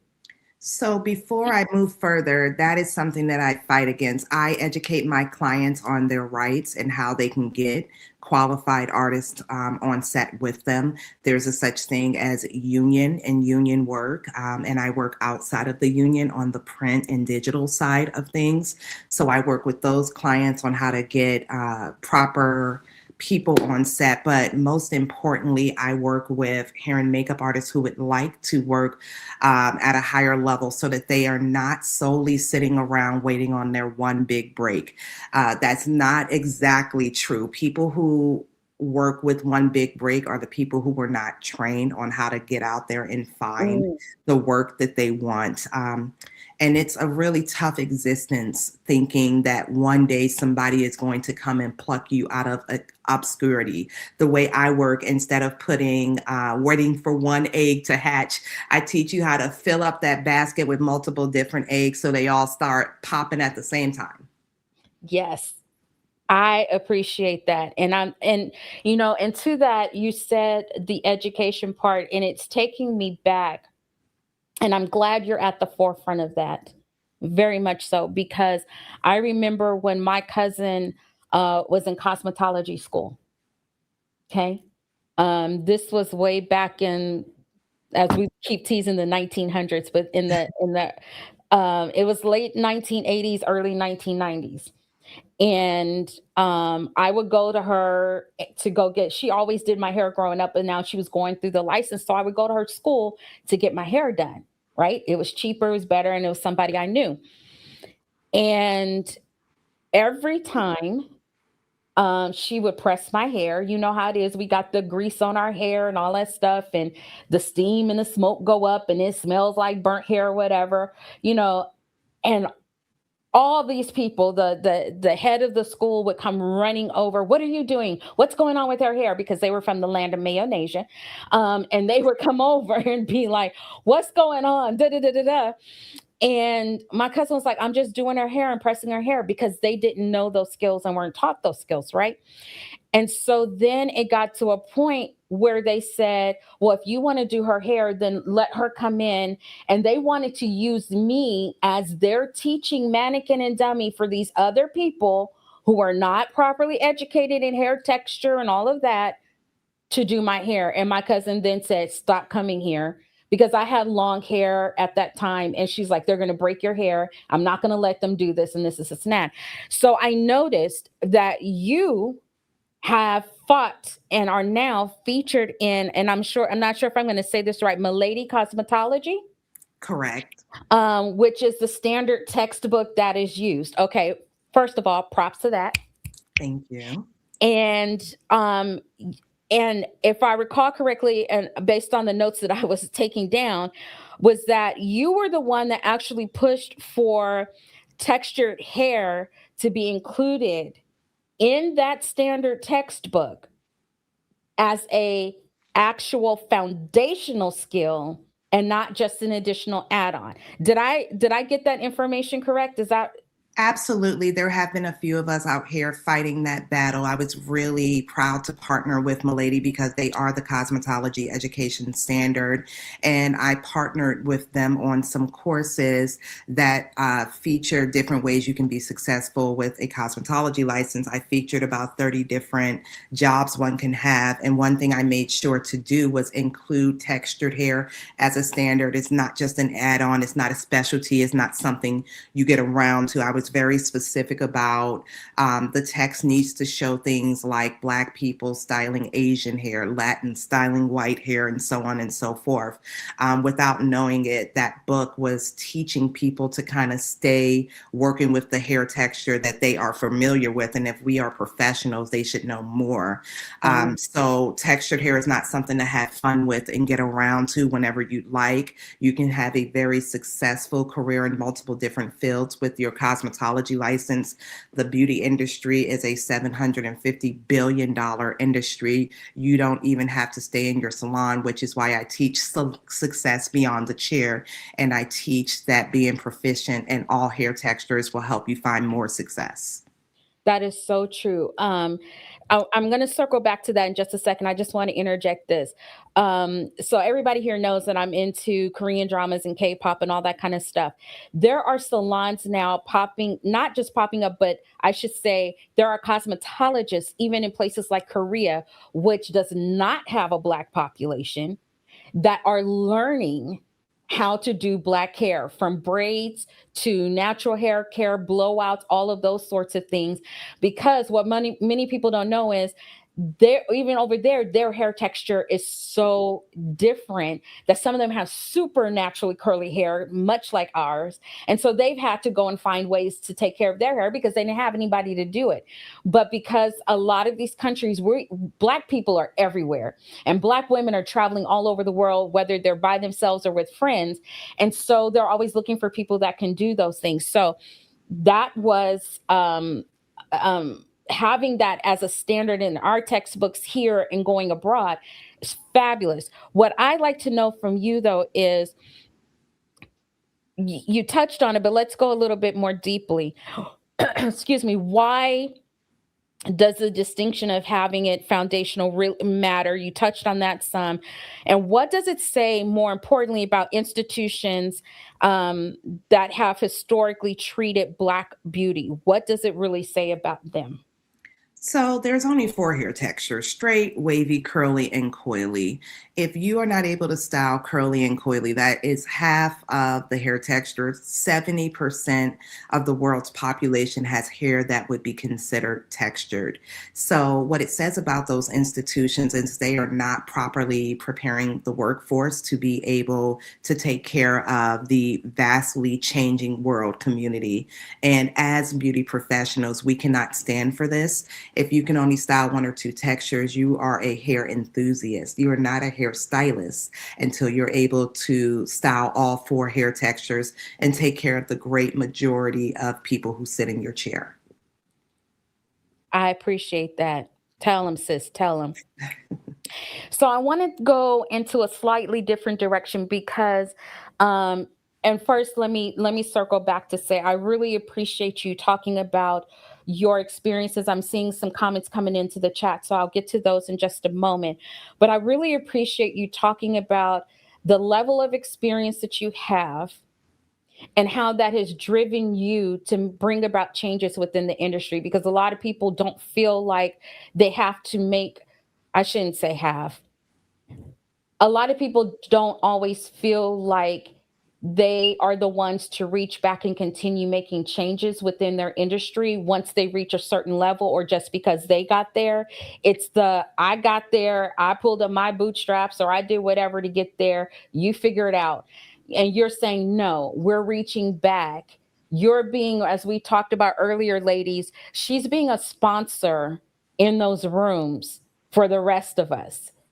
She's the one opening those doors so that other artists that are doing hair and makeup and so forth can come through and not have to keep fighting those same battles. But now they're coming through to line up to work with her to continue to kick down additional doors, break additional ceilings. So that's really important.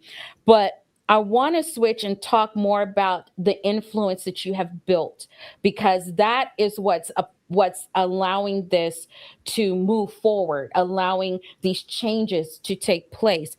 So with the influences that you've built in the spaces that we are not traditionally in, right? Even going all the way back to Lena Horne and so forth, who had to kind of figure out how to make her own makeup so she can go on screen.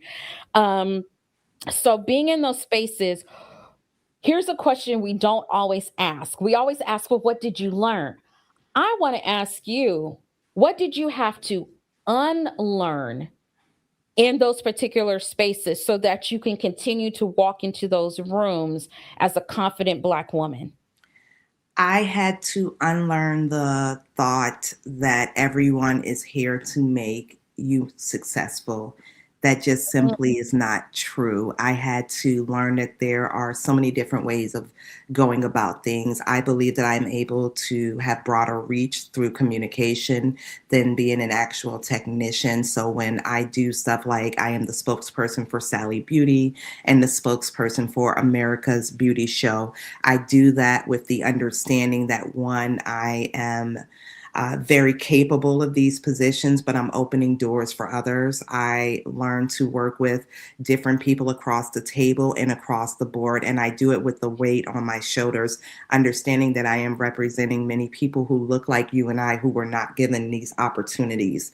And while a lot of people see beauty as vanity, which is something that I had to unlearn, like I said, beauty is a multi-billion-dollar industry. It would not be a multi-billion-dollar industry if the way you presented yourself did not matter.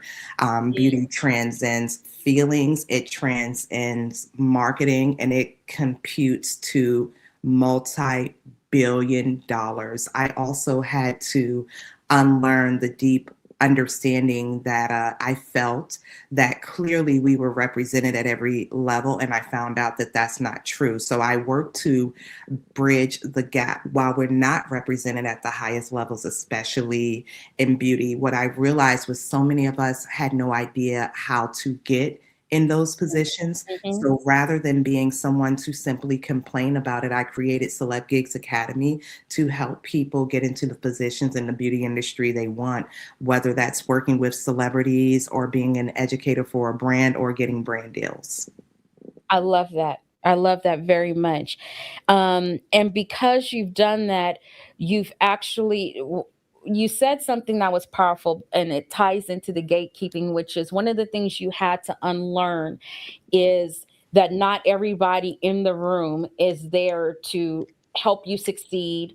Not everybody in the room wants you to succeed. Yeah. Not everybody in the room, we all know not everybody in the room wants us there to begin with. But oftentimes when we get into those rooms, because if we don't know how to read the room well, we or try to pick up on people's intentions, we often mistake the fact that we're there as people wanted us to be there. Yeah. And the reality is no, sometimes they're using you because you made them look good. Yeah. So they need to keep you around to keep them looking good. Absolutely. It was a very, very tough realization that sometimes you're placed in a room to simply say you're there. No one thought that you would succeed. So you can surprise them. Yeah. Yeah. Um Wow, there's just so many other things that we can go through. Let's kind of stick with the gatekeeping because here we've been talking about throughout the week that we are not here to gatekeep. We are not gatekeepers. We're here to share information, which is why the summit is free, and we've got tons of content like this that's free. You touched on this, but can we dive a little bit more into you said because there's different levels of the industry, which I don't think a lot of people realize, right? So just kind of highlight for us, what are some examples of like the real deal serious gatekeeping that takes place at some of these different levels that maybe we're not aware of, especially for those who are trying to expand everything? Yeah, so when we go to cosmetology school, first off, there are a lot of people who don't go to cosmetology school. They maybe do an old school apprenticeship where they go to a salon and learn how to style hair, or maybe it's their God-given talent and they think that that is enough. Without education, more than likely, you're going to stay where you started, or stay in a constant state of struggle. So all we're really taught about is working in a salon or possibly owning a salon, but many of us lack the business skills of having a successful business and maybe having multiple locations and franchising all the way up to working with marketing departments. Many hairstylists don't even know that there are major trade shows That's where you go to meet other artists, to meet brands, and to find out about different opportunities. Many don't know about working with PR people to work with celebrities or do brand campaigns or represent brands. I could really go on and on. This beauty industry has so many available things. You could even work with lawyers to be their special interest uh, specialists that they call to stand. There are people who work in mortuary sciences who are blessed with the ability to make someone look their best for their family's last time seeing them. The beauty industry is outrageously vast. I even helped a young lady get a position working with a company where she did hair and makeup for children for a toy company. Most people don't realize that's an opportunity. Okay. Whew. Are y'all picking up what she laying down? Because I know I am. We've got a couple of minutes left, but I want to share with you some of the thoughts that were coming through in the chat. So bear with me one here for just a moment.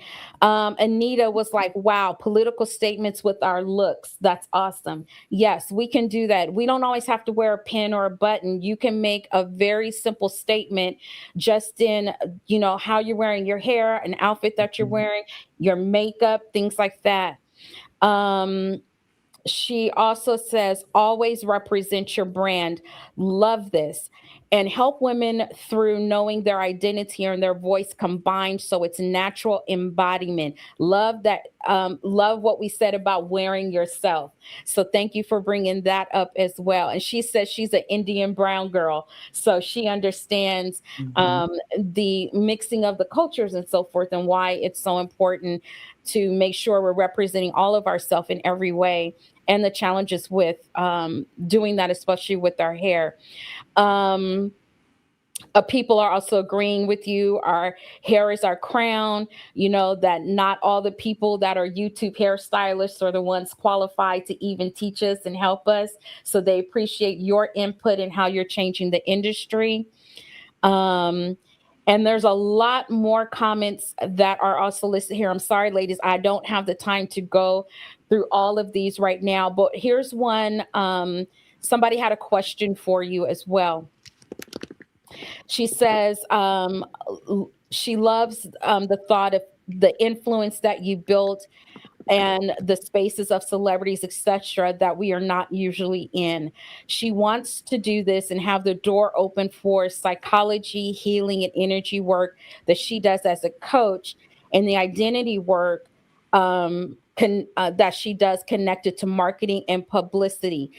Is that something you feel can apply to the beauty industry too? There's always room for that in every industry. Okay. So there you go. Short and simple answer. Basically, yes, it can apply to every kind of industry. So that is absolutely wonderful. So we do have to get ready to end and bring on our next guest. But what I would like to ask you is if there is one shift that people can walk away with today, that these ladies can walk away with, whether it's students, creators, corporate leaders, whatever the case may be. What is one real shift in how they think about their work or their worth that you would recommend? What would it be? Stop waiting to feel ready and just go after it. So many women, especially Black women, decide we have to go back to school for everything. We're often overqualified. More than likely, you already have what you need. It's all about presenting it and seeing from there. The first thing is to start with imperfect action.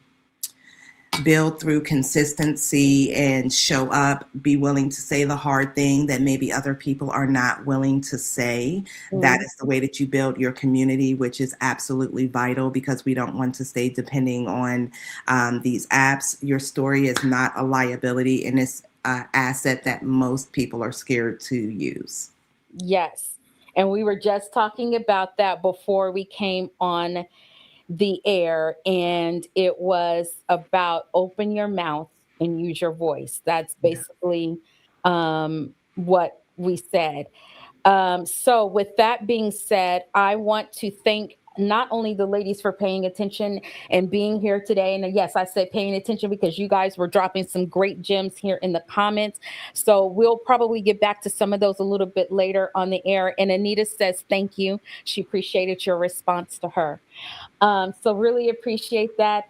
Thank you, Monet, for being here, for being a trailblazer, that you are a real influencer because you used your influence not to be all over TikTok and all over that. You used, not that you're not there, but you used your influences in the places where it matters most, really in the work, doing the book, the textbook, places like that, and also continuing to talk. Can you tell people where they can find you just briefly before we switch over? Absolutely. Please find me any and everywhere at Monet Artistry. Perfect. And that's MONAE Artistry. Thank Yes. you so much, my friend. I'm sorry I won't get to see you this time while we're here, but I look forward to seeing you again soon and connecting with you. I haven't forgot about your disc assessment, by the way. She gives a lot of great advice, and she's given me some wonderful advice. And so I look forward to connecting with you again soon. In real life, not just online. So thank Exactly. you very much. Love you. And we're ready to move on. And who's coming to the set Love next? you too. Bye-bye. Bye, love. Oh, I got Natalia in here running. Jennifer Turner, and there's an intro video. Okay, great. So we're going to turn over to our next speaker coming to the stage. Her name is Jennifer Turner, and here is our intro video. Greetings to you, wherever you are in the world. I want to start with this. You belong in every room you walk into. I'm Jennifer Turner, a joyful technology leader, mother, wife, friend, and family member. My leadership spans powerful and connected spaces, and I'm sharing insights from 3 of them at the summit. First, I bring over 32 years of leadership experience across corporate America. 2, I now serve as a nonprofit executive at New Era Creative Space, where we use creative arts to strengthen communities to change the world. Service isn't something that I do on the side. It's at the core of my leadership. And third, I'm also a managing partner at Acoratech, where we help organizations solve their toughest challenges through technology, whether that's application development, cybersecurity, managed services, or using AI as a tool for impact. At the Top 100 Most Powerful Black Women Summit, we will talk about tackling the imposter syndrome, what it really takes to scale a nonprofit with purpose, and how AI can be leveraged to solve global challenges, and your very own.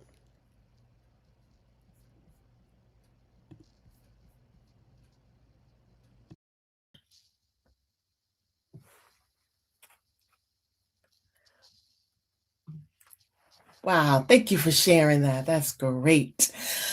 All right. Greetings to wherever you are in the world.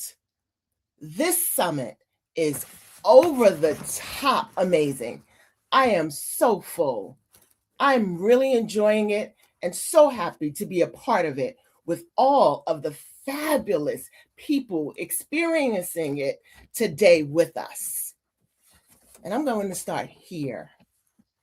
Artificial intelligence is changing the world.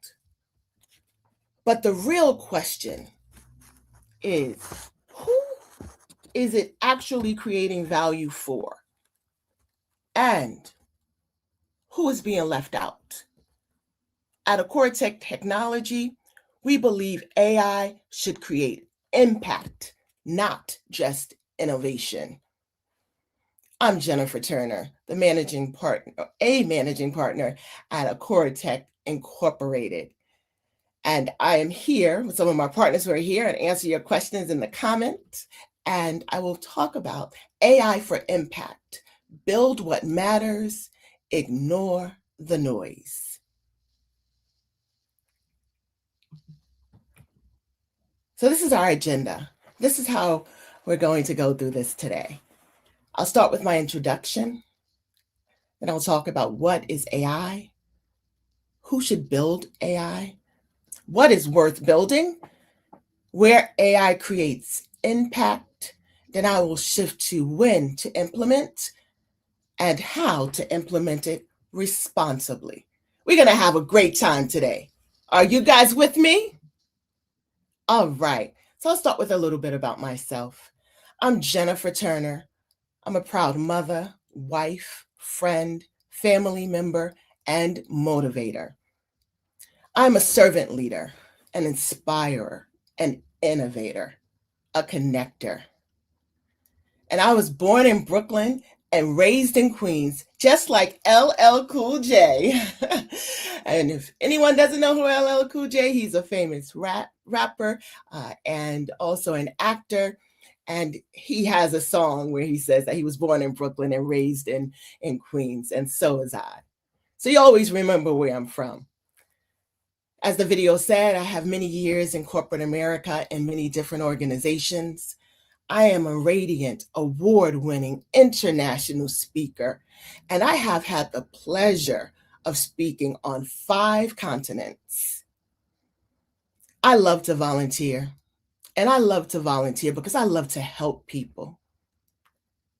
I am a member of Delta Sigma Theta Sorority Incorporated, where we are a sisterhood of college-educated women dedicated to community service. I was also a Girl Scout leader for over 15 years. I was a service unit manager, leader of leaders in places outside in the world. In the US, we call it Girl Scouts. Outside in the world, we call it, they're called Girl Guides. I'm also an advocate for women and an advocate for students, for children. And over 18 years ago, I created an event called Engineering is Fun, where me and amazing other volunteers work to excite students about STEAM, science, technology, engineering, art, and math. And we have exposed over 1,800 students to think about careers in STEAM fields. I graduated from Howard University, HU, with a BA and also an MBA. In addition, I have a master's certification from George Washington University. I've won many awards, and I've been married to the same man for 27 years, and we have 2 awesome girls who are adults now. Now, that was a little bit about me, and now I want to just tell you a little bit more about Acoratech. So at Acoratech, we help organizations build smarter, scale faster, and create global opportunities through ethical AI and outstanding talent. So at Acoratech, what we say is, bring us your most challenging problems, and we will work with you to find a solution. All right, so that was a little bit about us. Now, let's dive in. And I always like to start any conversation with what is artificial intelligence? Just if anyone wants to know, and also simply the way I like to answer that question is just by saying simply, AI, artificial intelligence, is like robots in your computer that can do simple tasks, and then they learn. And when they learn, then they can do complex tasks. So when you're watching Netflix and you get a recommendation, That's AI. Or when you have your computer or your phone and it finishes that sentence for you, that's also AI. I know it's pretty powerful. So most businesses are using tools, but very few are using systems. So that's where many businesses can get stuck. So we're going to talk about building building what works and ignoring the noise. So let's go. Here are some more examples of AI. I want to tell you how I fell in love with AI. Let me tell you. Okay, so I needed to create a business plan, right? A few years ago. And I had a brief description of the business, what it was, who it was, just a brief paragraph. So I took that paragraph and I put it into Chat GPT. And in seconds, it generated a business plan that included so many elements that I was not even thinking about, including market strategy and beyond, and all of the key elements. And I just remembered back where when I was pursuing my MBA and we needed to put together a business plan. I just remember it taking hours. Okay, it might have taken days, right? So now with AI technology, it can take seconds. So it's really amazing. Many of you may use AI models like Microsoft Copilot in the Microsoft Suite offerings when you're doing, PowerPoint or other offerings, or using Google Gemini. When you go into Google, you can search, or you could go into AI mode and watch it work and generate so many different things for you. So let's talk, right? Who should build AI? Everyone should build AI. Let me give you an example of something that happened recently. A quick story. I love stories. Okay, with my niece. And we were talking about her resume and updating it. And then I was like, hey, let me introduce you to AI. So she took her resume that was old and outdated and she placed it into Chat GPT. And of course, it came out with something that was glowing with words. The format was, so new and fresh. And it really was one of those things that helped her, right, to embrace, AI. And that helped many to, embrace AI. So I think that's one thing that we all should use it. We all should embrace it. And today we're talking about good AI. Many of you may have seen Terminator movies where in some Terminators it was the bad, in some of the different movies, there are a lot of different series. In some of the different ones, there was the bad AI and it was the good AI. Well, we're talking about the good AI today. And yes, so AI is going to make things easier, right? It's going to save time. And when it's doing the same time, maybe some jobs will shift, but what will happen is also there will be new jobs because guess what, right? AI needs to be managed, right? So it needs to be managed. It also needs, so everyone should build AI. And I think about AI too, when we say about embracing it, bringing new jobs for those who need to build it, manage it, program it.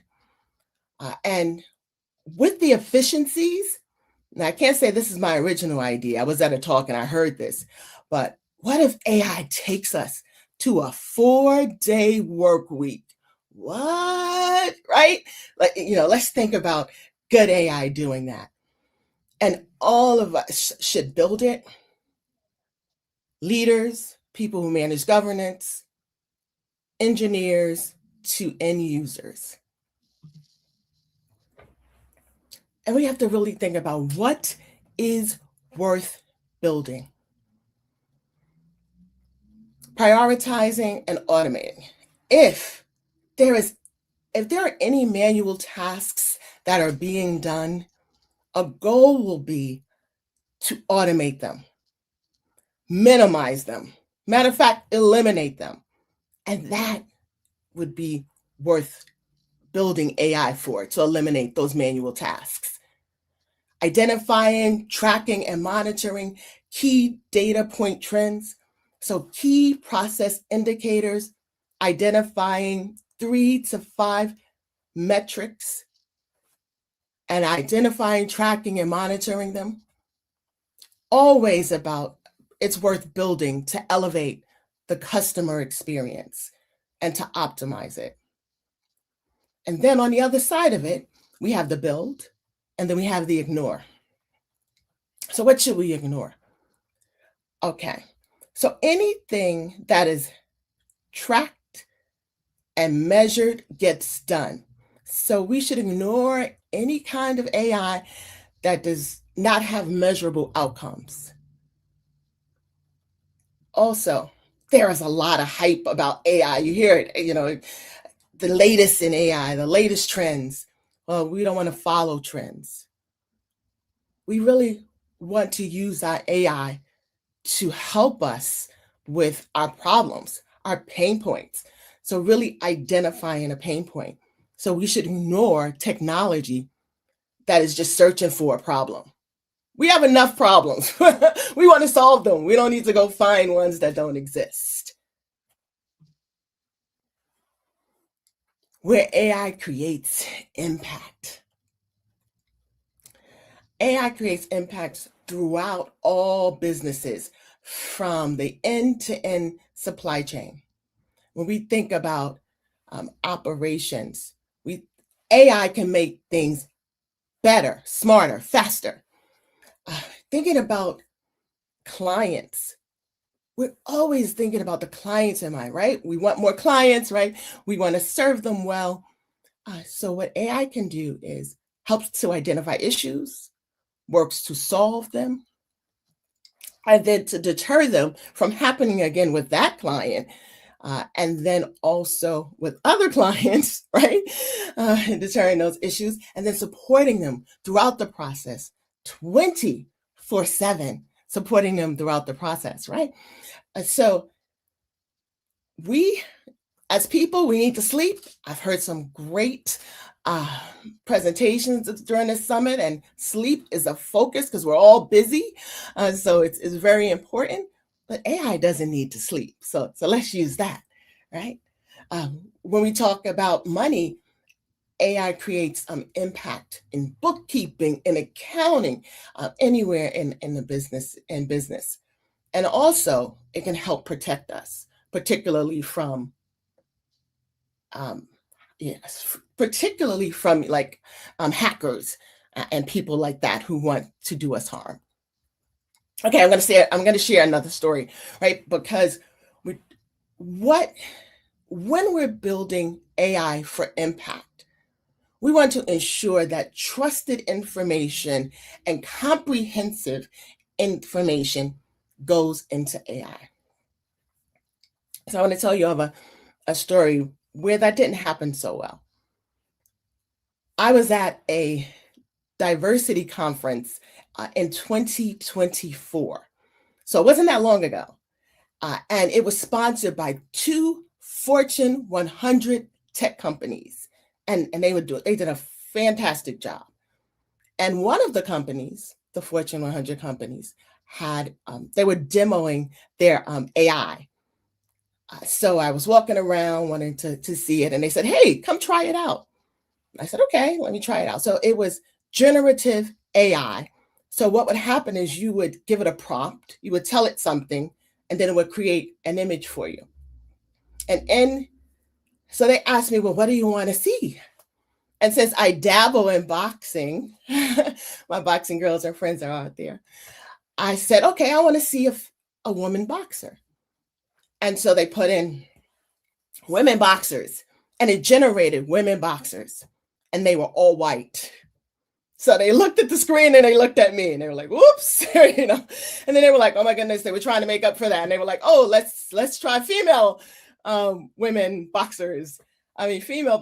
And then what they generated again was all white women. So they were like looking for the right word. So being at a diversity conference, I said to them, okay, let's put diverse women boxers and see what we get. And the result was all these beautiful hues of color of colored women, all beautiful colors and shades of colored women. And there was not one white woman in that result. So I think they were like, okay, we got to go back to the drawing board. Remember, this is a Fortune 500, tech company, right? And so what goes in comes out. So eventually what they did was, then they put, right, so there was no white woman in there, right? So then they just said, okay, they gave up for that, right? Because if you say diversity, it includes white women. So this should have been all of the colored people and a white woman. So eventually what they did was they just said, okay, let's put in a Black woman boxer or Black female boxers. And they came back with this result, an AI image generated woman boxer. And I look just like that, guys. Well, I'm working on it. I'm only kidding.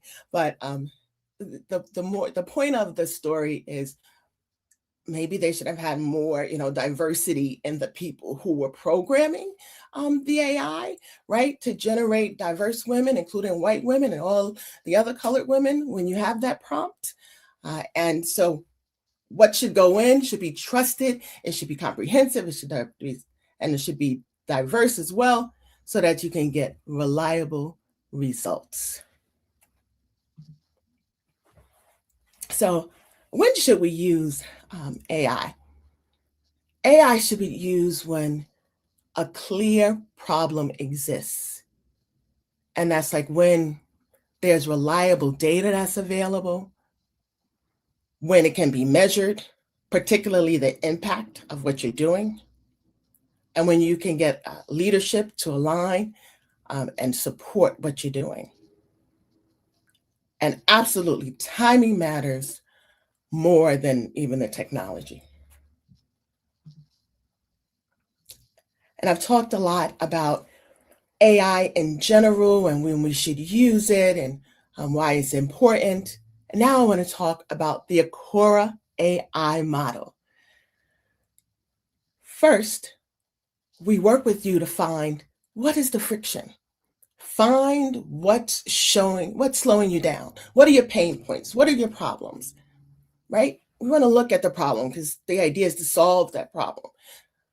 And then simplify the workflow, right? Working with businesses once those problems are identified and working with you to identify and to work on the best AI solution to address that problem.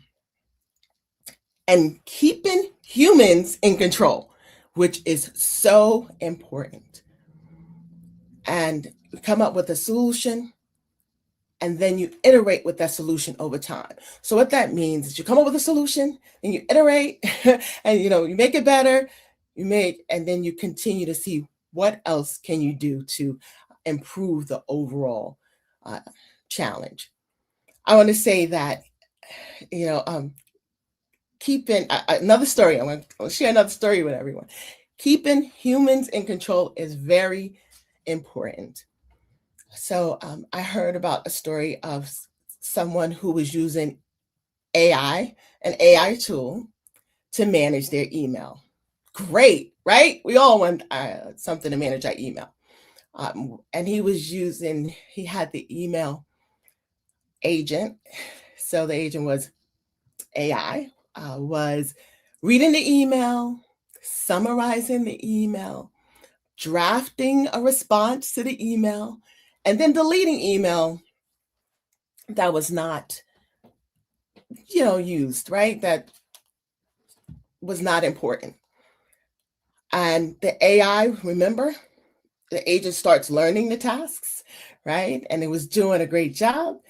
And then, like all of us, the agent got overwhelmed with all of the email, like we do, and the agent just started deleting all of this user's email. Right? We would probably want to delete all of our email, right? So learn just like us that email is overwhelming and started deleting all of that. So the lesson in that is that AI who had too much control, and that was not the best way to go. So as in a case like this, you always want to have human control. So in that scenario, maybe you can use an email AI solution to review your email, summarize email, and then also to and then draft email, but don't send it, and maybe don't let it delete email. Maybe keep that, keep that type of control. Operations. This is a great case study where in operations, definitely AI can make things better, smarter, faster, and can reduce time in this scenario even by 40% by using an AI assisted data processing. There are many types of AI assisted tools, and I want to share an example of one today. The AI assistant that helps to manage meeting notes, because you can have an AI assistant join a meeting with you, a video conference, or even in person, right? It can record the meeting that's going on, and it records the whole meeting verbatim, summarizes it. Also, it provides like bullets, action items. It's great. Remember those times when we were the ones who were selected to do the minutes, right? And how much time it takes to do minutes? Well, this AI assistant totally, right, reduces the time for all of that. And even with that, you can use this. One of my colleagues actually shared this with us.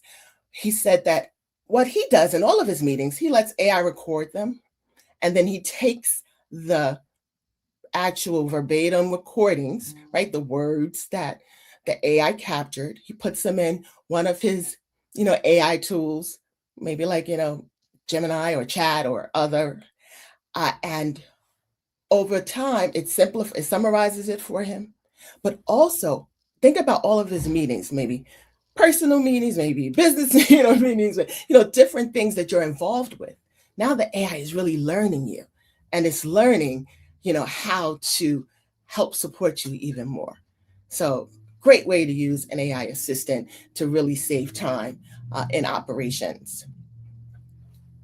Also, another case study is on customer insights.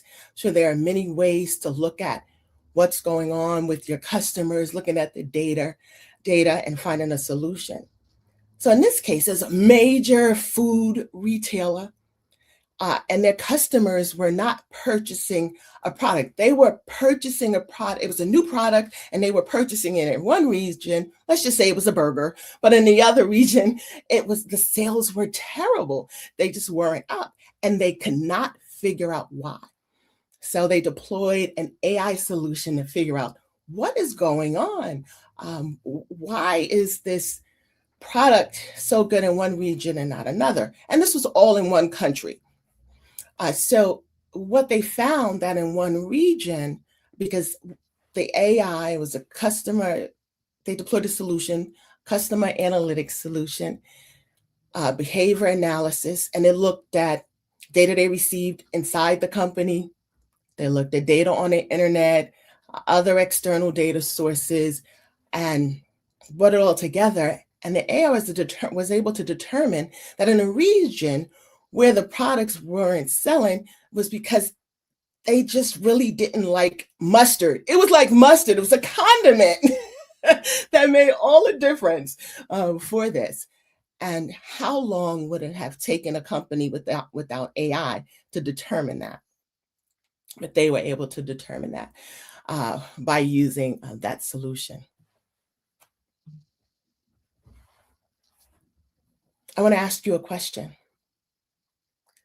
Can you explain the value of your AI project in one sentence? So if you have AI projects in existence already, can you explain the value of your AI project just in one sentence? And this is a good question as you move forward and if you want to create a new AI solution. If not, stop the project, pause the project if you cannot explain it. It may not be the right AI project. So now I want to give everyone here a call to action, right?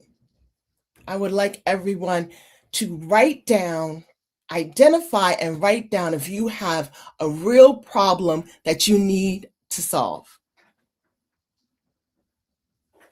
Write it down. I'll give you 3 seconds. If you have a pen, actually put it in your notes. That's what I do. Put it in your notes on your phone, jot it down, put it anywhere. So identify one real problem and document it. And once you have that, then decide if AI is the right solution to solve that problem. And if it is, start small. Execute with purpose and scale. And remember, based on my story where one of the email is getting deleted, keep humans in the loop. And call a Corotech if you need help.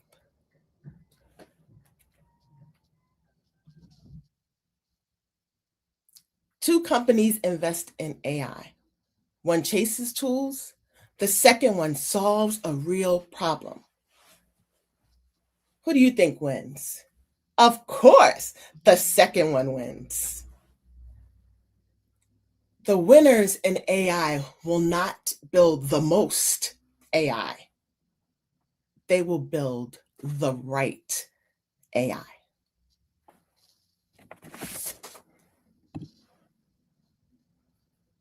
So let's talk. If you're not sure where this fits in your business, we'll help you map it out. Visit our website today and schedule your free IT strategy call at www.acorotech.com. You see it here. And I'll drop it in the comments or use a phone, to use that QR code to go there and get your free IT strategy call. AI, I'm going to leave this here for a minute so you can connect with us and set up so you can get that free IT strategy call. But AI is one of the most powerful tools we've ever had. But power without clarity leads to noise. So, as you leave today, don't focus on doing more. Focus on doing what matters. Build with intention. Build with purpose. And most importantly, build what matters. I'm Jennifer Turner, and I am a managing partner at Corotech, where if you give us your toughest technology solutions, we can help you with a solution in AI and beyond. So let's talk. Are there questions for me? Let's see. Oh, the scan code's not working. I tested it. So please try again, or it takes you directly to that website link. Thanks for letting me know that. Yes, there definitely are other, I probably mentioned that. I mentioned one AI more than others. I did have a slide where there are other models that are also available, like Google Gemini, also Perplexity was on that side. And you can also drop them in here if there are others. There are many AI tools and that are available and that we could also share, help you build as well, using those models and or others. So thank you for that. All right. I'm just looking now at some more of the questions in the chat.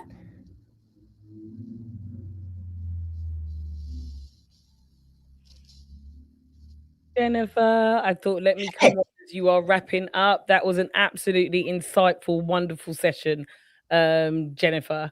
Thank you so much. Did the QR, I heard, was the QR code working for everyone, by the way? If not, Jennifer, I don't know if you want to drop the link in the chat also as well. Yes. Just in case. Yes. More's always better than less. Absolutely. So I just dropped it in there for you. All right. See some people. Yes, I was born in Brooklyn. I'm now located in Peekskill, New York. For those of you who are here, so that's great. I'm seeing some more of the chats here. But yes, Natalia, so good to see you. Thanks for coming on with me. That's excellent. I'm behind the scenes and I saw your voice. I think you're the same as me. We've got distinctive voices. And I thought, let me come on. I just wanted to say, yeah, that was a really, really great session. Just in when I heard someone say the QR code is not working, I literally tripped over myself just to let you know to get in it. Like, is it working? Everybody check it. Put a link in the chat. Yes, please check it. Yes, and that's the way. We always have to pivot, right? I checked, it was checked, trust me, a few times before it was broadcasted. But if it's not working for you, that's why it is right on the screen. It's easy, www.acoratech.com. And I also dropped the link in comments for you as well. So reach out to us and schedule your free IT strategy call. We're here for you. Oh, brilliant. Engineer, are we on schedule? So I know we got to be on schedule today because we got the networking. Okay, cool. Just before you go though, Jennifer, please do let everybody know, like if they wanted to just have a conversation with you, meet you, get more interesting sound bites, where can they, which camera am I on again? Sorry, Engineer, this one. Okay. Where can they connect with you? Where can they find you? Absolutely. You can definitely find me at www.acoratech.com and also on LinkedIn as Jennifer Turner, and also Acoratech as well on LinkedIn. So, and I really urge everyone to definitely reach out to us and let's do the assessment. Yeah. IT needs. And as well, sometimes it's just good to talk. I think that's the of today. There's been a few times this week, like I've had particular issues and problems, and someone's just walked in the room and said something. I'm like, oh my God, that's a solution to the problem. And sometimes we don't talk enough, especially in this remote world where we're more behind devices and in person. And I'm guilty of this myself as well. Sometimes it's just good to talk, and that's why we've even got community. And what we're bringing to you over these, well, we've got one more day left, but across these 5 days, is not just the opportunity to be inspired, motivated, and educated, and the opportunity to work with women that you can connect and register with, but actually it's an opportunity just to have conversation with like-minded people. So if there's anyone that's come up here and what they've said or what they're doing really resonates with you, have a conversation. Follow them on a social media channel, reach out and say, hey, Jennifer, I saw you at Top 100 Most Powerful Black Women Summit, and I'd really like to connect. Okay? I'd really like to ask a question. It's just important that we really just start communicating with one another more, because sometimes a problem shared is a problem halved. Yes, definitely would love to connect with you. I thank you for being here and listening to my presentation about Acoratech and AI. I'm also an interim executive director of New Era Creative Space, and I do have another pre-recorded session coming on later tomorrow. And that's another way that you can connect as well. So for New Era Creative Space, we are a nonprofit organization where we inspire a stronger community through creative programs to strengthen communities and to change the world. So I'm here representing, like I said in my intro, myself, Cortec, and also New Era Creative Space. So I'm so glad to have all of this time to be here with you and a chance to talk about AI, also a chance to be a part of this over-the-top amazing summit.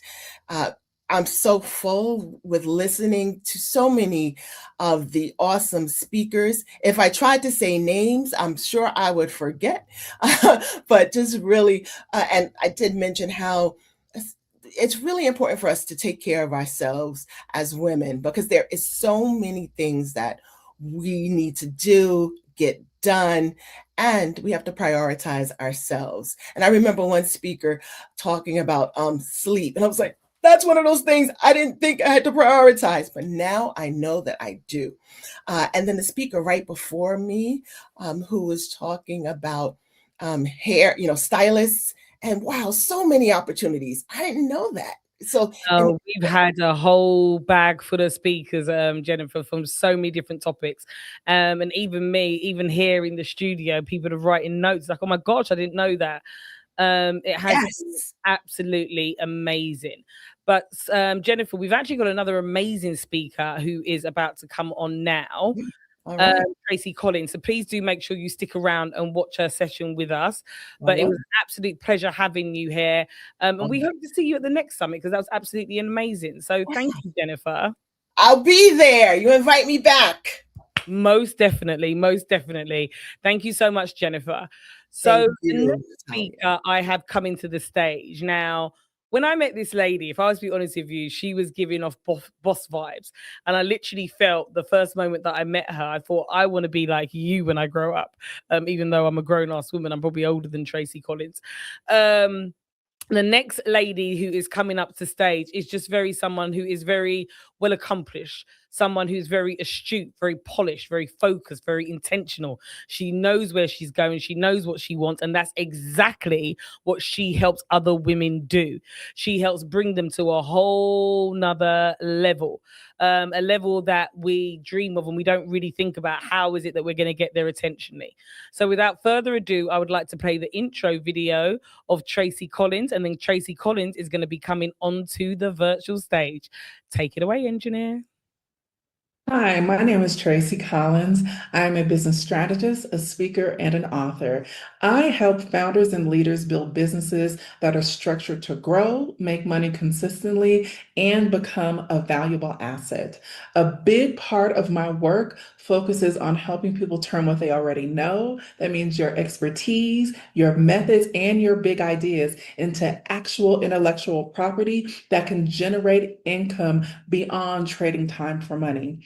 I help business professionals use smart systems to simplify their operations, to increase revenue, and scale more efficiently. I primarily work with women who are already earning six figures and who are ready to grow even further through my leader framework. Together, we focus on building businesses that are organized, scalable, and designed for long-term success. Having built and exited multiple businesses myself, I help guide my clients in creating businesses that support wealth, freedom, and legacy. At the Top 100 Summit, I will be sharing how women leaders can turn their knowledge into intellectual property, build businesses that grow beyond services, and use systems to create more income opportunities for themselves. My focus is on helping women move from simply just running a business to building a freedom-focused business, one that continues to generate income and opportunities while positioning your work as a lasting asset. I look forward to seeing you there.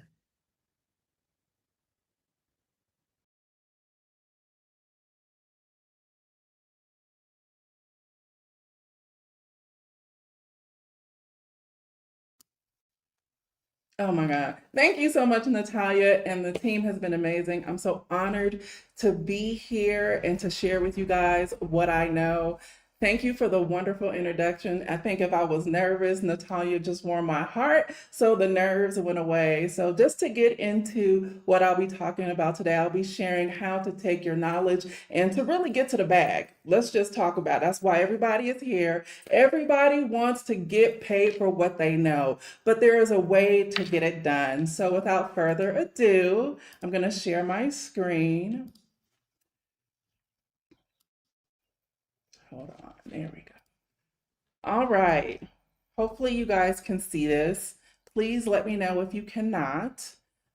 So let's talk about how you can go from busy to built. I want to see the screen too.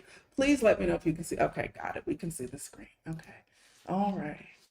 Let me move this here.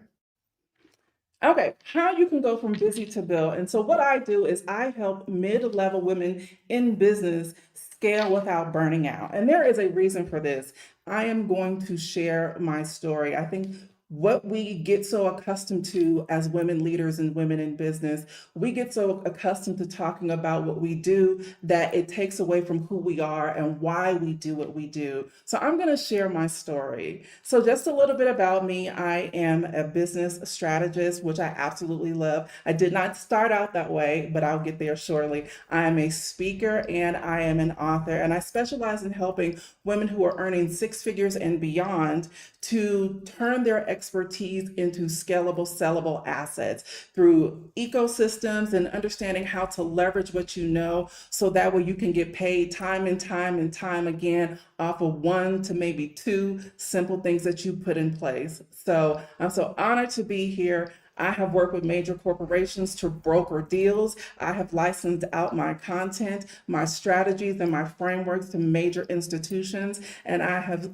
went to speak on major stages. So that is what I'm most excited about, is being here and really sharing what I know.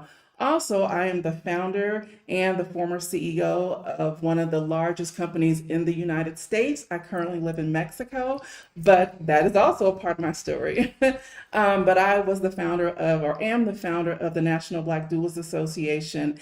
And that company I created because I wanted to combat the maternal mortality and morbidity rate in the United States. And I did it because we were being overlooked. So in 2017, I launched that company, and in 2023, I successfully sold that company to someone who was already a member in there.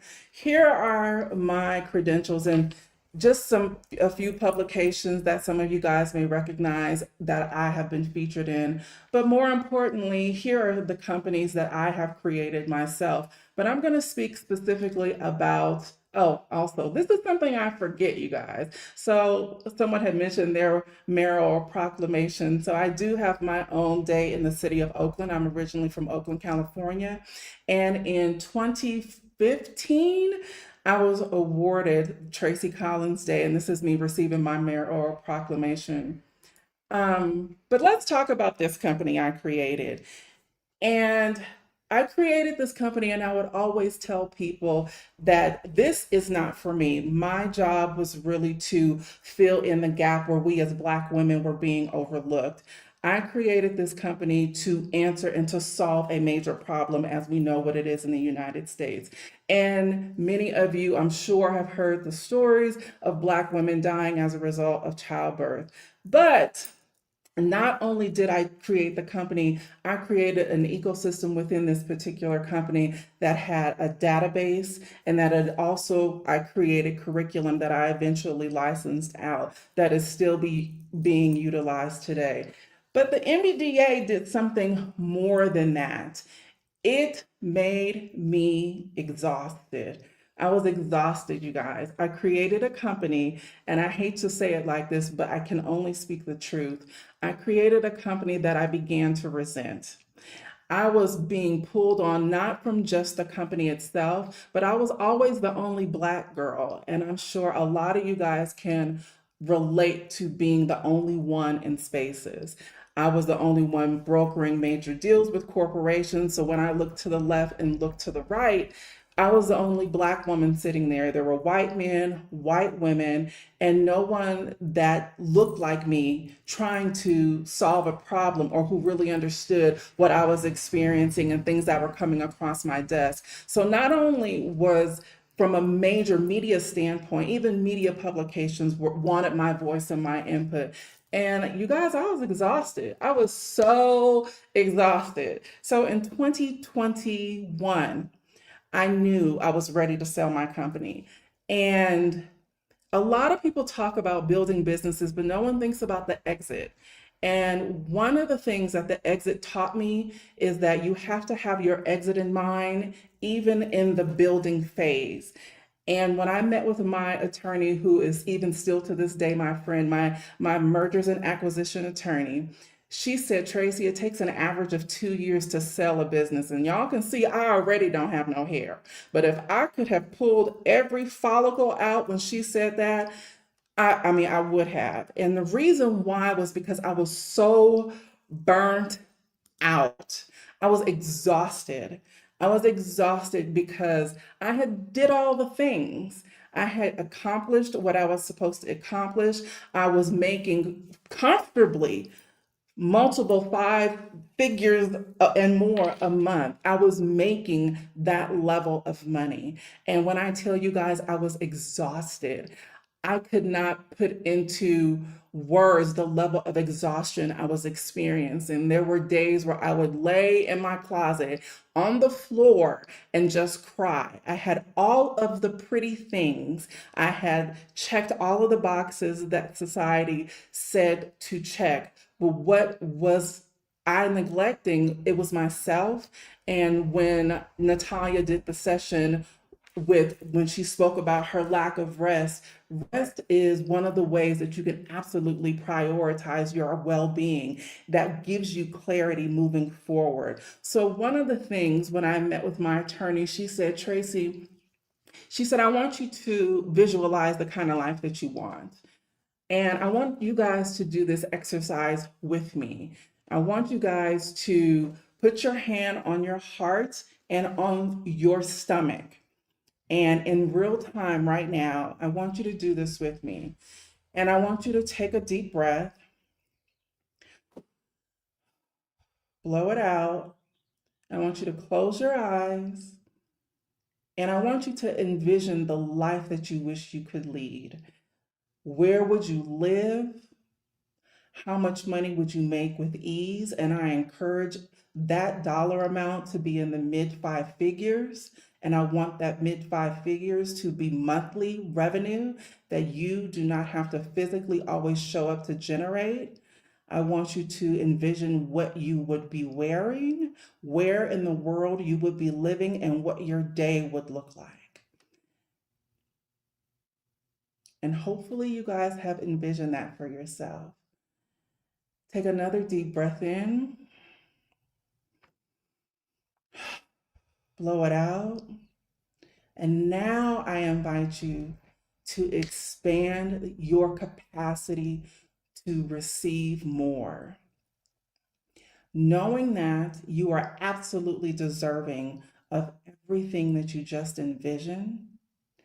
That exhaustion does not have to live in your body because fatigue leads to stress and it leads to duress, and ultimately stress kills us.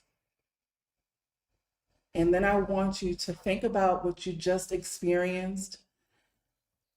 And when you get a chance, I want you to write that down. Because spelling is spelling. When you start scripting out your life, you start to call in the kind of life that you absolutely deserve. And this is an exercise that I would love for you to repeat daily. And when I tell you I want your five-figure number that you envision to generate a month, and if it does not feel uncomfortable to you, then you are not reaching high enough. I want you to put your hand on your stomach and on your heart chakra and that stomach, your solar plexus chakra. And I want you to breathe into that number until it feels normal. That number is what you should be earning. Hey, That Tracy, he popped in. I'm so sorry to interrupt you. You okay with your slides? Can you see? We can see them. But it looked like you was having trouble moving them. No. Can you see them? Oh, the StreamYard went away. Thank you. It went Okay, the anything else telling me that it's in present mode? Yeah. Are we there? So if you present, I see it on the that's it. screen We're here. up now. We're live. I did not mean to interrupt you, Tracy. I'm so sorry. I wasn't sure that we had a visual slide. Let me know if you can see it. Yes, we can. Okay. Perfect. Sorry. No. Thank you. Okay. So I want you to repeat that exercise every day. So let's have a reality check conversation. You already have the clients, you already have the reputation, and you may even have the results. But what you don't necessarily have is income that does not reset itself at the beginning of every month. Every dollar still requires your involvement, how you are currently generating it. And growing feels more like work versus freedom. And you did not get into your business, you did not create your business to create another job for yourself. The problem is, it's not about the hustle. And I want us as Black women to stop wearing exhaustion as a badge of honor. The problem is a structural problem. And there have been a lot of AI speakers who have done amazing jobs talking about AI. So I'm not going to go too much into that. But burnout is not from working hard. It is really a symptom of not having an effective infrastructure. So one of the things that I always look at when women come to me is, what is their infrastructure like? Natalia has done an amazing job talking about building a funnel system. But when you are in the process of scaling your business, meaning you've built the foundation, but now you are looking to create stronger, more successful habits, you have to have a system that supports that. The ceiling is not about your talent, it is about your business model. Your revenue is going to require your consistent presence the way you have currently built it. But now we're going to talk about how you can start generating revenue based off of what you know, which is one of the things that I am so passionate about, which is creating intellectual property. So who is this for? You've already created the consistent and the income, but it's inconsistent. You have proven expertise. We're not talking about your level of expertise. We as Black women have to stop over-proving ourselves, thinking that we need another degree or another certification. No. It's really about building passive income through systems that support what you already know.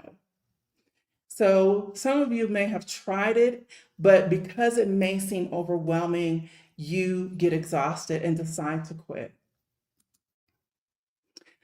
Let's talk about some frameworks that you can shift. Starting right now, these are mindset shifts that will help you take everything to the next level. I want you to look at your business and I want you to think about it as an asset creation. If you are not creating more than you are consuming, then you are doing it backwards. You are moving from a service delivery to an asset creation. Think about something that you can create, a core offer in your business that you currently have, and how that offer can pay you time and time again. We want to move you from transactional income, meaning that every time you get paid, it's because you've shown up and you've given your time, versus creating recurring revenue.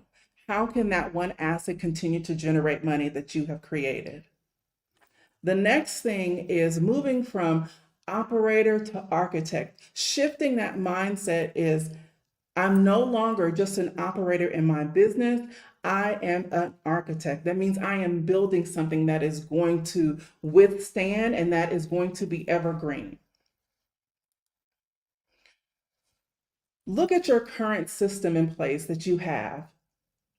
And if your system is not helping you build a life of freedom, then we need to look at where the bottleneck lies in the business. And there are tools that many presenters before me, they talked about automations, they spoke about AI implementation, but it is here to force multiply what you have already built. Your AI is here to build, make it easier, make the customer journey more seamless, and make when you show up more effective. And it's also there to weed out the people who are not ready to work for you, because your business is not for everybody. Your business is for the right person. So then I want you to start to identify the areas that need the most attention right now. Where can you start to create a system that will give you back your time because you have started to build a structure that will pay you and position you? So let's talk about this. First, we want to create an offer that solves one core problem. I know you guys have heard that time and time again. The next is creating that effective system. It does not have to be fancy, it just has to be precise. And you can do it through funnel creation. The next thing is through this one core offer, creating multiple assets that pay you. Now, how are you going to reach your target market? How are you going to reach your ideal client? And it could be through social media, it could be through speaking engagements, but it also could be, and please don't underestimate the power of your email list. Your email list is your database, and I'm going to get back to that because that is a key component in taking your business to the next level. And finally, is money is meant to be increased with ease, not burnout. And how do you do that? Is creating intellectual property. I absolutely love when I see copywritten, trademark pieces of material because you are able to have things that will pay you time and time again, because that means that you are no longer trading your time for money. You can create digital assets, and your digital assets can be anything from toolkits, ebooks, it could be courses. Those things can live on your website, or it can live in a place where it can run without you.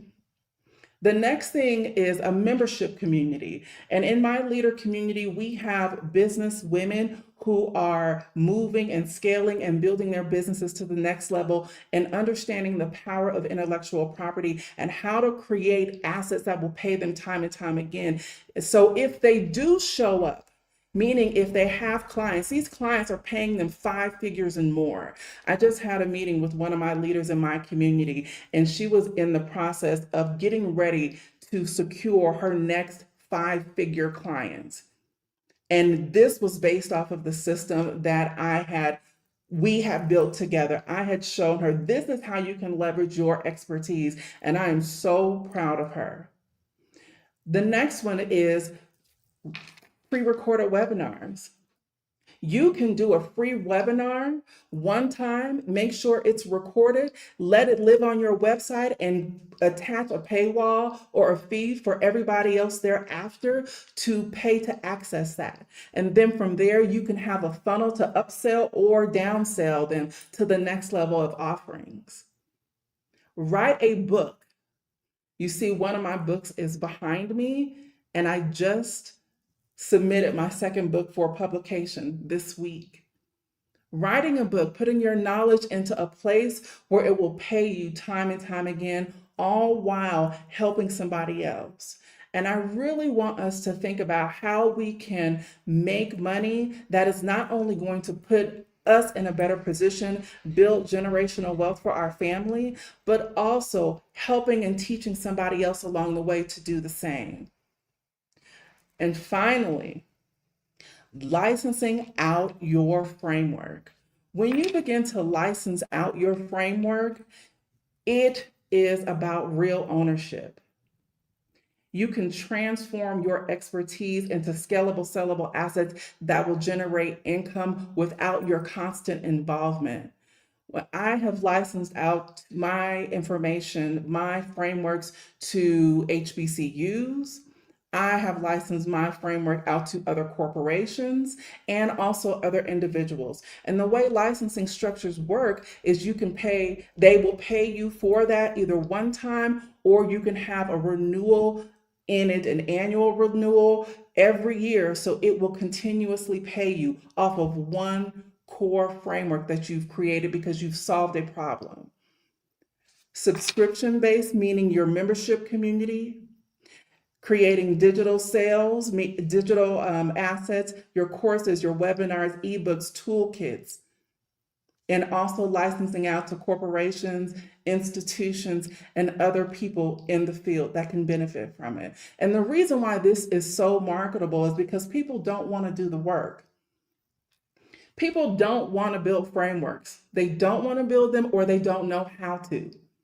And because of your level of either experience, lived experience, professional experience, educational experience, when you start to combine all of that and you license it out and you solve a problem, it creates continuous recurring revenue into your pocket. And it can be annual, it can be one time, or it can be quarterly. It can be however you decide to do it.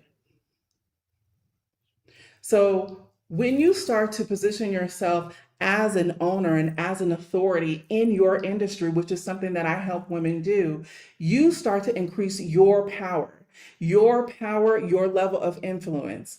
You start to show up on speaking platforms, you start to be featured on podcasts, and people can reach out to you, or you can also pitch yourself for said podcast. And major media starts to feature you because you are doing something that is positioning you as an authority in your industry. And because you've licensed out something that people are leveraging, you are creating opportunities for other partnerships, corporate agreements, and also distribution deals. And I hope you guys can begin to see how this, by creating one thing, can solve a multitude of things. By creating one thing, you can get paid for over and over and over and over again. It is just how you are showing up, how it is packaged, and whom it is reaching. And making sure that you are asking people for testimonials. You are asking people for what is it their experience and how it's helped them. And when you start to have a proof of concept, people want that. They want you to solve a problem for them, and they want to know how you can take them from 0 to 60 in a certain amount of time that does not cost them so much, meaning it's not costing them a lot of time, and you are focusing on the transformation that you are delivering versus the dollar amount that you are charging. We want to emphasize the dollar amount is really about the value of transformation, not the time it took you to create it or do it. I know somebody who, and I use this story all the time, and he was in hedge fund, but he would not even get out of bed for an hour consultation and without charging $60,000 to meet with him. I want you to have the audacity of a mediocre white man. And I tell my leaders who work with me all the time, because I see us contend time and time again with assessing a value to what we do, not realizing that Black women are the prototype, we are the creation of mankind. So we already start ahead. It's just knowing that you deserve to be compensated for what you know and stop giving what you know over for free. Oh, really quick. The last thing is the database. Earlier, I spoke to you guys about creating an email list. Your email list is a marketable, sellable asset. When my company was in the process of being sold, one of the things that you go through the process of is a forensic valuation, meaning you have a forensic accountant go over all of your books because your books have to be pristine in order for the potential buyer to get to that due diligence phase. That email list database that I had, that added value. So your email list is more than just marketing your services or your tools to your email list. That email list is a part of your exit strategy. That email list is something that is adding value. So grow your email list because that is going to be the thing that is going to add more value to your exit. So when we talk about building and scaling and selling, you can look at selling your business, not just about selling your core offer or and services. It is also about your exit strategy, selling for you. How are you going to benefit and be able to live comfortably over the course of time because of something that you've created through intellectual property? Through licensing out your content, licensing out your information, licensing out your framework, creating things that will pay you time and time again. So here I am. Now, it was because I followed that structure and I created that structure that I was able to be in Oaxaca with a dear friend of mine who is in the audience. We did a summit for not a summit, we did a retreat for Black women, and we went to Oaxaca, Mexico. And it was absolutely one of the most beautifully designed experiences that I have ever created in my life. And to be able to be a girl from Oakland and to see the Pacific, I always get those words mixed up, but the Pacific Ocean being dusty and dirty, and to be in Oaxaca, knowing that I had created a system that paid me, and the water being almost as blue as the Caribbean Sea was something that it was just so majestic. But it was because I created frameworks that I was able to license out, and that licensing allowed me to sell my company and create an exit strategy for myself. And now I rinse and repeat and teach other women how to do the same. I want you to think about how you can continue to get paid for the things that you know. Here is my book that I'm so excited about. And I'm excited about this book because it takes everything that I know and I put it into this context. But in every single chapter, there are exercises that will lead you to create your own intellectual property that will move you from the build, that will move you into the scale and how you can scale your business effectively, because now you have the exit in mind. Now you understand the power of licensing what you know, and you have the ability to create it. So join the list. Join the list, and I will add the links into the chat. But here you can access free business toolkits, the opportunity to meet with me. And then I also, let's just say, Tracy, I already know all of those things, but I'm getting stuck and I can't see. You can also sign up for a business audit, a VIP day with me. So thank you so much for being here with me. Thank you so much, Natalia, and the team. That's been amazing. You can find me on all of the socials as Tracy Collins. My website is tracycollinsofficial.com. And when you sign up on my website today, you get 2 free ebooks on business structure. You get 2. And then not only that, you get access to how to grow your email list organically webinar right away. So it will be in your inbox waiting. And so you can start building your email list, because again, it is about that database you are building that is going to support and pay you in the end. Thank you so much for having me. Are there any questions? Any questions? Oh, there's 21 comments. Oh my God. Okay. The questions. Yes, I wish can I put these on the screen? No, I cannot. Licensing outdoor program, yes, is where you will find myself at the crossroads. Okay. Intellectual property is the next level. It absolutely is. I'm loving this. Thank you so much. It was great. I just structured my framework to be licensed. Congratulations. Yep, an annual licensing to an institution, it will pay you time and time again. And don't you ever present a contract, an agreement to absolutely anybody where it does not, number one, protect what you've created, making sure that you are solid, but also giving them the opportunity to renew with you time and time again. Don't ever present a contract that doesn't have a renewal clause. Okay. Don't ever present a contract to, I'm a contract girly. Don't ever present a contract to anybody that does not have a non-compete. There's a certain time frame in there. And if you want to know, you can absolutely meet with me to discuss that. But a time frame and then also NDA.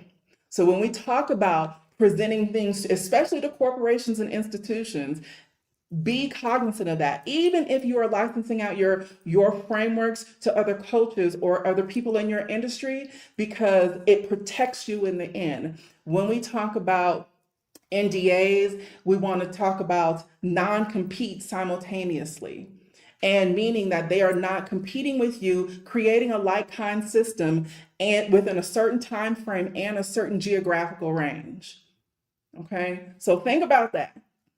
Before that, questions, does your program work with consultants? Absolutely.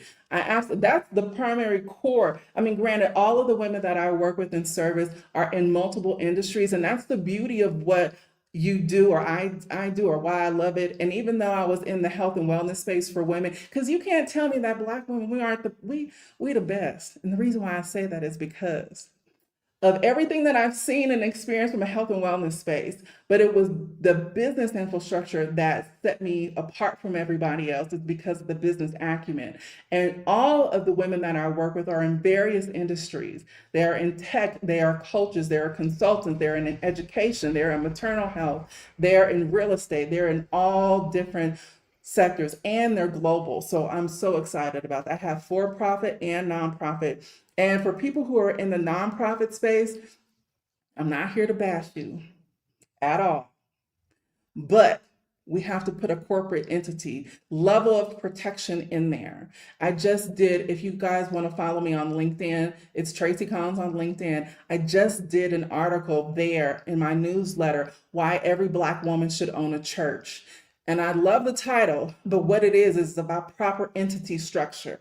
So don't just stop at your basic entity structure. You have to have certain entities above that as levels of protection and ultimately as a way of proper taxation that will keep you from paying the necessary taxes that normal corporations or LLCs are having to pay. So that's over there too. Hey girl, hey Morgan. I love the residual income recommendations. Come on now. I mean, we here to get to the bag, right? Like y'all are here to get to the bag. How you get to the bag without exhausting yourself? How you get to the bag without giving everything over to everybody all the time because we don't have that much time on our plate. And even if we did, we don't want to. Is putting it in frameworks and selling it time and time again. We have got to move from operator to architect. When I tell you I am a leader architect, I am serious. Because so many women come to me and they're like, I'm exhausted. I don't know where to begin. But they've created these amazing companies or amazing foundations. And when I'm looking at it, I'm like, do you know we can do it this way? I had a client recently, there's something that she's dealing with within her foundation that she created. She has an asset, and because of this particular asset, it's a property. Because she has this property, it kept her from getting a multi-level $1 million grant, let's just say that. And I said, hold on a minute, let me figure this out. And what I do, my job is to come in and be like, this is how we can set your entity up for protection. So next time a grant like this of this size comes to you, you can get that money. Like, she's great at getting money, but because her business, her foundation, she had a 501c3. Because of the 501c3, that owned a property. Because of the property ownership, it prevented her from getting millions that would further help her grow and scale her business. And she's taking her business internationally over to the continent. So my brain is like, not only am I building out her own individual corporation, but it's like, how can we be protected? Now, mind you, this is not legal advice, it's not financial advice. I'm coming at it from a business structural standpoint. My job is to get you paid off of the things that you know. And I'm very passionate about it because I see so many Black women missing out on opportunities because we're so used to giving away what we know for free because it comes to us so easily, not realizing that it don't come easy for everybody. But it's people like you that can be paid 5 and 6 figures and more just merely off of what you already know. We don't need any more degrees. We are the most educated population. We don't need any more validation from external forces. What we need is about affirming ourselves and then attaching a dollar amount to it. And when we start to attach a dollar amount to what we know, people will no longer come to us with mediocre deals. Because trust and believe, Kyle and Karen, they're not even knowing or doing half of the work that you've already done. You already have a proof of concept. You already have your expertise. But guess what? They are getting the 6-figure checks. So my job is, this is how you can get your 6-figure check. And you can sit on that beach or wherever you want to be in the world and be as amazing as you already are, basking in the glory because you have created something that is changing lives. Can I can I have your number? You're so funny. I think I've answered all of the questions. Thank you. Annual licensing instance. I'm going back through. Okay.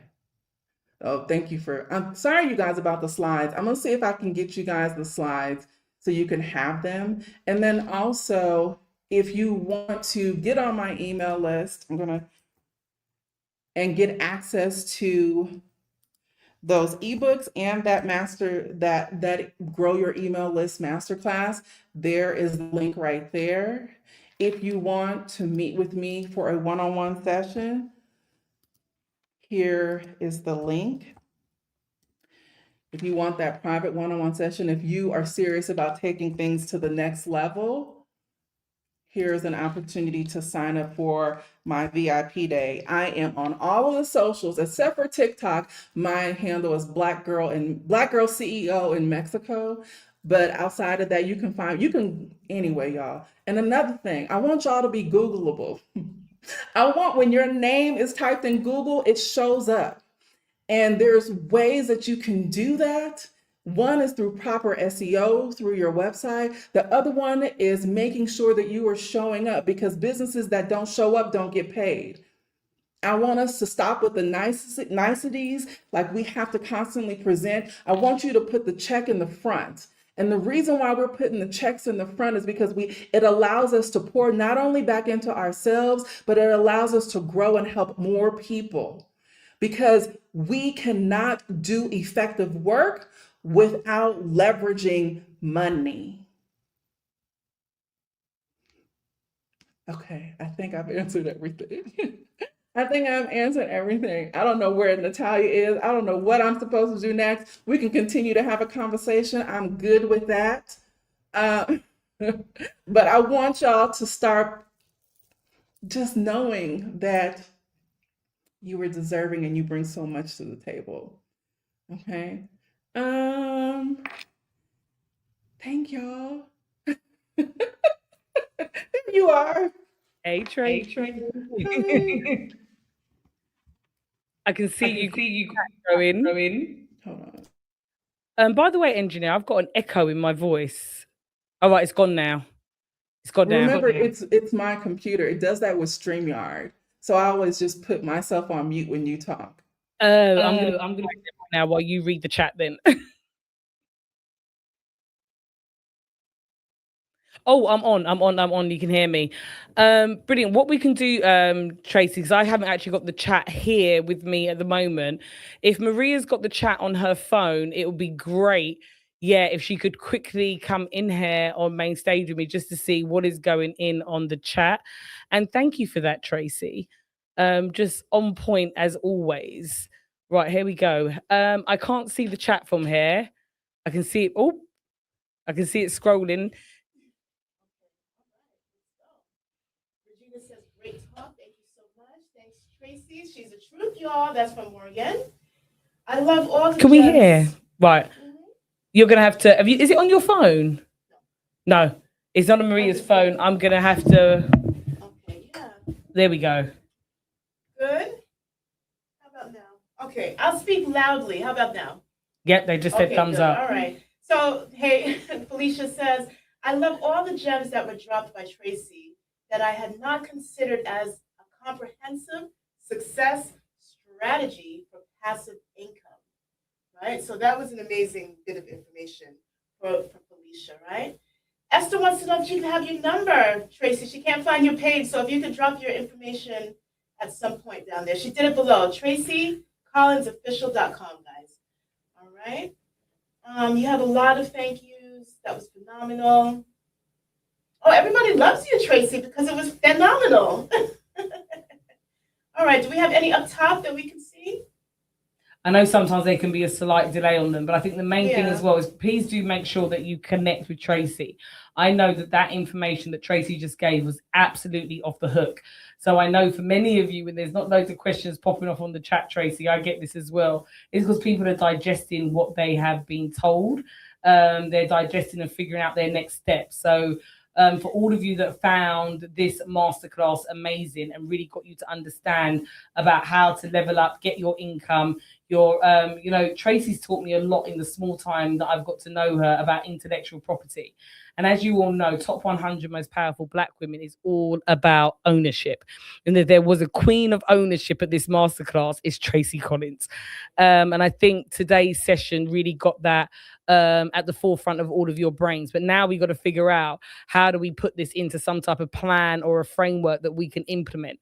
Sometimes information's great. So leading on from all of the thanks, how much and how useful you found this masterclass, please make sure that you connect with Tracy. Tell you guys, I'm able to give Tracy some of your videos on LinkedIn prior to the summit, right? Let me come over here. Yeah. All right. I'm on LinkedIn and I'm also on YouTube as Tracy Collins.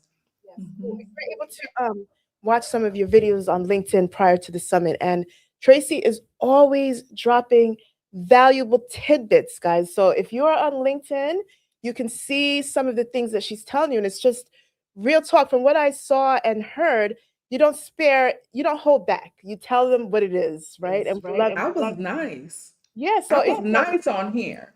Ah, trust me, you catch me on the off of a stage, it gets more real than that.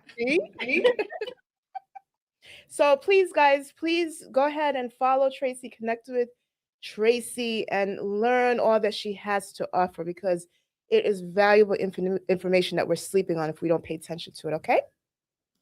Also, be sure to sign up for my email list, because once my book is available, you guys will be the first to know.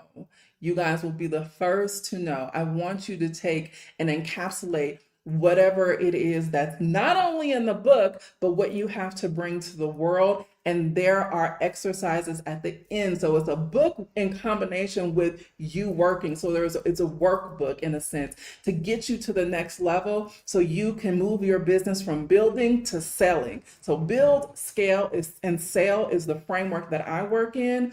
And we can position you as an authority figure in your business.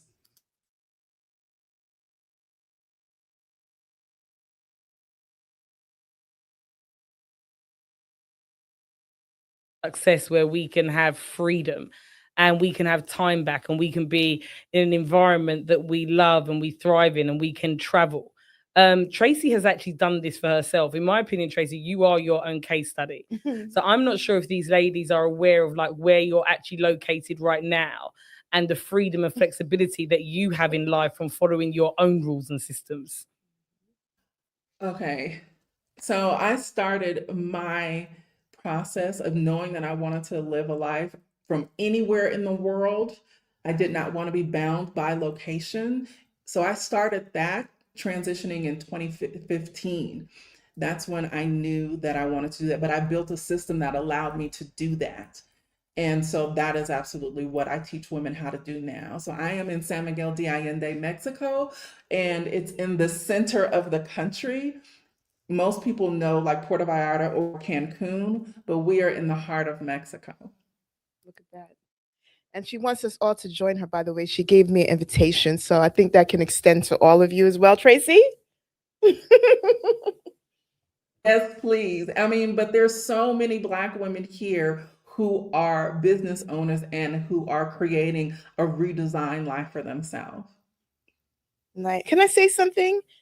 You said something really important. You created a system that allows you to do that.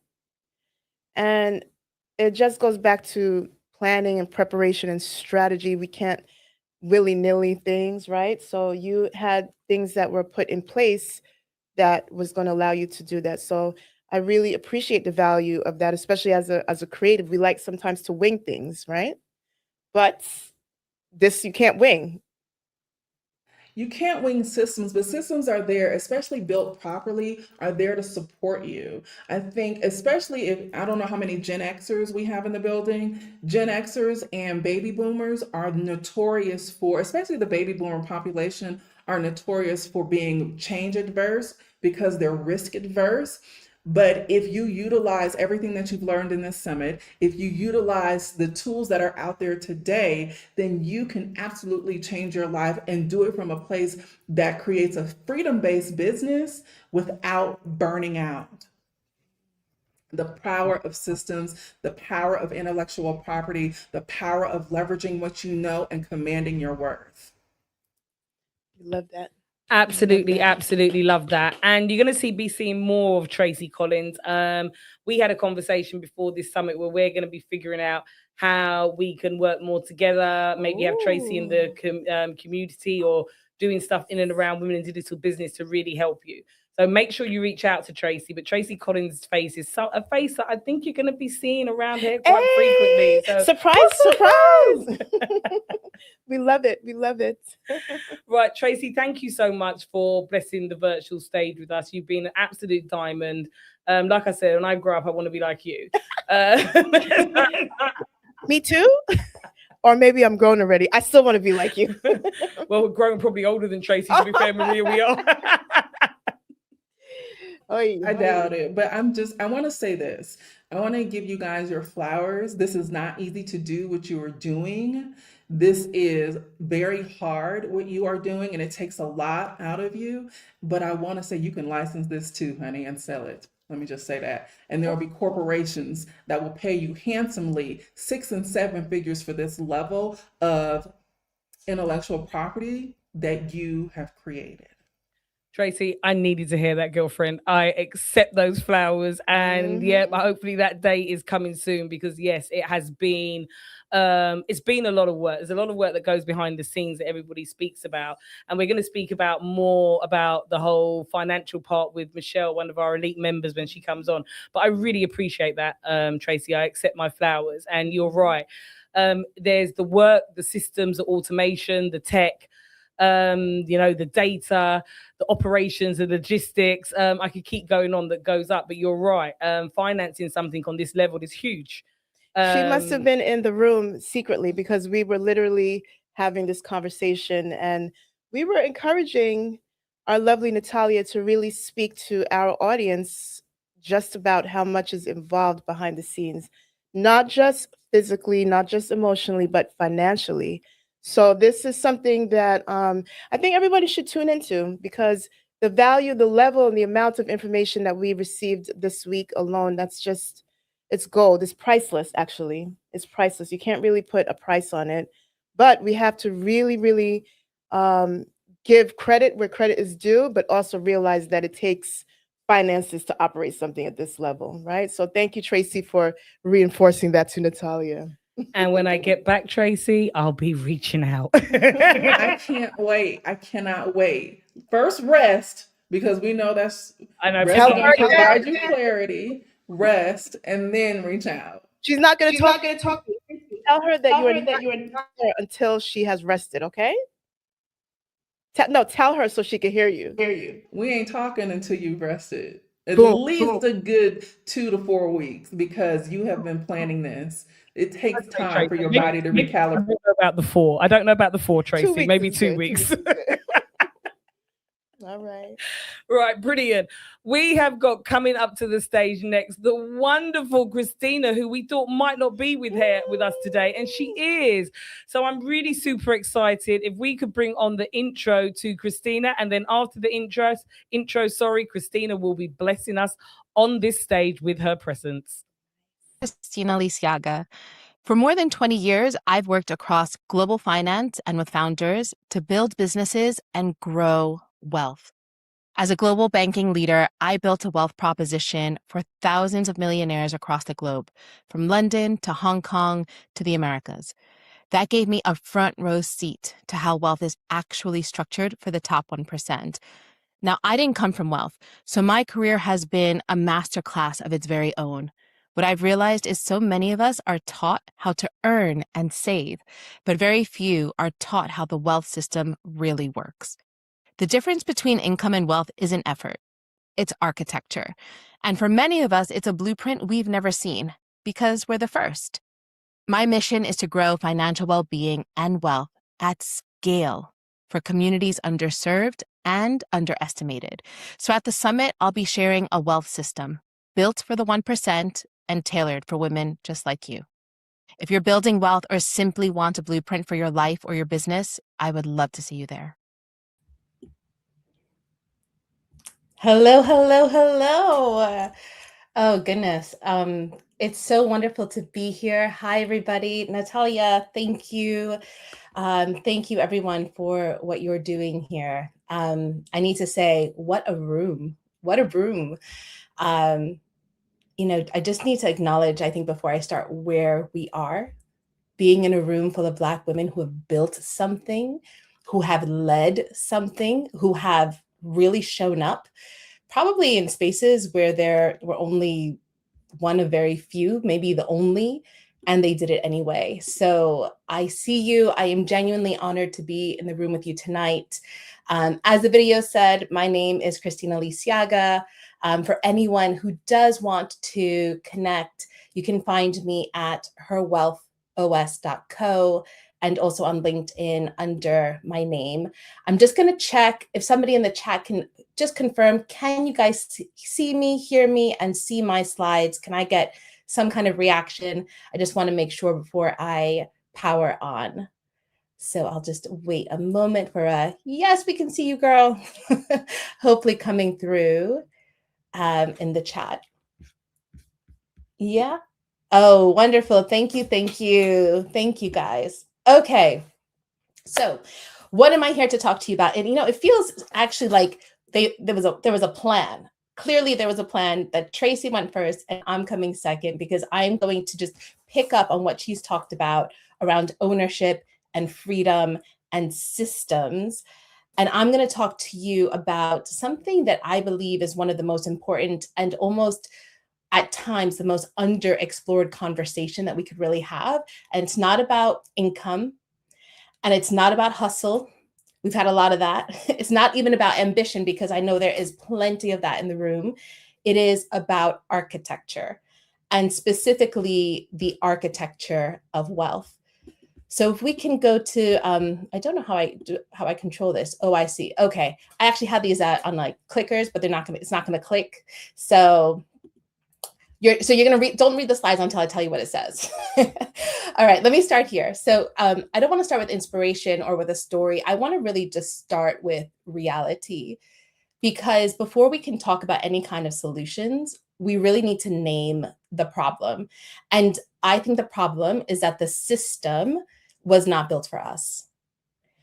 And when we name the problem, sometimes, for me at least, quantifying it and objectively balancing it with the truth is where you can get to the most honest place to start. So I'm going to start with that first number, which is less than 2%. So less than 2% for over a decade was given from venture capital here in the UK to either Black founders or female founders.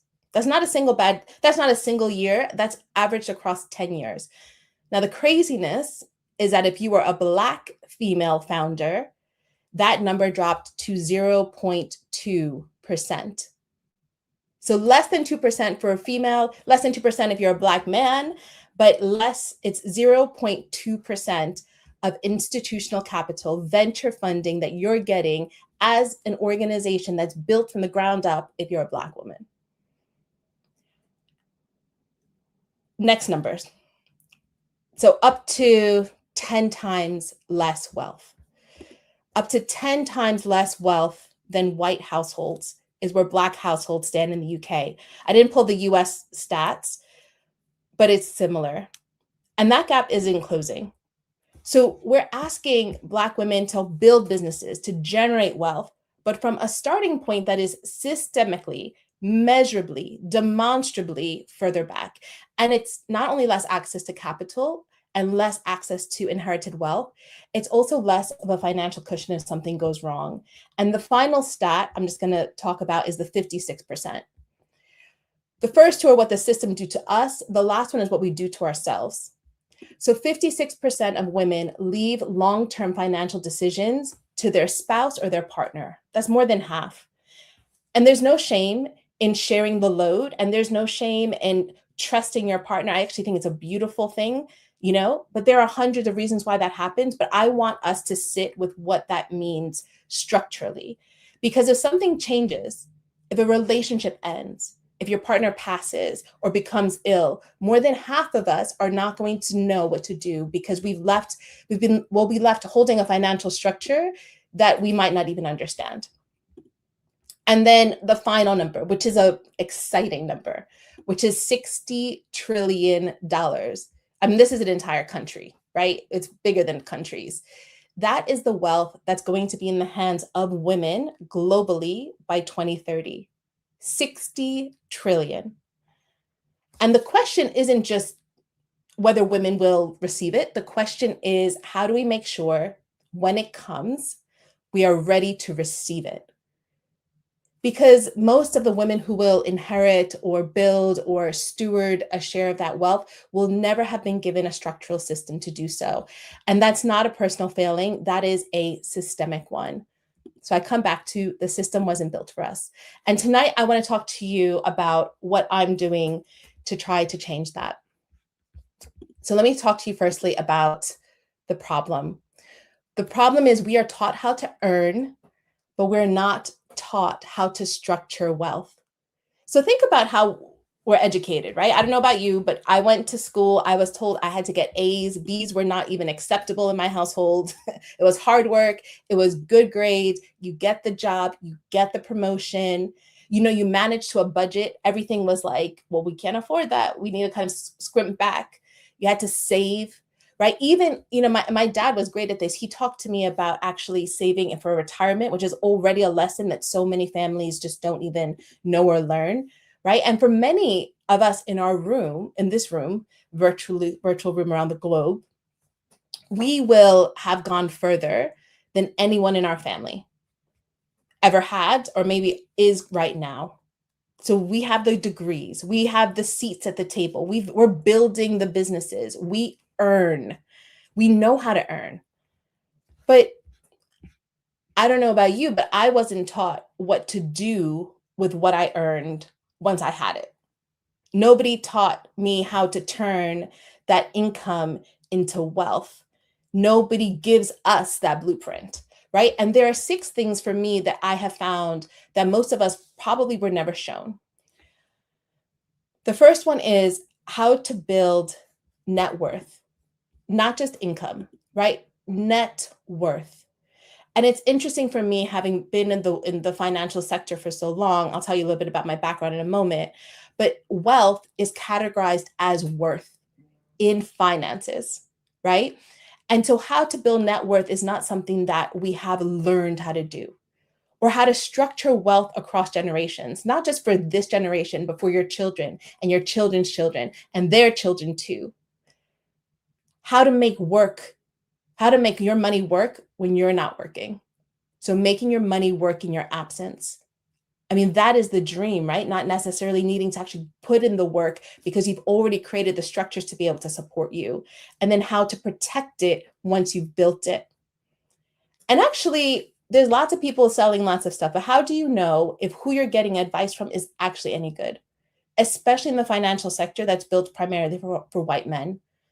And finally, and for me, this is maybe one of the hardest, is how do you define enough?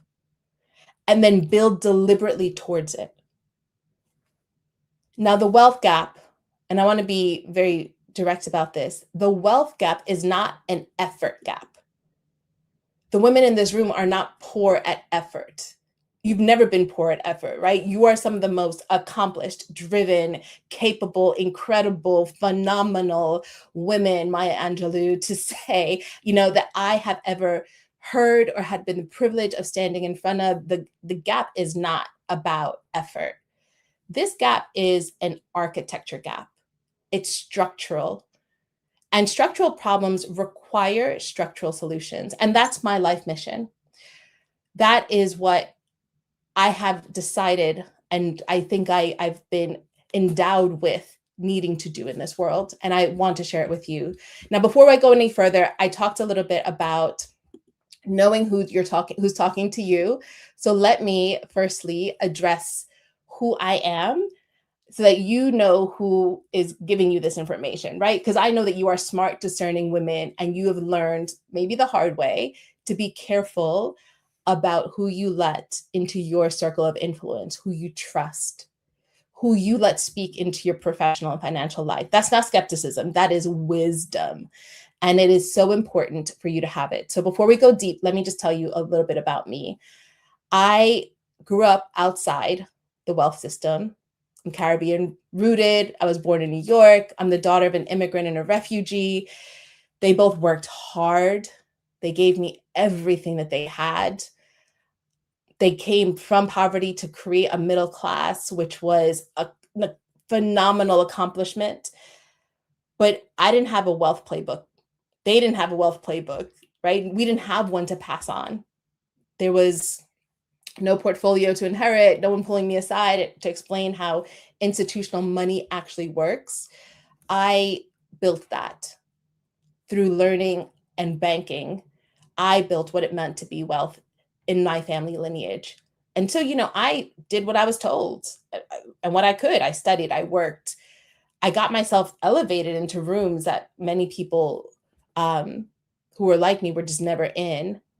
And that was kind of an interesting insight. I'll very, very happily talk to anybody about that outside of this recorded session. But I eventually got in. So I was grew up on the outside, but I got inside the system. And when I say inside, I studied at Oxford. Then I went to LSE. And then I spent 16 years, not on the periphery, but in C-suite mandates in one of the most powerful financial institutions in the world, HSBC, across the UK, Europe, Latin America, and Asia. I was the global head of wealth propositions. So I built the frameworks, the products, the propositions that served millionaires around the world. In fact, I created a flagship wealth platform that was architected to grow 50 billion in global wealth. So I have learned from the inside exactly how the wealthiest people in the world build, structure, and protect their money. I was in the rooms where decisions were made. And now I'm talking about that venture capital where we put funding toward. I'm in those rooms now too. I sit on the boards. I'm supporting as an angel investor, as well as a venture investor, a number of different organizations to be able to grow. So I don't tell you this to impress you, right? Because you guys, the people in this panel and the people that are in this community are so impressive already. I tell you because it's important to know that someone like us was on the inside of the machine of these numbers that we're talking about. And it struck me every single time, none of what I was seeing or learning was complicated. It was just systematized. It was architected. The 1%, they have a playbook, and nobody ever showed it to the rest of us. I mean, it was like their secret little playbook, right? And that's why I knew I needed to step out and step back so I could build forward. And that's what I have built. So I've built a company called Her Wealth OS. It's a translation. It's everything I learned inside those institutions made accessible for every woman who's building wealth for the first time. And I want to share it with you here tonight. A little bit about me, which I won't go through, but my LinkedIn QR code is there. So please, if you do want to connect, do that. I would love, love, love to connect with you. My life mission is really to help uplift the underserved and underestimated to build their own wealth. And I do that both for small businesses and helping them to scale and beat out the average small business in both pace, longevity, and profit. And I do it for women and Black women in particular in being able to earn their wealth and earn and hold on to their worth. And especially with first generation wealth builders who are the first in their family to do it. So what does it mean? I've said this word, first generation experience. What is that? I coined this term, the first generation wealth builder, because I started doing some research when I left HSBC, when I left the corporate environment, which was just this past summer. I started having conversations, not desk research, real conversations with Black women, with first generation wealth builders across the world, the UK, the US, the Middle East, some in Latin America. And what I mean by first generation wealth builders are people who are the first in their family to ever really step into money in a way that requires a plan beyond how you're going to use it. Right? So like so much of what I learned was you earn, you save a little bit for a rainy day, but essentially you're using everything you're earning. And that's kind of the constant roadmap that you're on. But I have found, and I have been in rooms and I've been able to connect with people who are started to show me what happens when you can actually earn and build wealth. So you don't need to earn, right? And so I wanted to talk to other women who were aspiring to do the same things, other women who were in spaces and in places where they were having those same aspirations, but maybe didn't have that architecture. And what I found really wasn't what I expected, which tells you actually when you go out and to do your customer research for whatever business that you're building, don't come to your conclusion before you've actually asked the question. Go ask your customers first, because you might not know what is actually the truth out there, right? So let me tell you a little bit about what I found. The first is that I kind of expected that there wasn't going to be an acknowledgement of all the financial products that are out there, that people were going to be overwhelmed with the information. But what I found was much more interesting. I found incredible high competence. I talked to women about their financial habits, their budgeting, their saving, their ISAs, their 401ks, investment accounts. Everyone was doing things. They were doing tons. But there wasn't really the wealth clarity. That was, I'm doing this, I heard about this, I'm following this person, oh, I got this advice, right? And they were making all these moves, which are actually wealth moves, and yet they did not feel wealthy. They didn't feel like they had a framework. They didn't feel like they didn't even know, am I on track? Am I not on track? Because they didn't have the map. to tell them where am I and where am I going and how good, like, am I doing okay? How am I compared to my peers? How am I compared to the wealthy, the really wealthy, like those people that are in the high net wealth space? How am I doing in comparison? They just didn't have that clarity. So high competence, but no wealth clarity. First finding. My second finding was that people felt behind, but it wasn't mathematical. It was emotional. It wasn't like they had a number. Like they were like, oh, what I need is, I'm just going to pick a number, 3.5 million, and I'm at 300,000. So, I'm just about 10% of the way there. No, they were just like, I don't really know. I just feel like I'm behind, and that feeling isn't irrational. It comes from having no structure really to measure against. And progress was therefore measured by the anxiety because there wasn't an architecture. I asked so many of these women, what does it mean to be wealthy? And they could tell me it meant freedom, it meant security, it meant, we just heard from Tracy, who's living in the middle of Mexico and is living her best life, right? And so they could describe what it would feel like or what they aspired it to feel like, but they couldn't tell me specifically in their life what their wealth number was.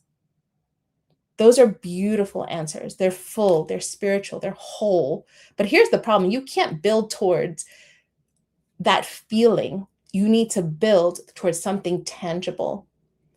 Freedom isn't a number. You need to figure out what your freedom number is. Security isn't a portfolio, and without the map, you can't actually get there. So that was the third thing I found, which is that wealth is defined abstractly. Oh, this next one was really hard.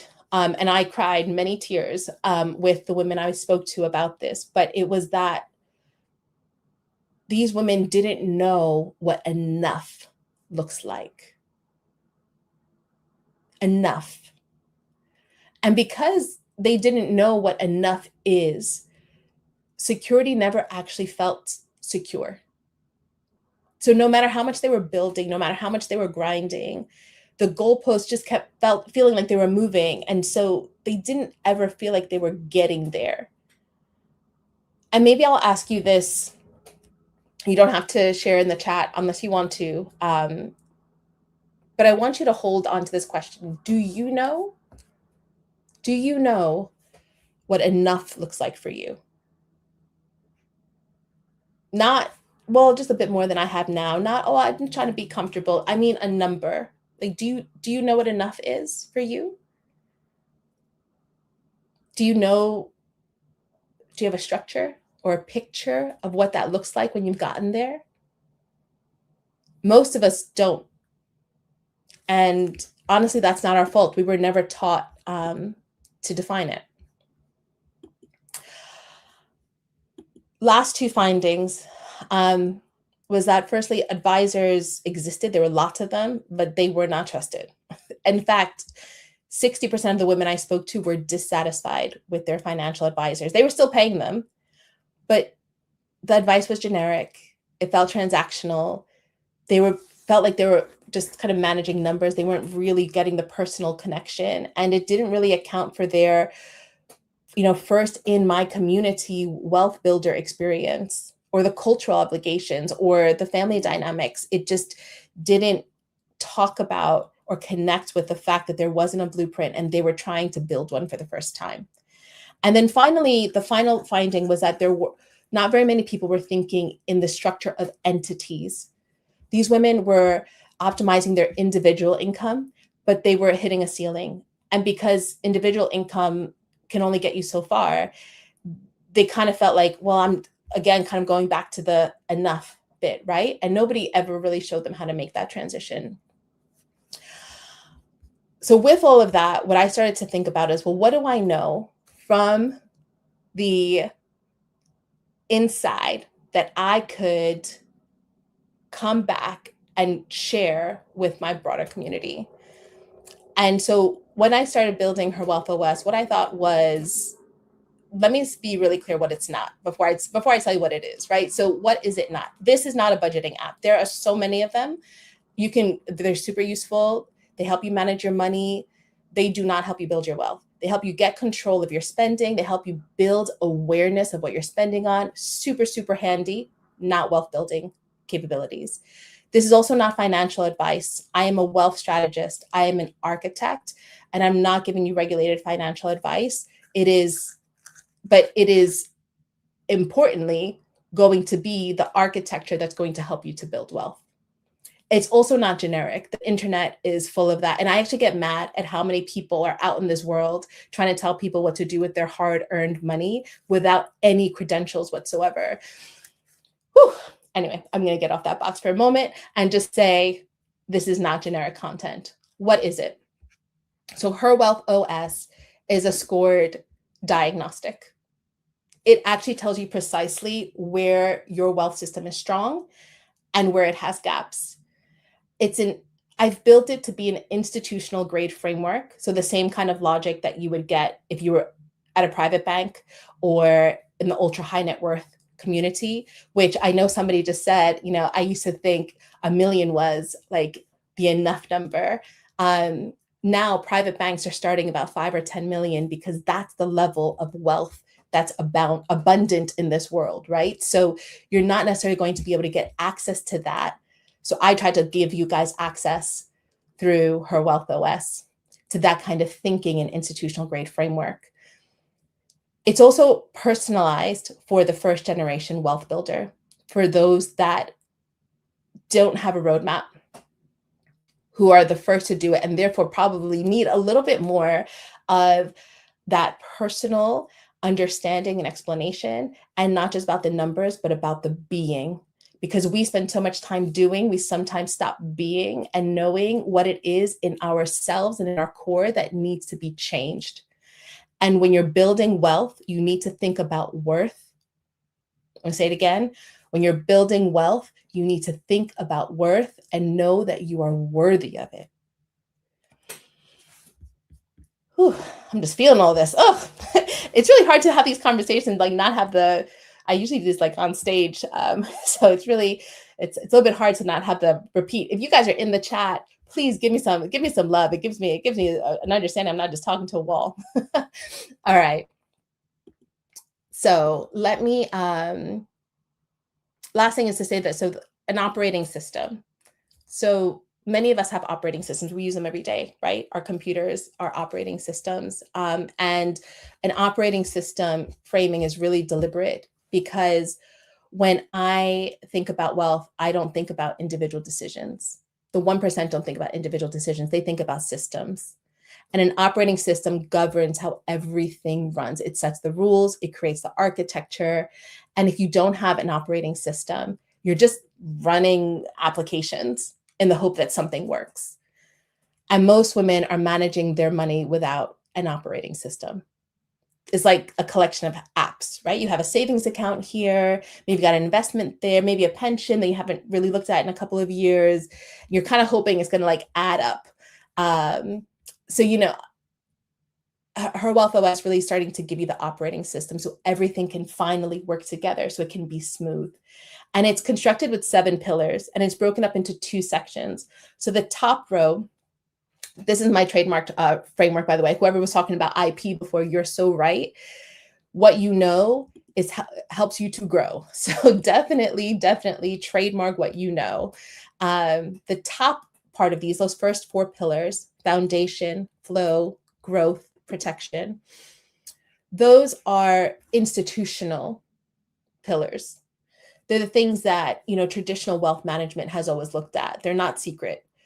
They are often invisible to most people who've never been inside a private bank, but they're part of the institution of how you manage wealth.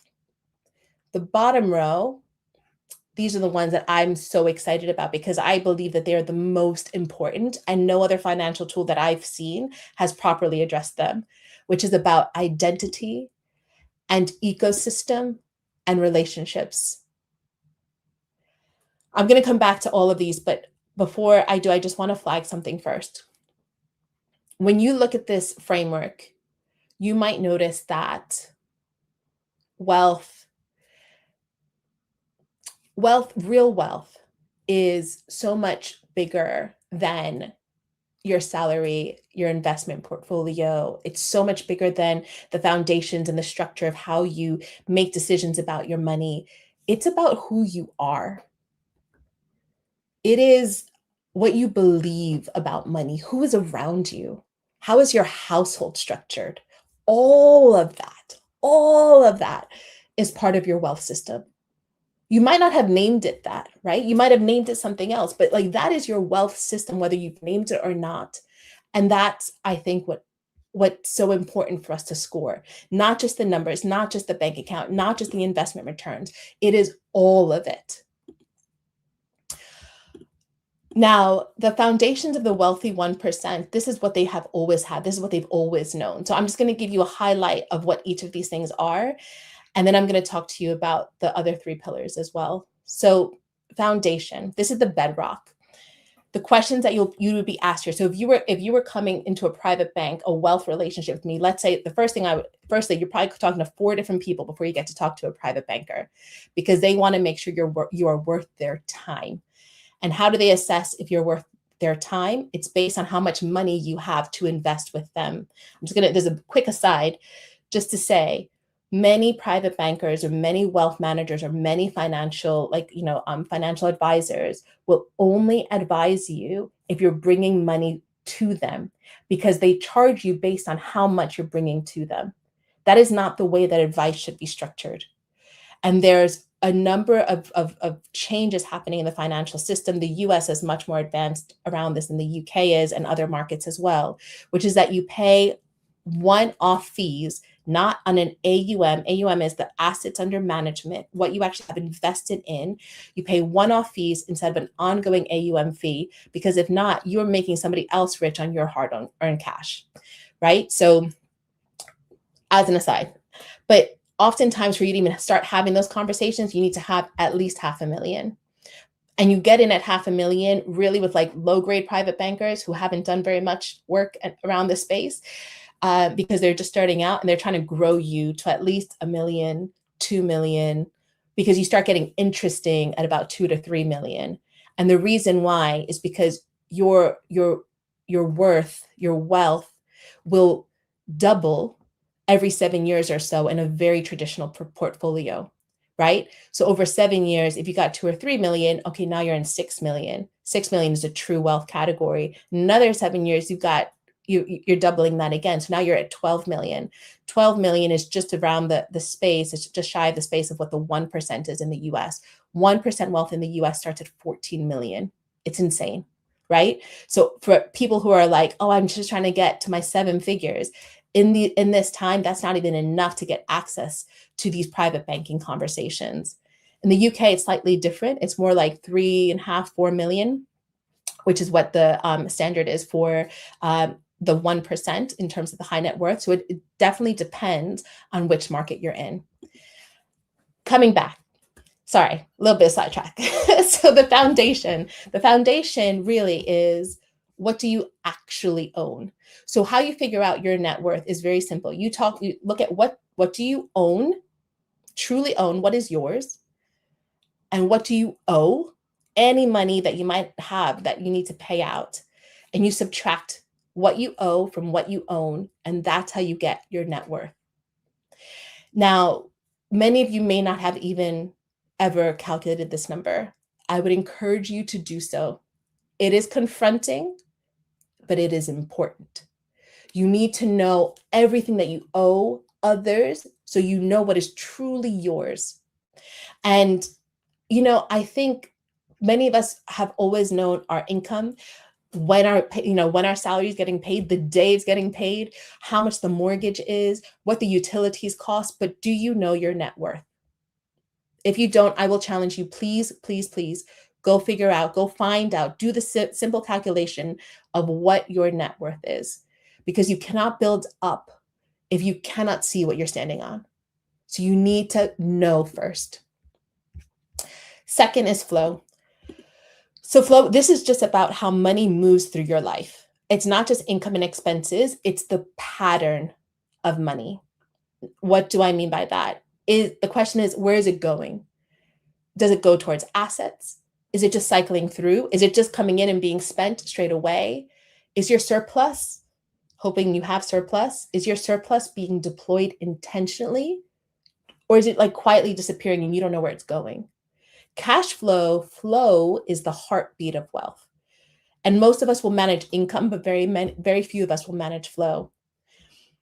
The third in this institutional space is growth. So that's how you turn income into assets and assets into investments that are going to start to create and generate returns in your absence. This is when you're starting to make money work for you instead of you having to work for your money.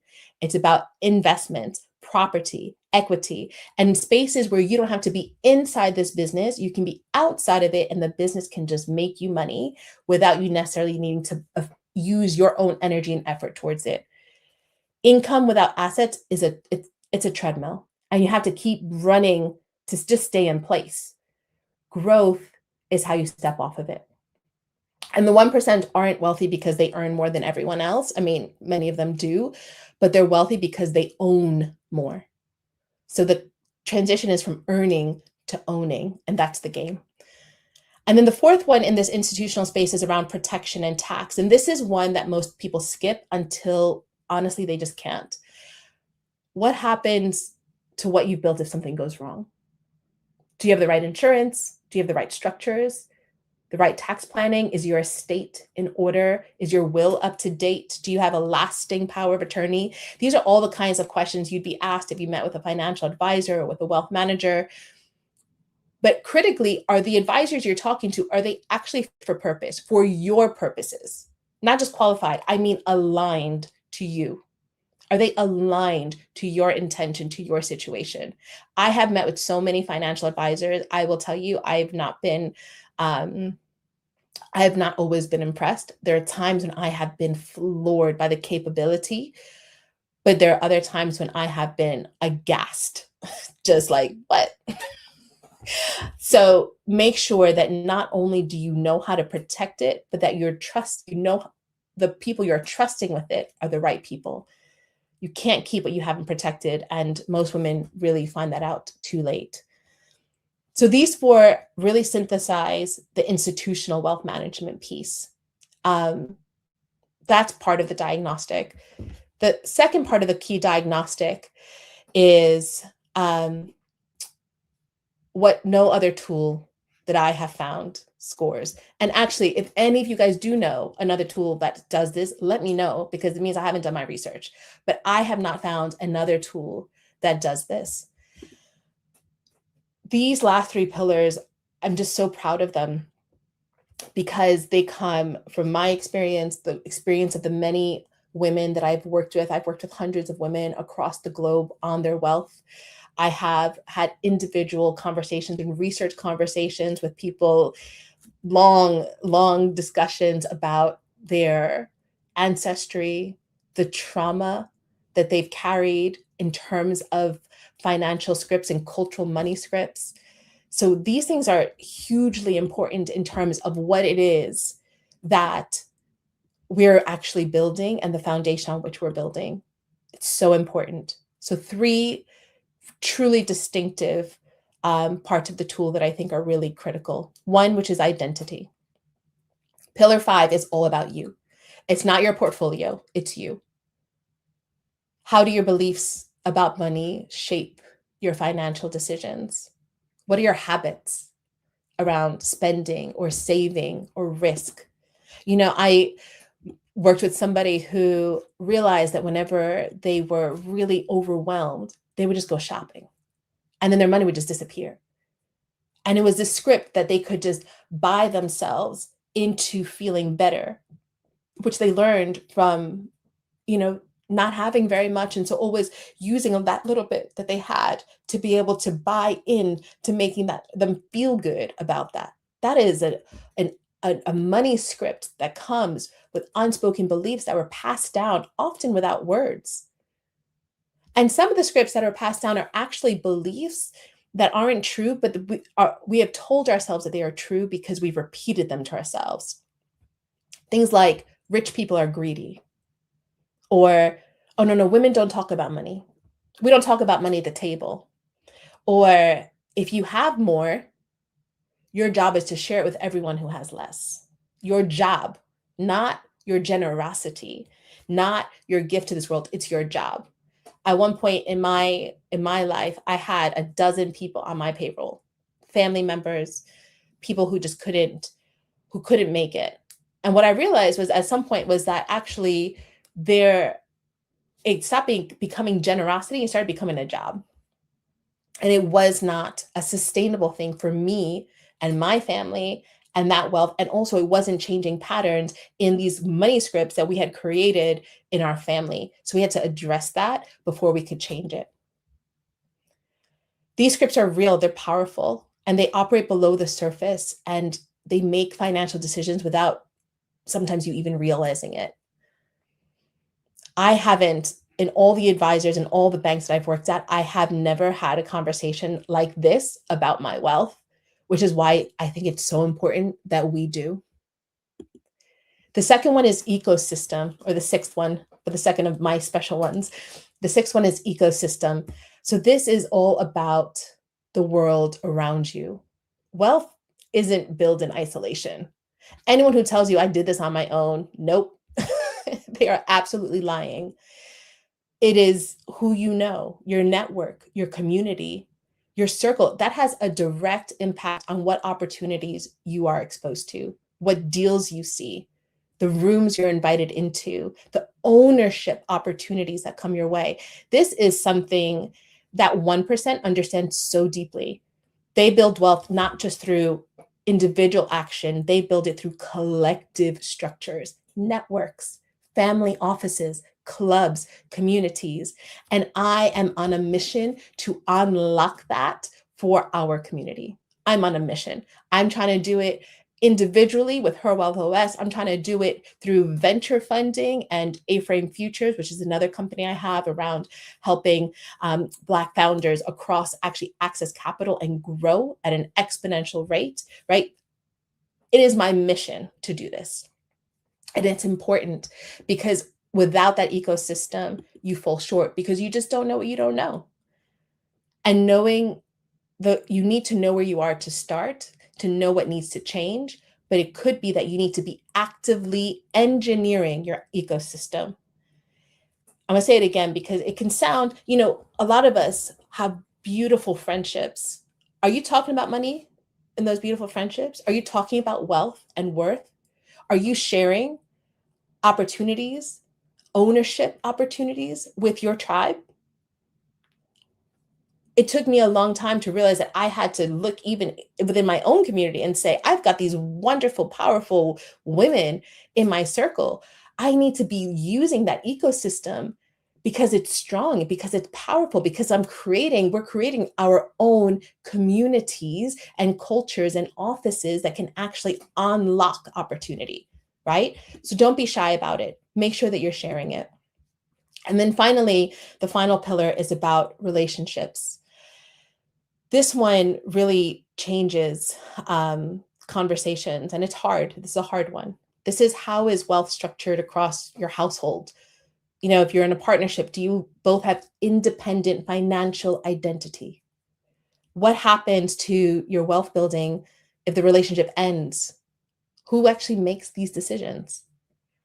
And do you have financial obligations to extended family like I did, to your parents, to your siblings? And is your legacy just beyond yourself, just beyond your family unit? Some of these are the most important financial conversations most couples and families will ever have. The structure is so critical.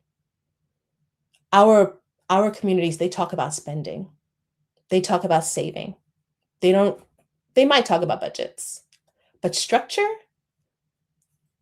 there's not enough conversation about structure, about who owns what, about what is protected and what isn't. And these three pillars, identity, ecosystem, and relationship, this is what really makes Her Wealth OS completely distinctive, because this is the territory that financial conversations need to be having, but they're not having, because this is where you have the unlock. This is where the work actually starts. And speaking of starting, I've got a few more minutes, okay? I just have an invitation for you. So the invitation is to start by knowing where you are. And here's what I want you to do today, tonight, at some point. I would tell you to do it right now, but I just want to say I've got a couple more minutes to talk to you, but you could probably do just after my session, and if I end early enough. I want you to take your score. I've made it free for this entire community so that you can get access to where you are today, because so many of the conversations that I had with women before, they didn't even know, where am I? So her wealth score, it's at herwealthos.co.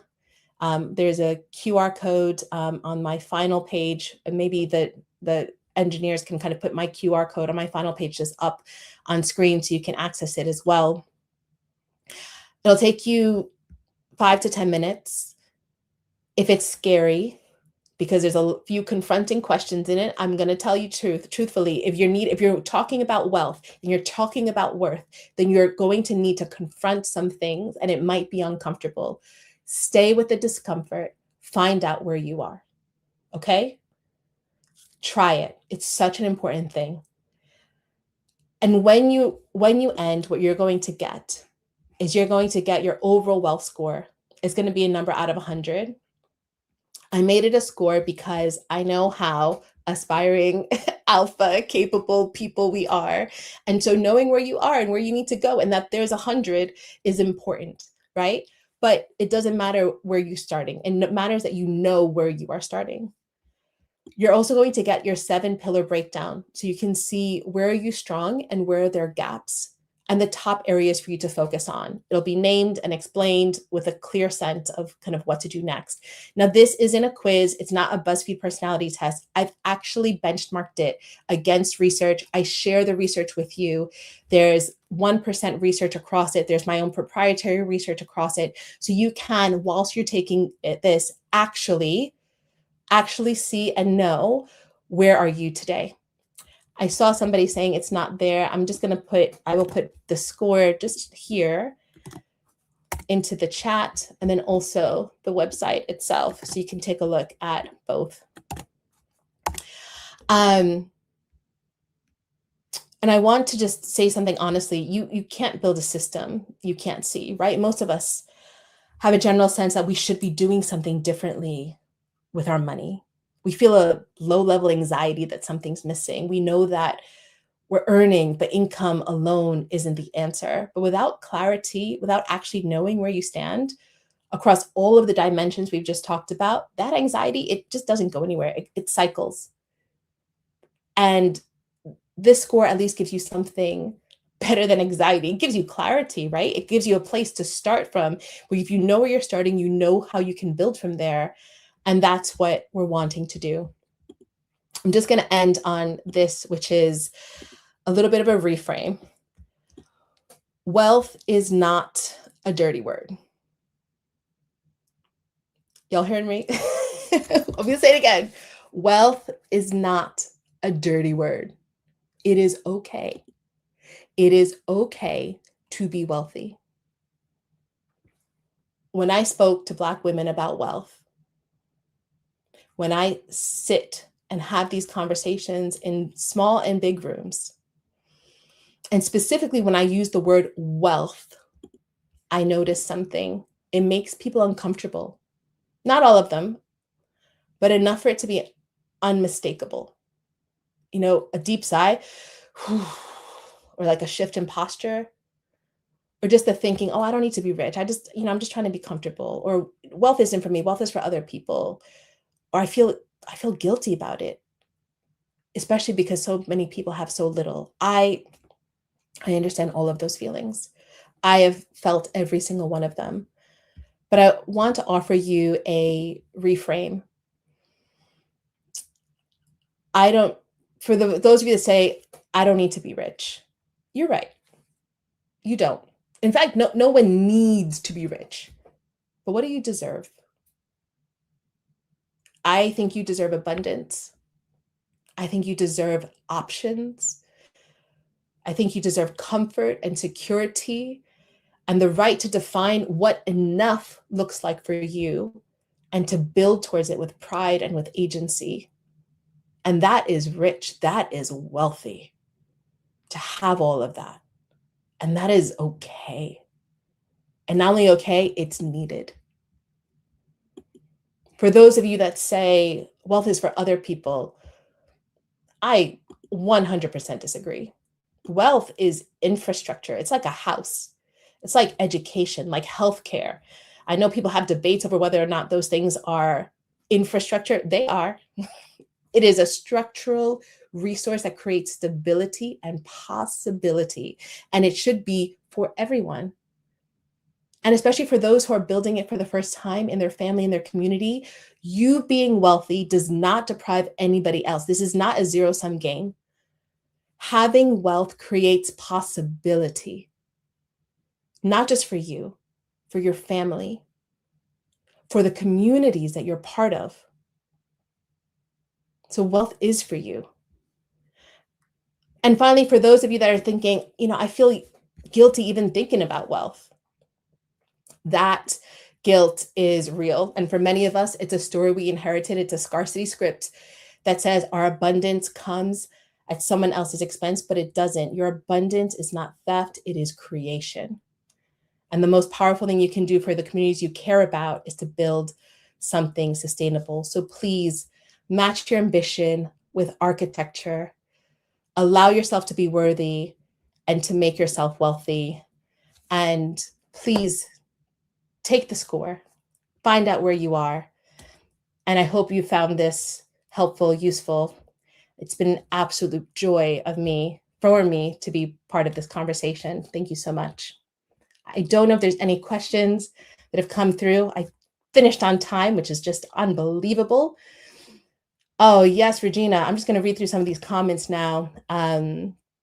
Regina said, I have to be rich so that I can make the impact I want to make in the world. 100%. It's absolutely, absolutely necessary. Hey, Christina. Hey, Natalia, you back with me?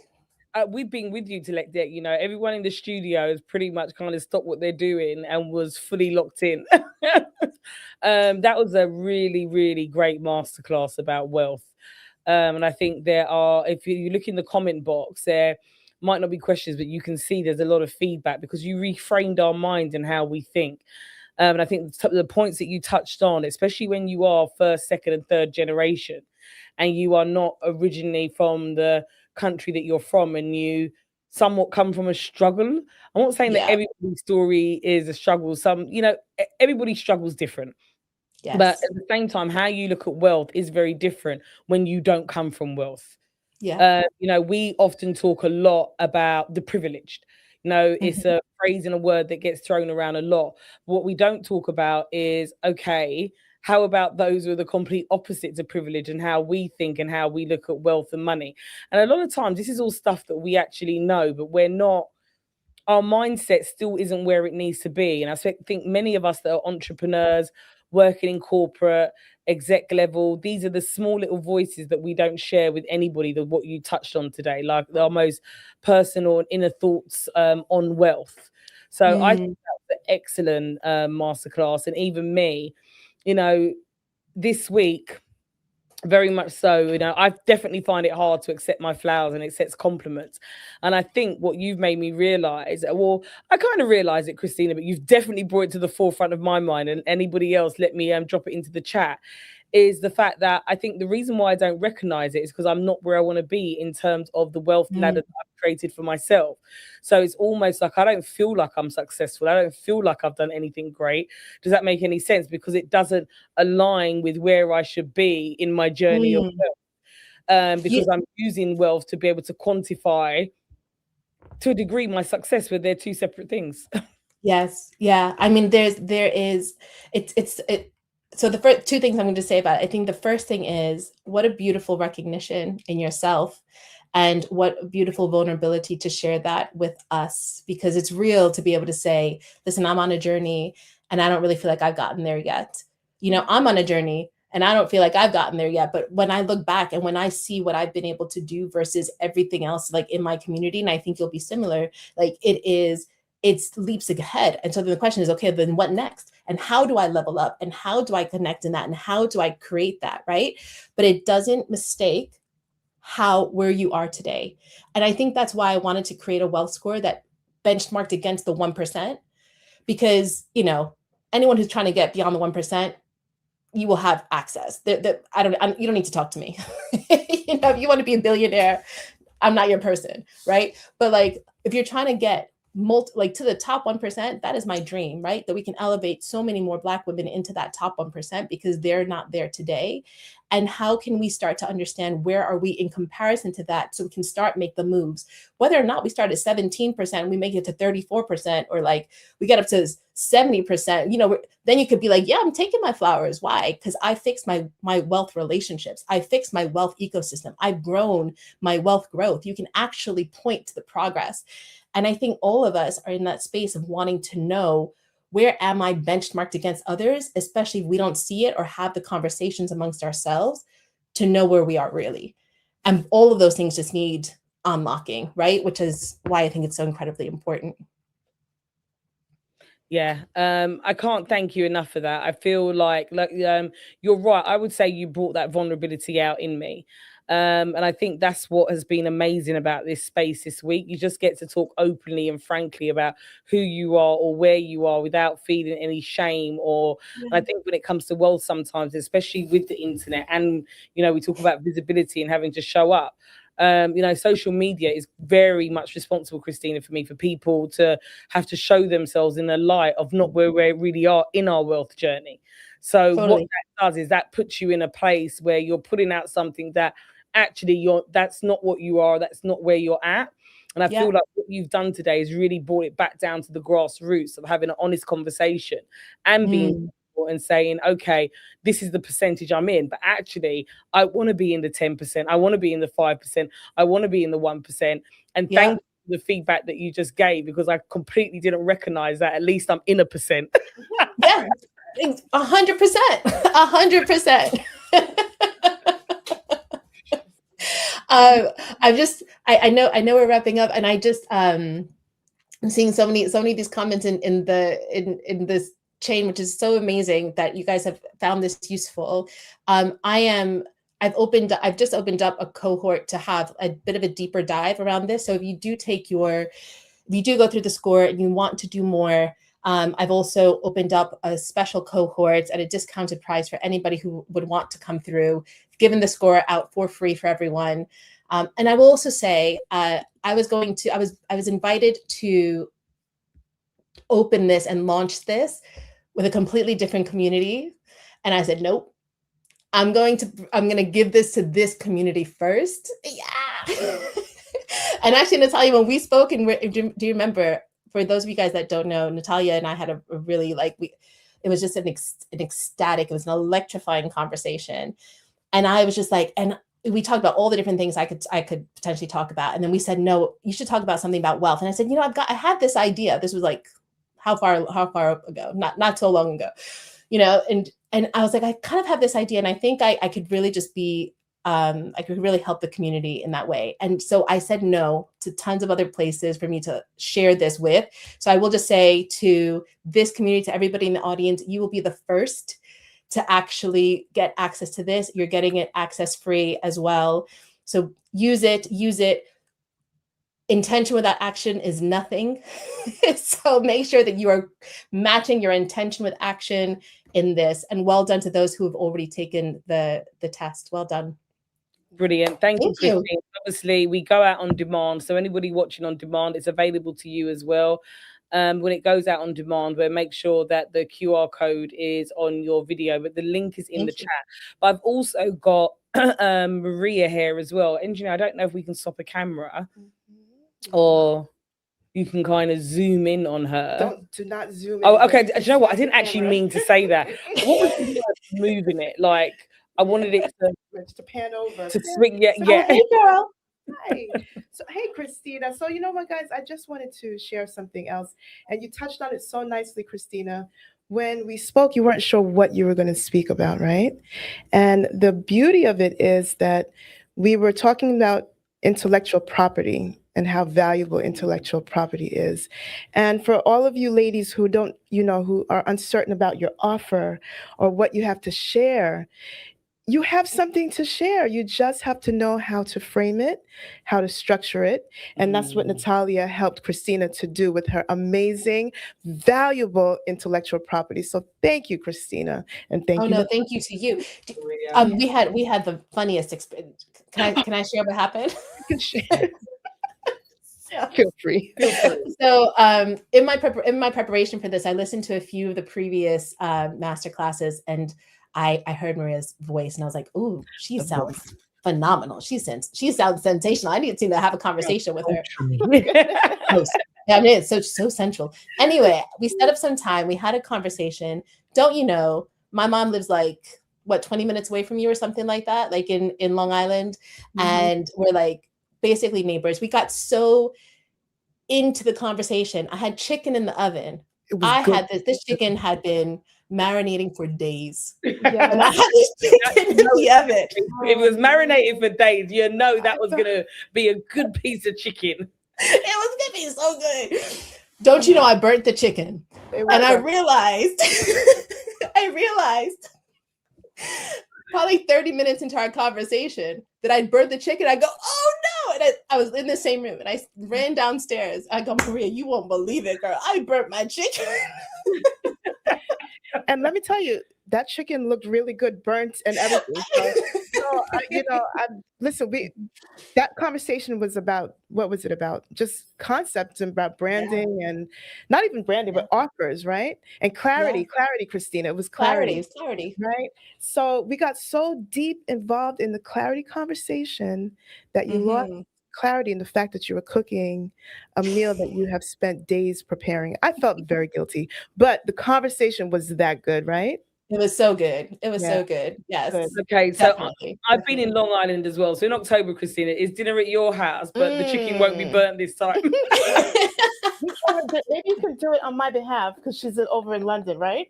Yeah, exactly. Yeah. But yes, I just wanted to share that with you and the community that your intellectual property is that valuable. 100%. 100%. This afternoon, by the way, we've got another heavyweight coming to you. We have this afternoon has been about intellectual property. It's been about wealth building. I'm loving it this afternoon. If you want to use, oh man, I am inspired. Of business this afternoon. And who we've got coming on next is our lovely Michelle, one of the elite panel members, and it's a money date with Michelle. Michelle's about to have a date with us, so you're all about to be blown away again. But Christina, thank you so much for joining us. I thought that was a pleasure. Thank you so much for the invitation. In the comments, and I have to say thank you for allowing that offer just for us. We really do appreciate it. So ladies, check the link out in the chat. And we are now going to be going over to the beautiful silver sexy fox. Oh, I think that might need my voice for that. We are now going over to the beautiful sexy silver fox. Well, I would love to have my lovely ladies from the circle. They are on their way. They are on their way. They are on their way. And all right. I will be back. Thank you, Christina. Do we have the soundtrack up at all? For those of you that want to download the soundtrack, please do. We're just going to take a quick 2-minute commercial break just while we set the room up. Before branding, before stages, before spotlights, there was a rhythm. Every woman in this room has a soundtrack. Songs that carried us when nobody was clapping yet. Songs that held us together when things felt uncertain. Songs that reminded us who we were becoming. Over the past few weeks, several of our summit speakers shared the songs that shaped them. Not just their favorites, but the ones that were tied to real moments in their lives.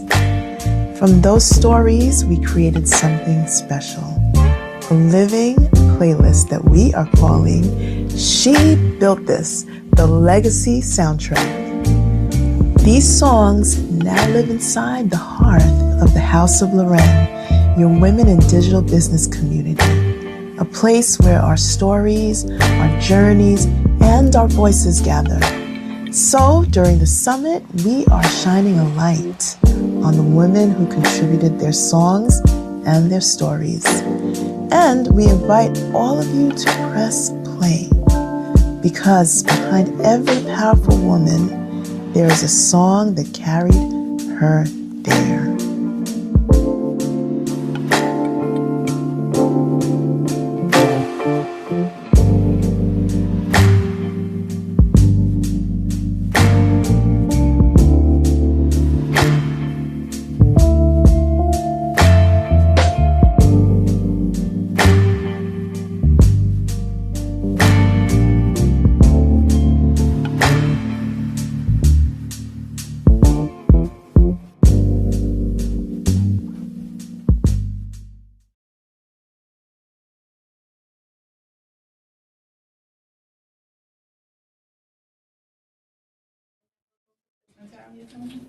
Is she? I don't know. Is she coming? I think so. She is on her way. Hello, everybody. We're getting set up here. Yeah, come on in, Miss Natalia, our fierce leader. Yeah, where am I? You can sit next to. Come on, baby. I just had this thought that I sit on your glasses and you might bust my ass. Right. Never. All right. Are we ready, engineer and engineer husband or husband engineer? What would you call it? What was I calling him? Engineer. I know, but you're the what? Engineer husband? Engineer husband, that's what I was calling him. Okay. All right. Well, let's go ahead and get started, ladies. All right. Okay, So, that's the full. Yeah. Do you know what it was? I thought Marie was coming in, so I was squeezing in to share She my said she was gonna come in. I was like, come on, sugar. All right. Let's get started. So, welcome, ladies. Hey. My name is Michelle Tony, and I am going to be doing my workshop on money mindset. And when Natalia had spoke to me about being part of this group, I was like, talking about money and just understanding money. I said, bet, I'll do that, because that's something that I've been talking about for a while. Just to let you all know, I am a professor at San Francisco State, and we talk about this on campus. In addition to that, I am part of the board of the Bay Area Financial Education Foundation. And that's one of the things that we always talk about too, is money mindset. So I really want to share it with you all. I think Christina, who was our previous speaker, she talked about wealth. Yes. Everything that she talked about was true. Matter of fact, I put down a quote saying, health is wealth. So you got to stay healthy to have this wealth that she talked about. In addition to that, Christina, I want to be part of your Deeper Dive Club. So I'm going to sign up later, okay? And if she goes, we go. Yeah, exactly. Right. All right, so let's go ahead and get started. So again, my name is Michelle Tony. I'm the founder of Money Date with Michelle. And just want to give you a little information about me. So I have a mathematics degree, specifically in statistics. So that's why you probably hear the ladies talk about statistics. That is my go-to. In addition to that, I am also a professor at San Francisco State, where I teach statistics for social justice. In addition to that, to ethnic studies for business majors. I worked in Fortune 500 companies for the past, 25 years ago. With that, it's more on from the Silicon Valley area and the Bay Area. So you already know that area is very expensive. So just want to give you a little taste on where I'm going with this.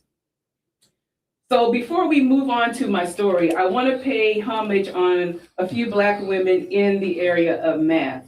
So, engineer, can you open up the engineer? Can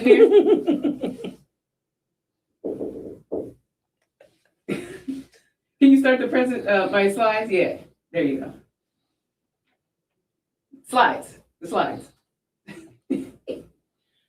So, since we're still in the month of Women History, again, I wanted to, talk about 5 women, which are more than that, on the area of mathematics. So we're going to go ahead and pay homage to these Black women real quick.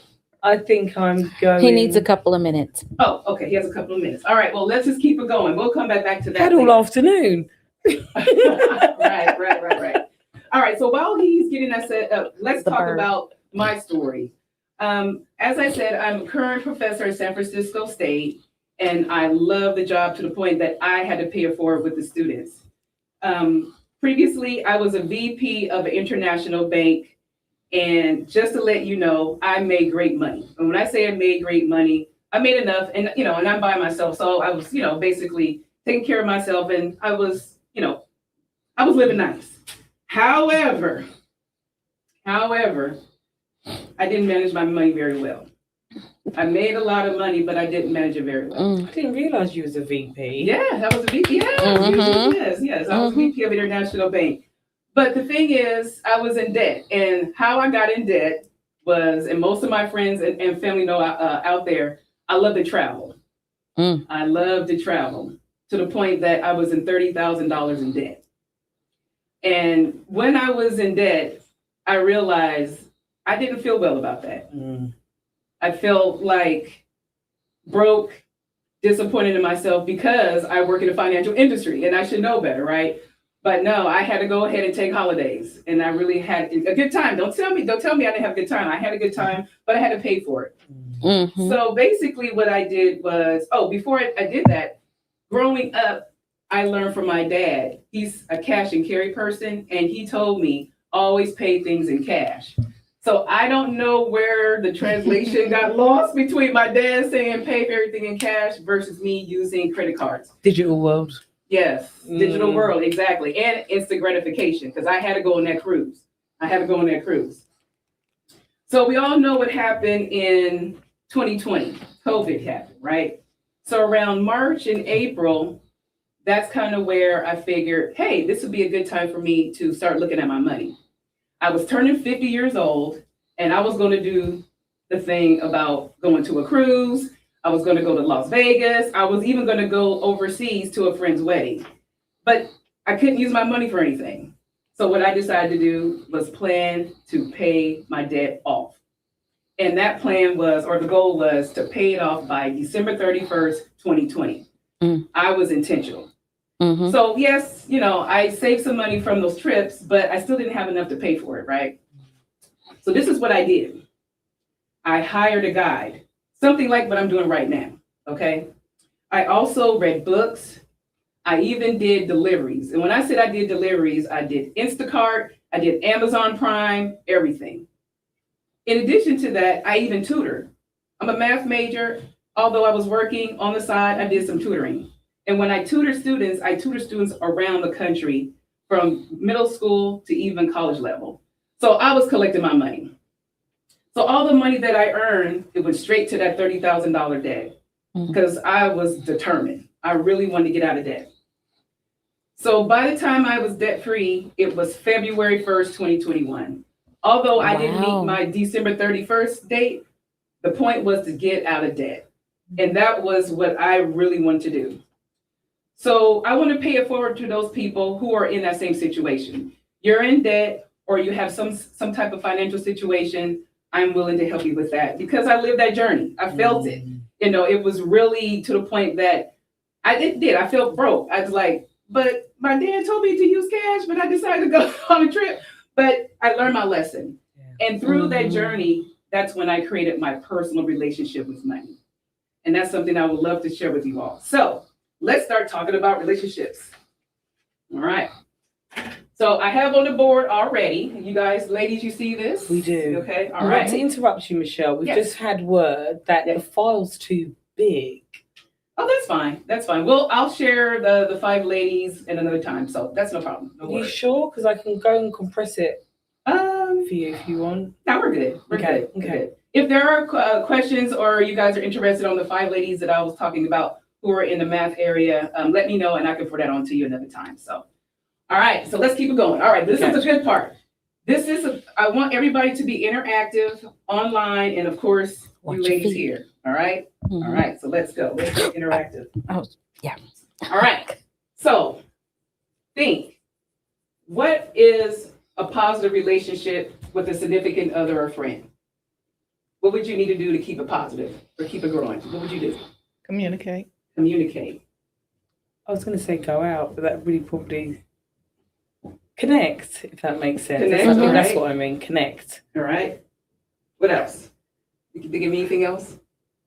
What they say in the chat, Those are the 2 main things. Positive, relation. Having a positive relationship to keep it growing. You need love. Love, yes. That's what you're saying? Yes. yes. Well, I was thinking love, but I thought if you don't have communication and connection, you can't maintain the love. Okay, all right. What else? What else? Nothing in the chat yet. Okay. Oh, forgiveness. Someone says in the chat. Sylvia. Thank you, Sylvia. I like that. All right. Anything else? Oh, yeah. Hold on. Now they're coming in. They coming in? You said the All chat, right. and everybody's like, I want my name said. Because I What can't would make read a them. positive relationship with your significant other or friend? But mainly a significant other. That's kind of where I'm going. Understanding. So Mia says know their love language. Patricia says listen and observe. Mm-hmm. Isabel says patience. Deb says trust. All right. So let's stop there. Patience and trust. She can't keep up with us. All right. So we got a few things. All right. So this is a positive relationship with your significant other. Now let's list the negative relationship with your significant other. What would make the relationship negative? Abuse. Fear. What else? Disapproval. Okay. Lack of safety. What is it when you dislike a person? Resentment. You just don't like them. So what did you say? What did you say? Don't like a person. Tony says lack of respect. Okay, one more. Not being listened to. Yeah, lack of communication is what Veronica said. All right. Now, so we have a list of the what would you do to keep the relationship positive, and then we have a list of negative. Now, this is the trick right here. Okay. We cross out that significant other and put money sign here. Okay, I have to share this. Patricia said not seeing or being seen For a negative as a relationship? negative. Okay. Not seen or being seen. Since you're talking money, if you're not seeing your money. You want to take my seat? Okay. So basically, when you cross out significant other and put money in those situations, it's the same thing. If you communicate with your money, you connect with your money, you love your money in whatever way you like to love your money, you forgive yourself with your money, you understand where you are with your money, you listen to where your money should be going, you trust yourself with money, observe where your money's going, and you're patient with your money. And I know engineering husband, we're talking about being patient with our money.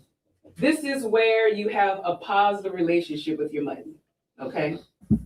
Now with the negative relationship with your money, you abuse your money. Not seen or even be seen with your money.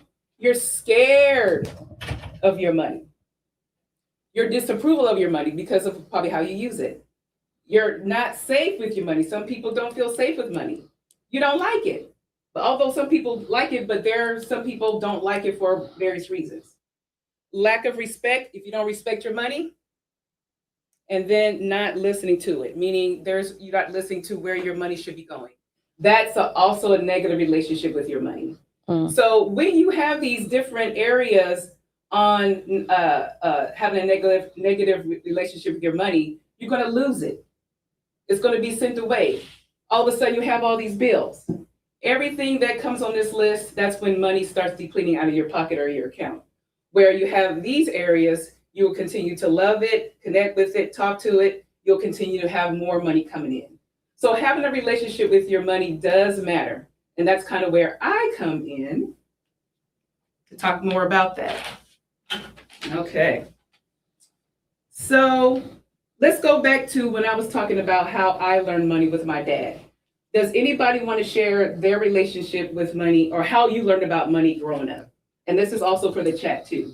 How did you learn about money growing up? I didn't. No one taught me about money. Okay. If I was to be honest with you, and I thought for a long time that I grew up in I'm a 2-parent family household.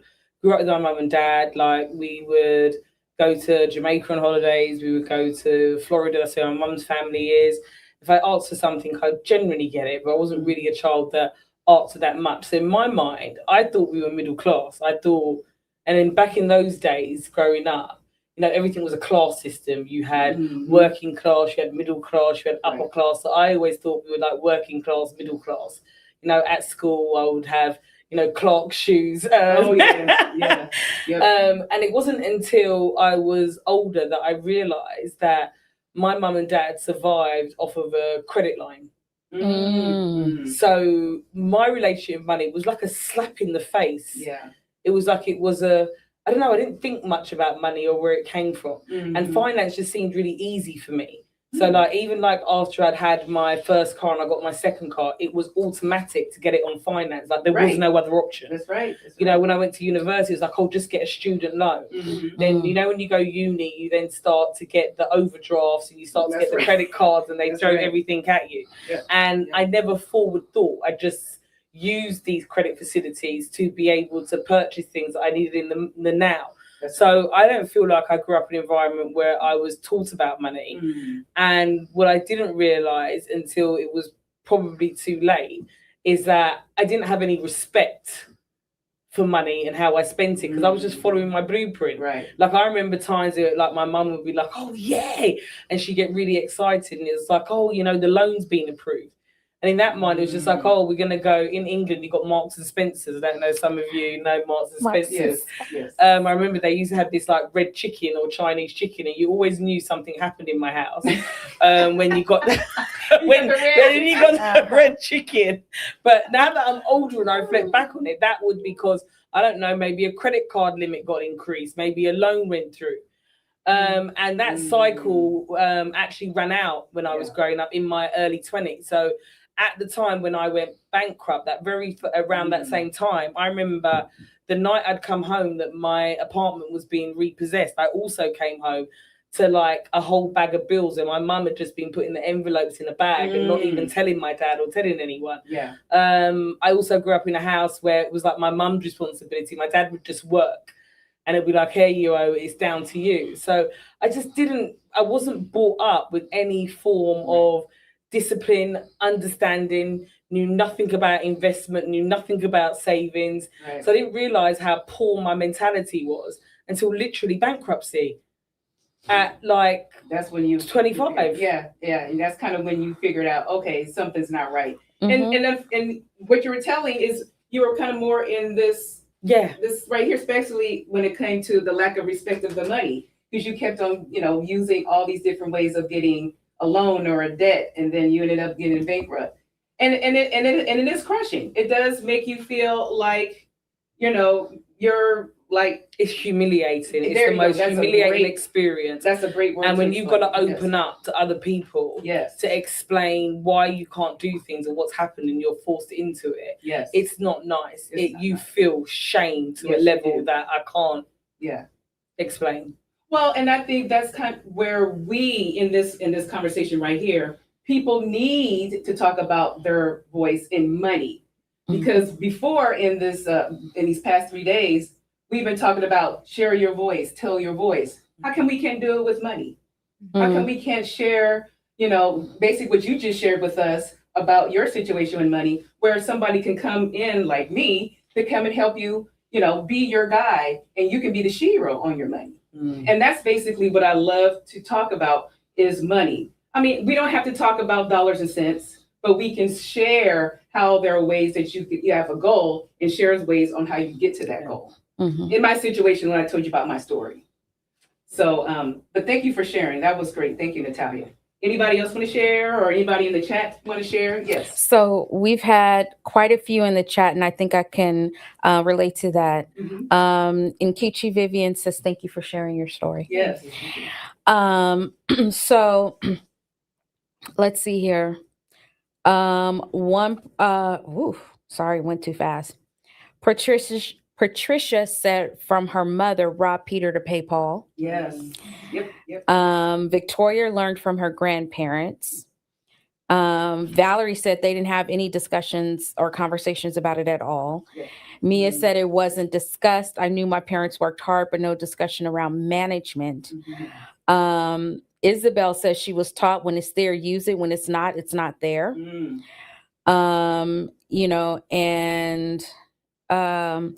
who was this? So Deb says they didn't talk about it, but I had jobs since I was very young to earn money to buy clothes, and things like that. And Marguerite says, I am trying to make sure my daughter knows about money, investing, and passive income. That's great. You know, that's great, Margaret, and try to keep it up.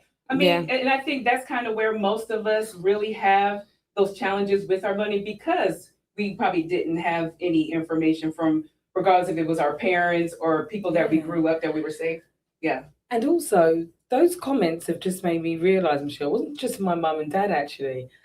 This is going to sound really bizarre. Music had a big influence. Music had a huge influence. Yes, when I even think about the whole car thing, the cars were just getting bigger and fancier and higher money going out on a asset that's appreciated, because I'm 47. So when you think about it, you got what was it called? MTV. Oh yeah. I can't remember what it is, but MTV Cribs. Even like in general, like Michael Jackson was the first artist where music actually went out on music videos. And when that first went out, you know, you saw Billie Jean. It was just about dancing and performing. Right. But fast forward, just literally about 3 years later, and the rise of hip hop and R&B. They pumped through music videos. Yes, they did. Brands dressed in a particular way, driving a car. It made definitely the Black community. It's like for you to feel like what you've explained on the positive side. It's like you had to display that you had to dress well, have a nice car, and have nice things. That was done by design. Yes, most definitely. Yes, and I'm sitting by here the and I'm people feeling that own. You getting angry? Look I at am. Because I she went to hot because it was done by design by the labels that own these companies and were promoting them. They were white men, and it's it just sat here and that slapped me in my face. Yeah. Music had a huge influence on just being a consumer and wanting to look wealthy and feel wealthy without understanding the education behind money. Well, Natalia, you're not the only one. That's the thing. You're not the only one that were basically sucked into that.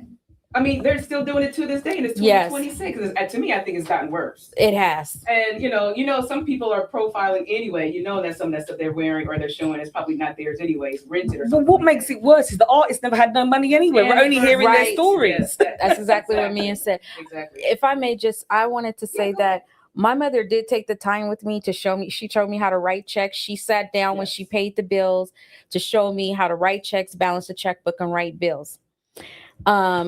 Which was good. Don't get me wrong. She taught me how to budget. But I later learned that two reasons why I didn't have a good relationship with money. One, I used to save money up a storm, but our house got broken into multiple times and my money got stolen. Ooh, and after that damaged part of my thought with money. Yes. The other thing was I found out once I got diagnosed with ADHD, I have impulsive spending problems. Compulsive spending disorder. That's no. Okay. But yes, but it's part of feeding the dopamine. And so because of that, I, at my big age, I really was not able to budget my money. We're going to just keep it real here because I know there's other folks out there. I wasn't able to budget my money. I wasn't able to, I could make money. And as fast as I was making it, I was spending it and then some. And it was feeding the dopamine. So now that's getting under control. Mind you, I was only diagnosed 2 years ago. Oh, okay. So I just say that to say that there are some of us out there. Everybody thinks that, not everybody, but a lot of people think that our relationship with money is associated to how we were brought up. You can be brought up properly and you could be taught all of that, but there's other things that can be at play. So I just wanted to share that too. No, and again, like I said, my example was my dad taught me about cash and carry. In addition to that, you just brought and my mom did too. And my mother, she had me balance her checkbook because I was a math person and she wanted to keep me in that continue education at home instead of at school. Yes. So I totally understand that. But that distinction from, at home to being a grown person, like I said, I was in $30,000 in debt. And that was probably like what? That was 2020. That was 6 years ago. So you're right. It really isn't really too much about your background. Yeah. However, most of the time, that does start somewhere. Yes. I have a question though. Yeah. Because most entrepreneurs or people who have a lot of money say if you go into business, don't use your own money. Use somebody else's money to make you money. Yeah. So what do you think about that? To me, and this is me, because I've been in business for a while, done quite a few things, and everybody knows me. I'm always doing something. I'm still doing something right now. I have quite a few businesses right now. My theory, and I'm sure some people say no, if you have your own money, like in cash, I think you should do it from there. But start small. Start where you have enough money that you can budget enough to start the business. But know the business first. Know the expenses, how much it's going to cost you, how long it's going to take, and then you can go ahead and if you have that enough money, go ahead and start it. Or you can go and get some sponsorships like you had talked about earlier with family and friends who are willing to help you and they invest in your business as long as they get some kind of return. But that's just my personal feel about building a business using somebody else's money. I mean, there are times you may want to do that, but I think probably 85% of the time, if you have the money to do it and you know what to expect and how much it's going to cost, use it. Because to me, I think that empowers somebody that I have the money and the resources to go ahead and get it done. So To be fair, if I could have used someone else's money, I would. Oh, exactly. I've always heard that, and Yes. I've been on like many investment courses. Actually, Cheryl, that's an interesting one. Yeah. And using somebody else's money then drove me to, on my first business, how I went bankrupt was to use credit cards, because technically that's not my not my money. But I always struggle with that one, because when you don't come from a background, when you're not connected and you've got no clue. Like I remember I bought my first property at 21. Okay. And back then they would have things like 100% mortgages, 5% down. Oh yeah. And I remember the 5% was paid down. So for me to get that mortgage, my employer at the time, back then pay slips weren't all electronic.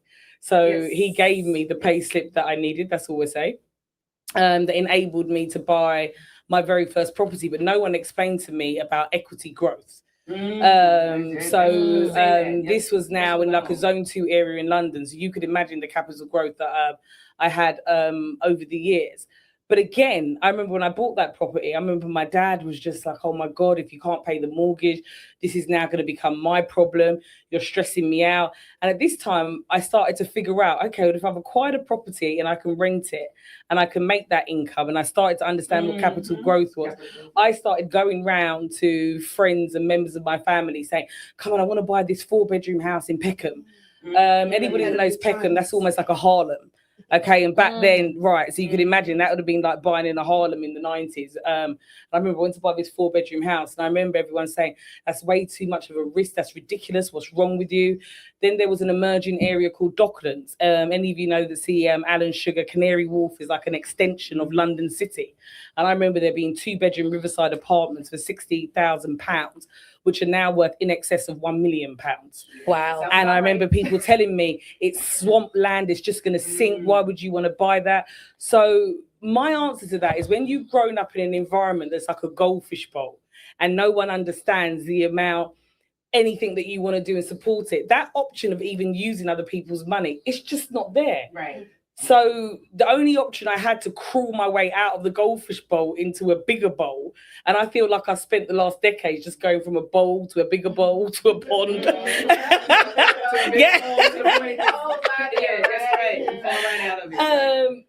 Like you haven't got that choice. Right. And that's why sometimes I do see when I hear people, sorry to say it, who are privileged, that will say things like, oh, I had it so hard. And then they talk about what's hard. It's like an eyeball roll for me. It is. But you bring up a good point when it comes to like student loan or something like that. And I talk to my students about this. If you're able to do it and have the money, use the cash. But if you're going to get a student loan, you've got to make sure you pay it off while you're in school, not after you're done with school. You can pay that off while you're in school. So now that we're talking about school, Okay. right? I just have a quick question. Yeah.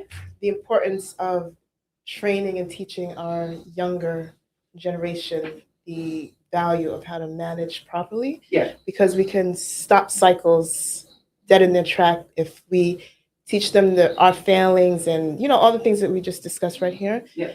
they can start fresh. Actually, they have the world Mhm. ahead of them. So I think it's very important as Yeah. parents or people who are, of our the other generation, I should say, to help the younger generation to really have a proper focus view on what they can do, because now they can actually get a head start. That's right. That's right, Maria. And that's something that I teach in my class, in my statistics class anyway, is to get them a head start.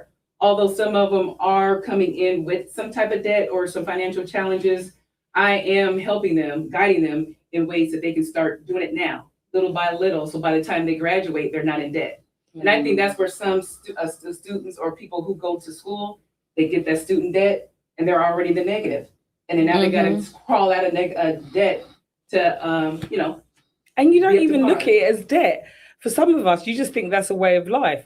You've just made me realize something. From the age of 18 to 25, I would say I racked up well over £100,000 worth of debt, but still managed to buy a property, have a car. But you know what? It's like a fast track. That is what the banks want you to do. And with me working at a couple of banks, that's how I was getting paid. From your interest that you had to pay extra for your loan and for your house. But let's move right along. Yeah. I just wanted, yes, that hit hard, people. I worked at a bank and at Visa. And every time you swiped that card or you paid off that loan, I was getting paid. You were paying me to live in a nice home, although I had debt too, but that's not the point. The point is you guys were paying me when you had a debt or if you were swiping your Visa card. So let's move on to the next one.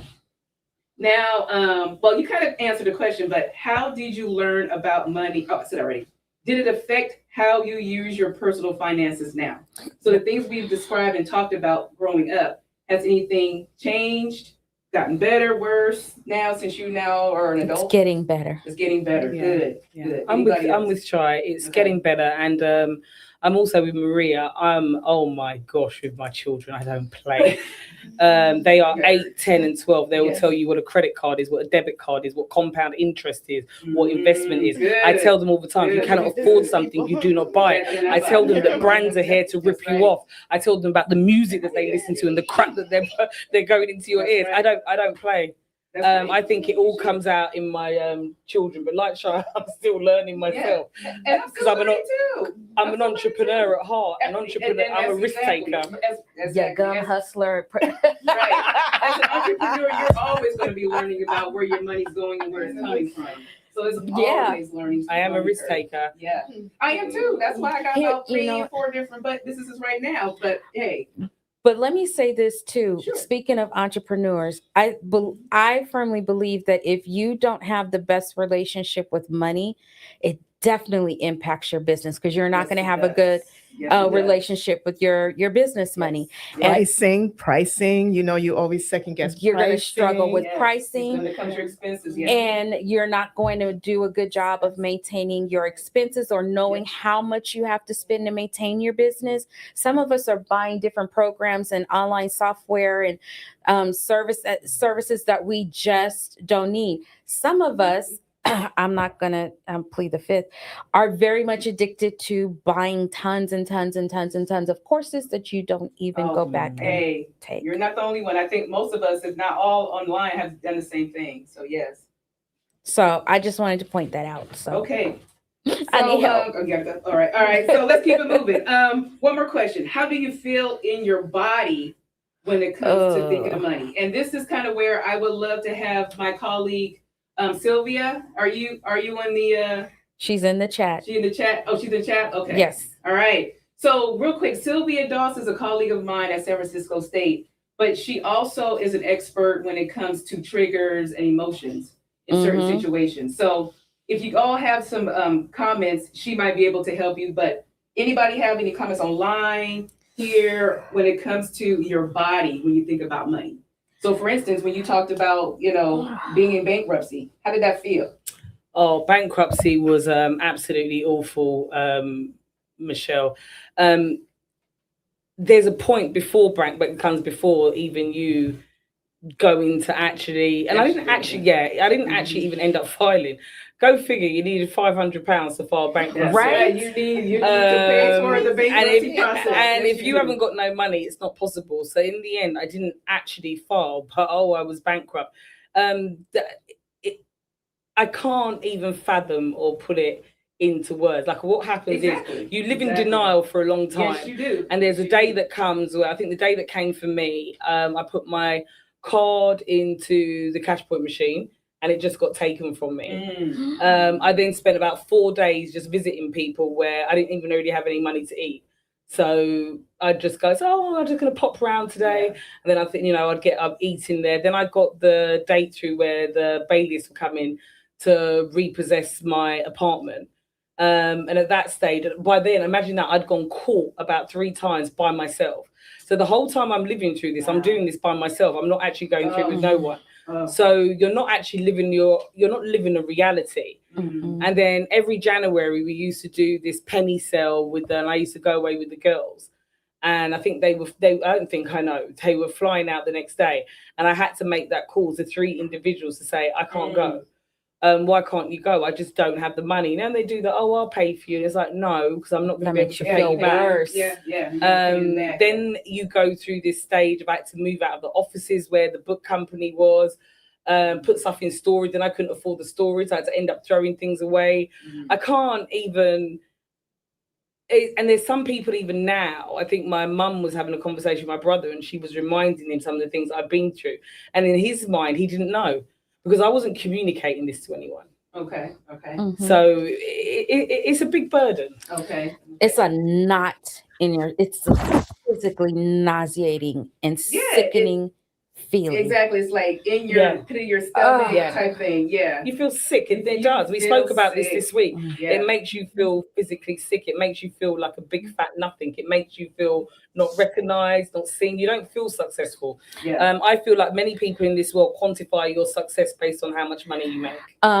Denise says the money makes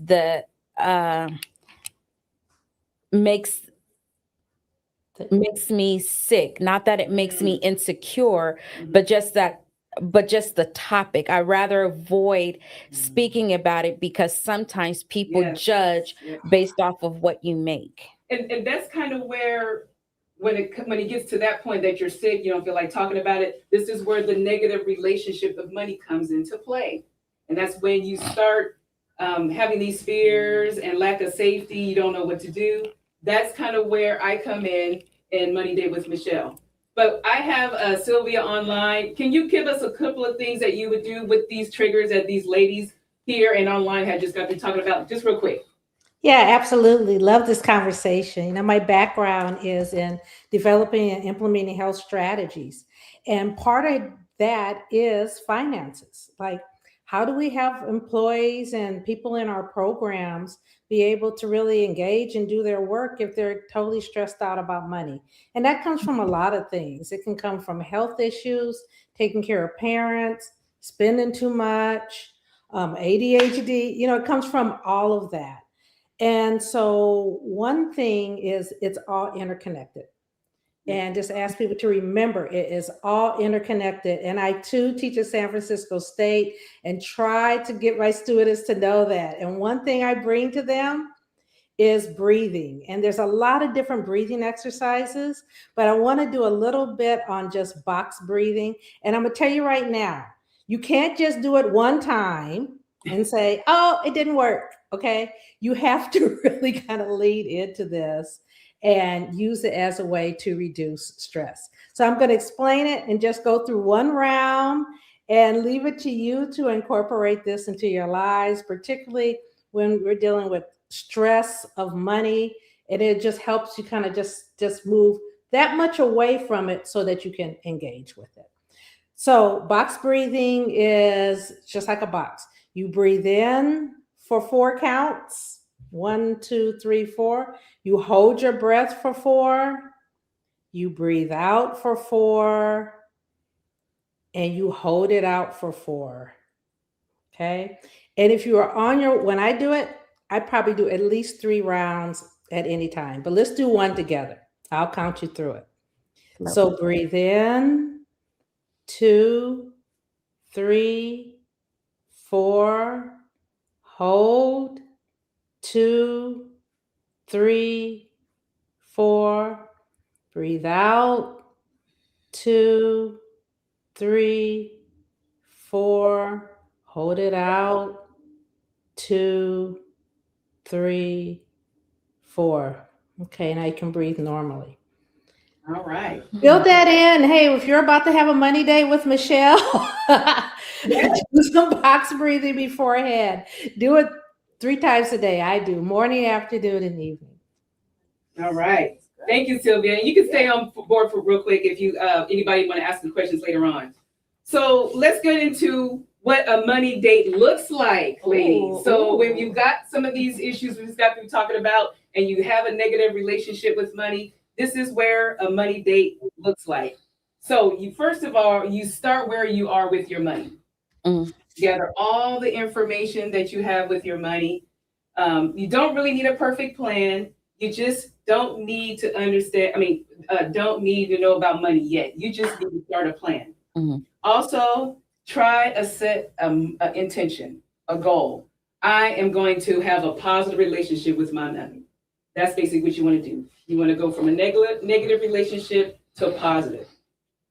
Then you have your own first money date for just 15 minutes a week. That's all you need. This is you or you and your spouse or whomever you want to help you with your money situation. I do have an accountability partner, and I work with that person maybe once a month, but I also have my own personal time of myself every Friday. Every Friday I have a money date, 15 minutes, okay? Then second is your first money date, okay? So this is how you do it. So you pick a day. So again, I pick a day around 5 o'clock at night. That's when I pick my money date. You put it on the calendar. You just don't say, oh, Friday at 5 o'clock, I'm gonna do it. Put it on the calendar, so you're intentional. You sit down with all of your accounts, what that may be in regards to your finances. Then you look at it without any judgment. You just put it together, okay? Again, we basically have a understanding about that. That's with me and Cheryl. Because Cheryl, me and Cheryl, like, we just gonna do this. There's no color, no, we just ready to do it. So again, without judgment, just put everything together. And then write down what you've noticed when you collect all of your accounts, your income, the kids, vacation coming, anything that's already in your pile of finances. Double check to see, what do you notice? What do you notice? And then you'll have to, let me see, hold on. Write it down. Write it down. There you go. Write it down. Everything that you know, write it down. Then just be aware of what you have, and then you have a peace of mind. So again, this is just basically in regards to your money date. So that's your first money date. You don't have to be alone. Again, you can have an accountability partner, such as a guide. You can work together with another person or your spouse or by yourself, but it'd be good to have that, okay? Now, this is the thing. You're in control of your money now because you have all the information. You have your date with it. And when I say money date, make it a money date. Make it a real money date. Have, music, your wine, your little food. You can have music in the background. Maybe no wine because you won't be able to concentrate. Well, you might be right, Maria. You might be right. But have an actual date with whomever you're going to be having your money date with, right? Where you're comfortable, right? Where you're comfortable and you're in control. Nice. Because I think, like with Sylvia was talking, you might have to do some breathing box exercises prior to your date. No, you are right. Because even when me and Nathan will sit down and talk about money and kids and things going on, it's just depressing, isn't it? Yes. Like, you haven't even started the conversation, and there's a particular energy inside. So I actually really like this. Every day. So can I ask you and Sylvia, and not to put my husband on blast, but we're just gonna do this. So I hope he's not watching. No, but seriously, so my husband is very much the ruminator. You say something, he's going to ruminate on that over and over and over and think and brood and so on and so forth. And it stresses me out when it comes to us talking about money, because I'll be like, okay, babe, so we got this, and this, but this is what we got coming in. Right. But don't worry, we're going to be good, or whatever the case may be. And in his mind, it goes to the what we don't have versus this is where we are and what we have. And it's like, and that engine starts going and it doesn't stop, and it changes its mood and it changes this and that. And I prepare. I think that might be a man thing. It might be, but I'm saying I prepare myself for that, but it also makes that conversation even harder, and it makes me even more sick because I already know I have my relationship with money is not where I want it to be. I can spend it, I can earn it, but you know, the maintaining it and doing the things that were the responsible things with it. So that's what I've been working on and really working on to focus on and learn. But it makes it so much harder, and he knows this. So I'm not saying anything he doesn't know. What recommendation do you have for women that whoever their spouse is or partner is, they're like that and they're dealing with that very situation? You want me to start, Sylvia? Okay. So from what was taught to me, reading and being in some conferences with that particular discussion, you all will probably need to sit down and say, what is your intention? What is your goal? What is your vision? What is your short-term goal? And when I say short-term goal, it doesn't have to be years. It could be next week. It could be next month. It could be in 3 months. Short-term goals. Figure out what that is in financial terms. And then look at it a long-term goal. So with Natalia, she has little kids. Are you going to have your kids go to college? Set intention on saving money for college for your kids, or whatever that you and your husband agree upon. Write it down on what you will want to do and be intentional about it. And I think that will probably help a little bit of some of the aggravation. And then, like I said, put it in a date. What do you like to do on your dates? You know, have some wine, food, whatever, and then make it a more calmer, more safer environment. And I think that will probably ease some of the angst in there. Sylvia, you want to add on to that? Yeah, I just want to add that, you know, we were having this conversation just before I came on, and it's about all the things. I mean, money and lack of money is not all our fault. Exactly. You know, and there's a lot of things that have been against us. And so I often think that we kind of bring it all on as, oh, we should have done better. We should have known better. We should have this, that, and the other. And being able just to let go of that and realize we're probably way ahead of where we could possibly be given all the things that are against us anyway. And I would guess that that's what he's feeling, you know, like this is all on him, and it's not just, I totally agree. And that was really good. It is not all of our fault. And I actually have a money date every morning. Good. So I do my little meditation, drink my little lemon water and stuff, and then I go through all of it to go to my goals. So I mean, I love money, right?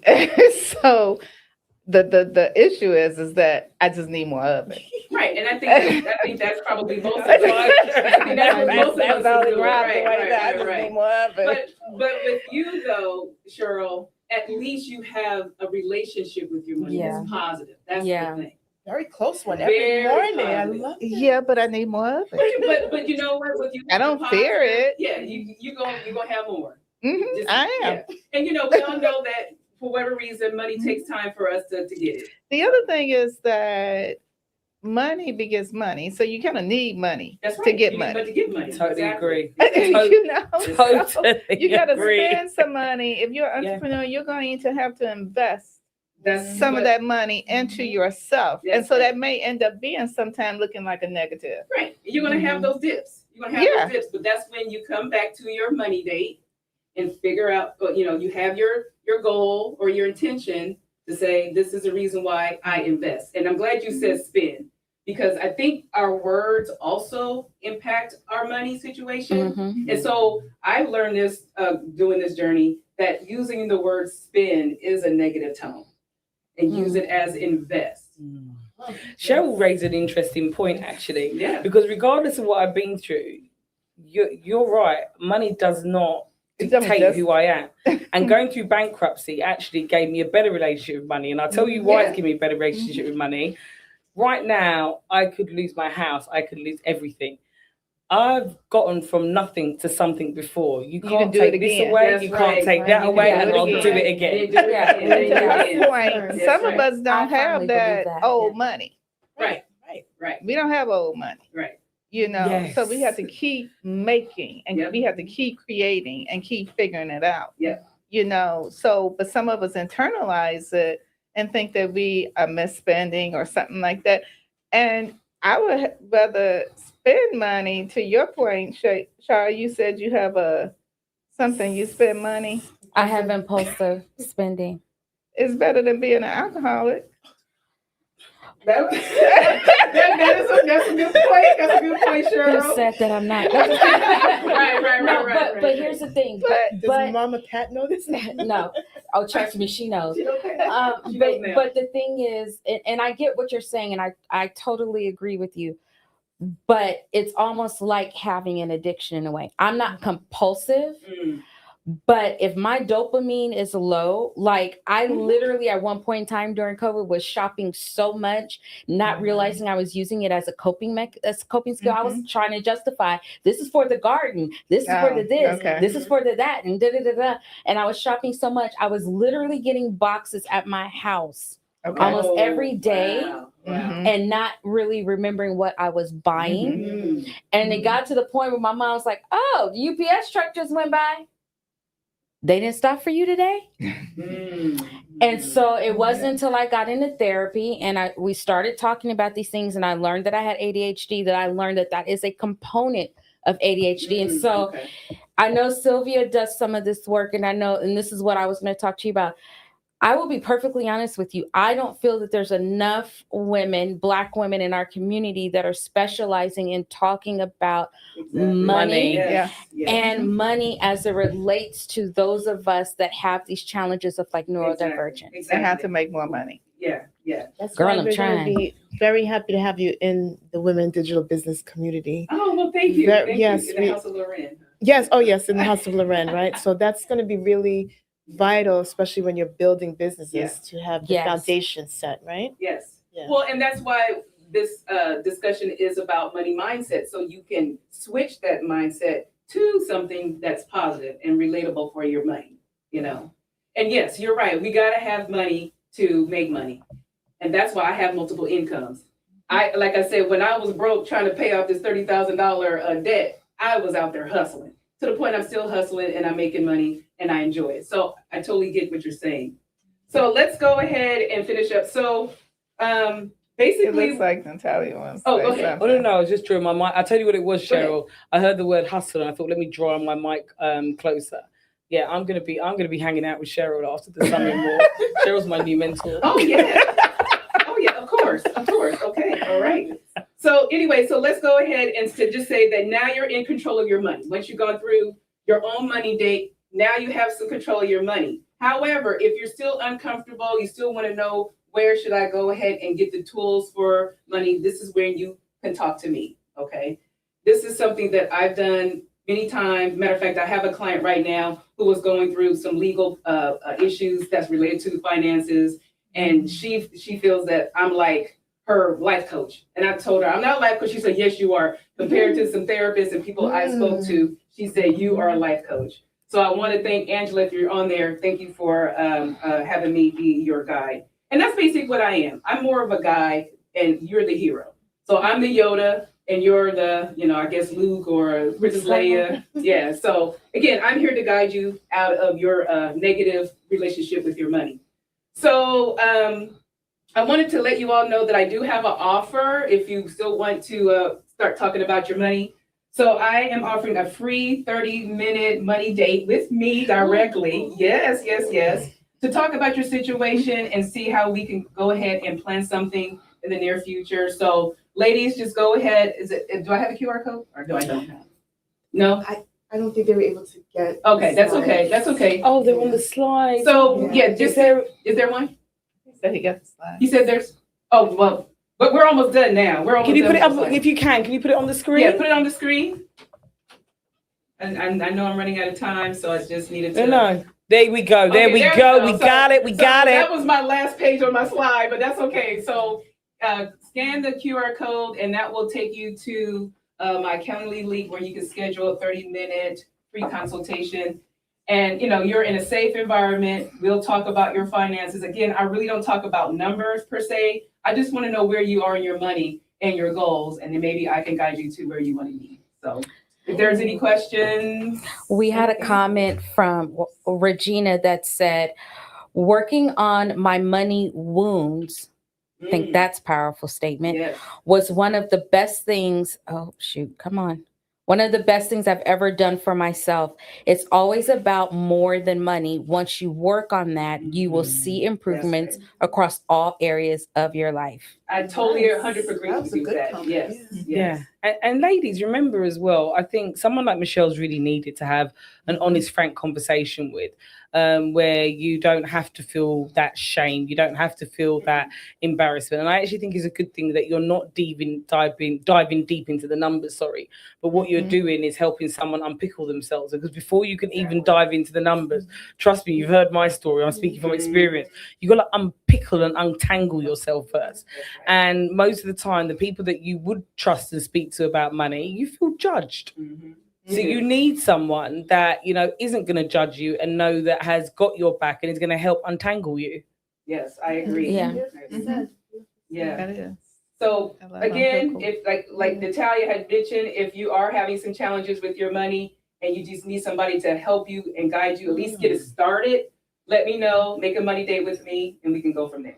So Wonderful. Thank you very much. Wonderful, Thank you, wonderful, Sylvia. wonderful. And Via those from San Francisco. And those of you who are coming to the networking event, we are literally about to kick off in the next 2 minutes. Michelle is actually going to be in the networking event where you've got the opportunity to be able to ask us all a question from our expertise. Do we still have Kingsley here? Yes, we do. We're going to be able to ask all of us whether it's about money, whether it's about communication, leadership, and understanding how you want to lead, how you're going to communicate to make sure you're understood, whether it's about brand design, how people see you when you show up, whether it's speaking to Cheryl, who's about not just about leadership, but Cheryl, you're definitely got a bit of that lioness within you as well.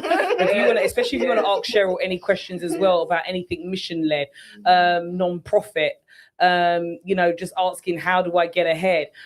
Being a leader, being the woman that you should be. You can ask all of us questions about our specialities. Savannah, I know you're out there. You're also going to be in here as well. So if anybody wants to speak to Savannah about that translation gap, publishing a book, AI, you've got a whole 6 areas of expertise if you are coming to the networking event. So just wanted to close that off. Those waiting to come into the network event, you've been sent a link for a private stream. So make sure you get ready because we're about to open that stream up. We are sorry that we ran over, but that was an absolute sensational session, Michelle. Thank you. Thank you, Michelle. Thank you. We also, go ahead.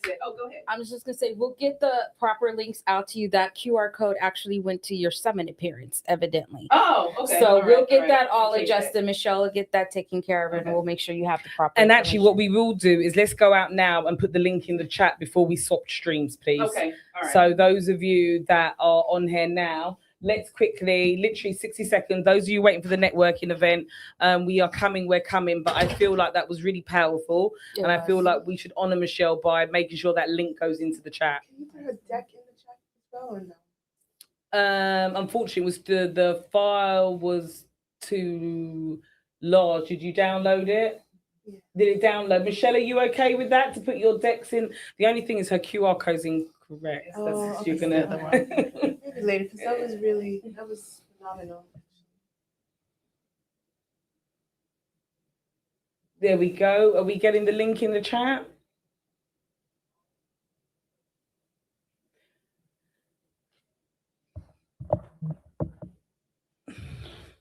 And I'm going to be sending engineer the link for the next stream.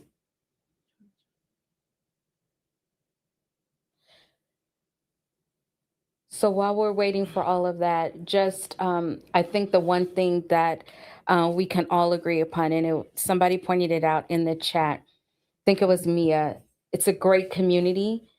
And when we have community like this where we feel safe, especially in numbers, we can talk about these things, and that makes it easier. We can be honest about where we are, what we're doing, and get the help that we need. Yeah.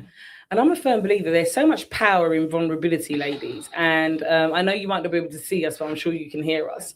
There's so much power in vulnerability. And I'll tell you something here, ladies, especially Black women, we've got to own our own truths. If anybody's going to call us out, you call yourself out. Don't allow anybody else to call you out. You call yourself out. That's true. That's true. Hold yourself accountable. I thought you were throwing me shade with the cough. No, not at all. Yeah, hold ourselves accountable.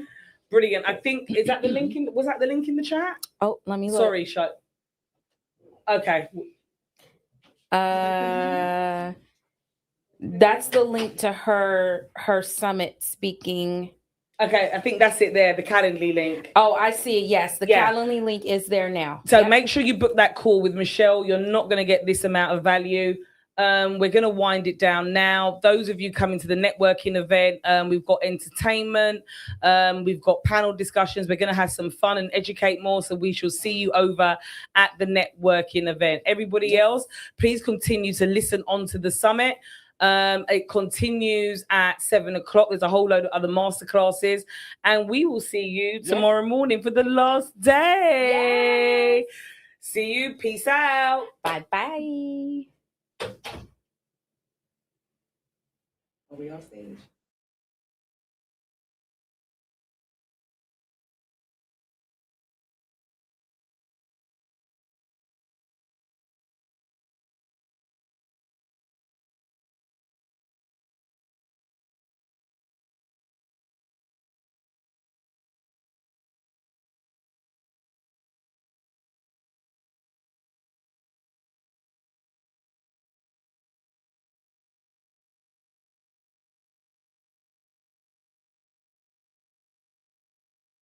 Because that honestly, I can't hear, so I'm going to come out. Have somebody that The stream. understands money can explain it easily, but then Well, we need to clear this room out, by the way.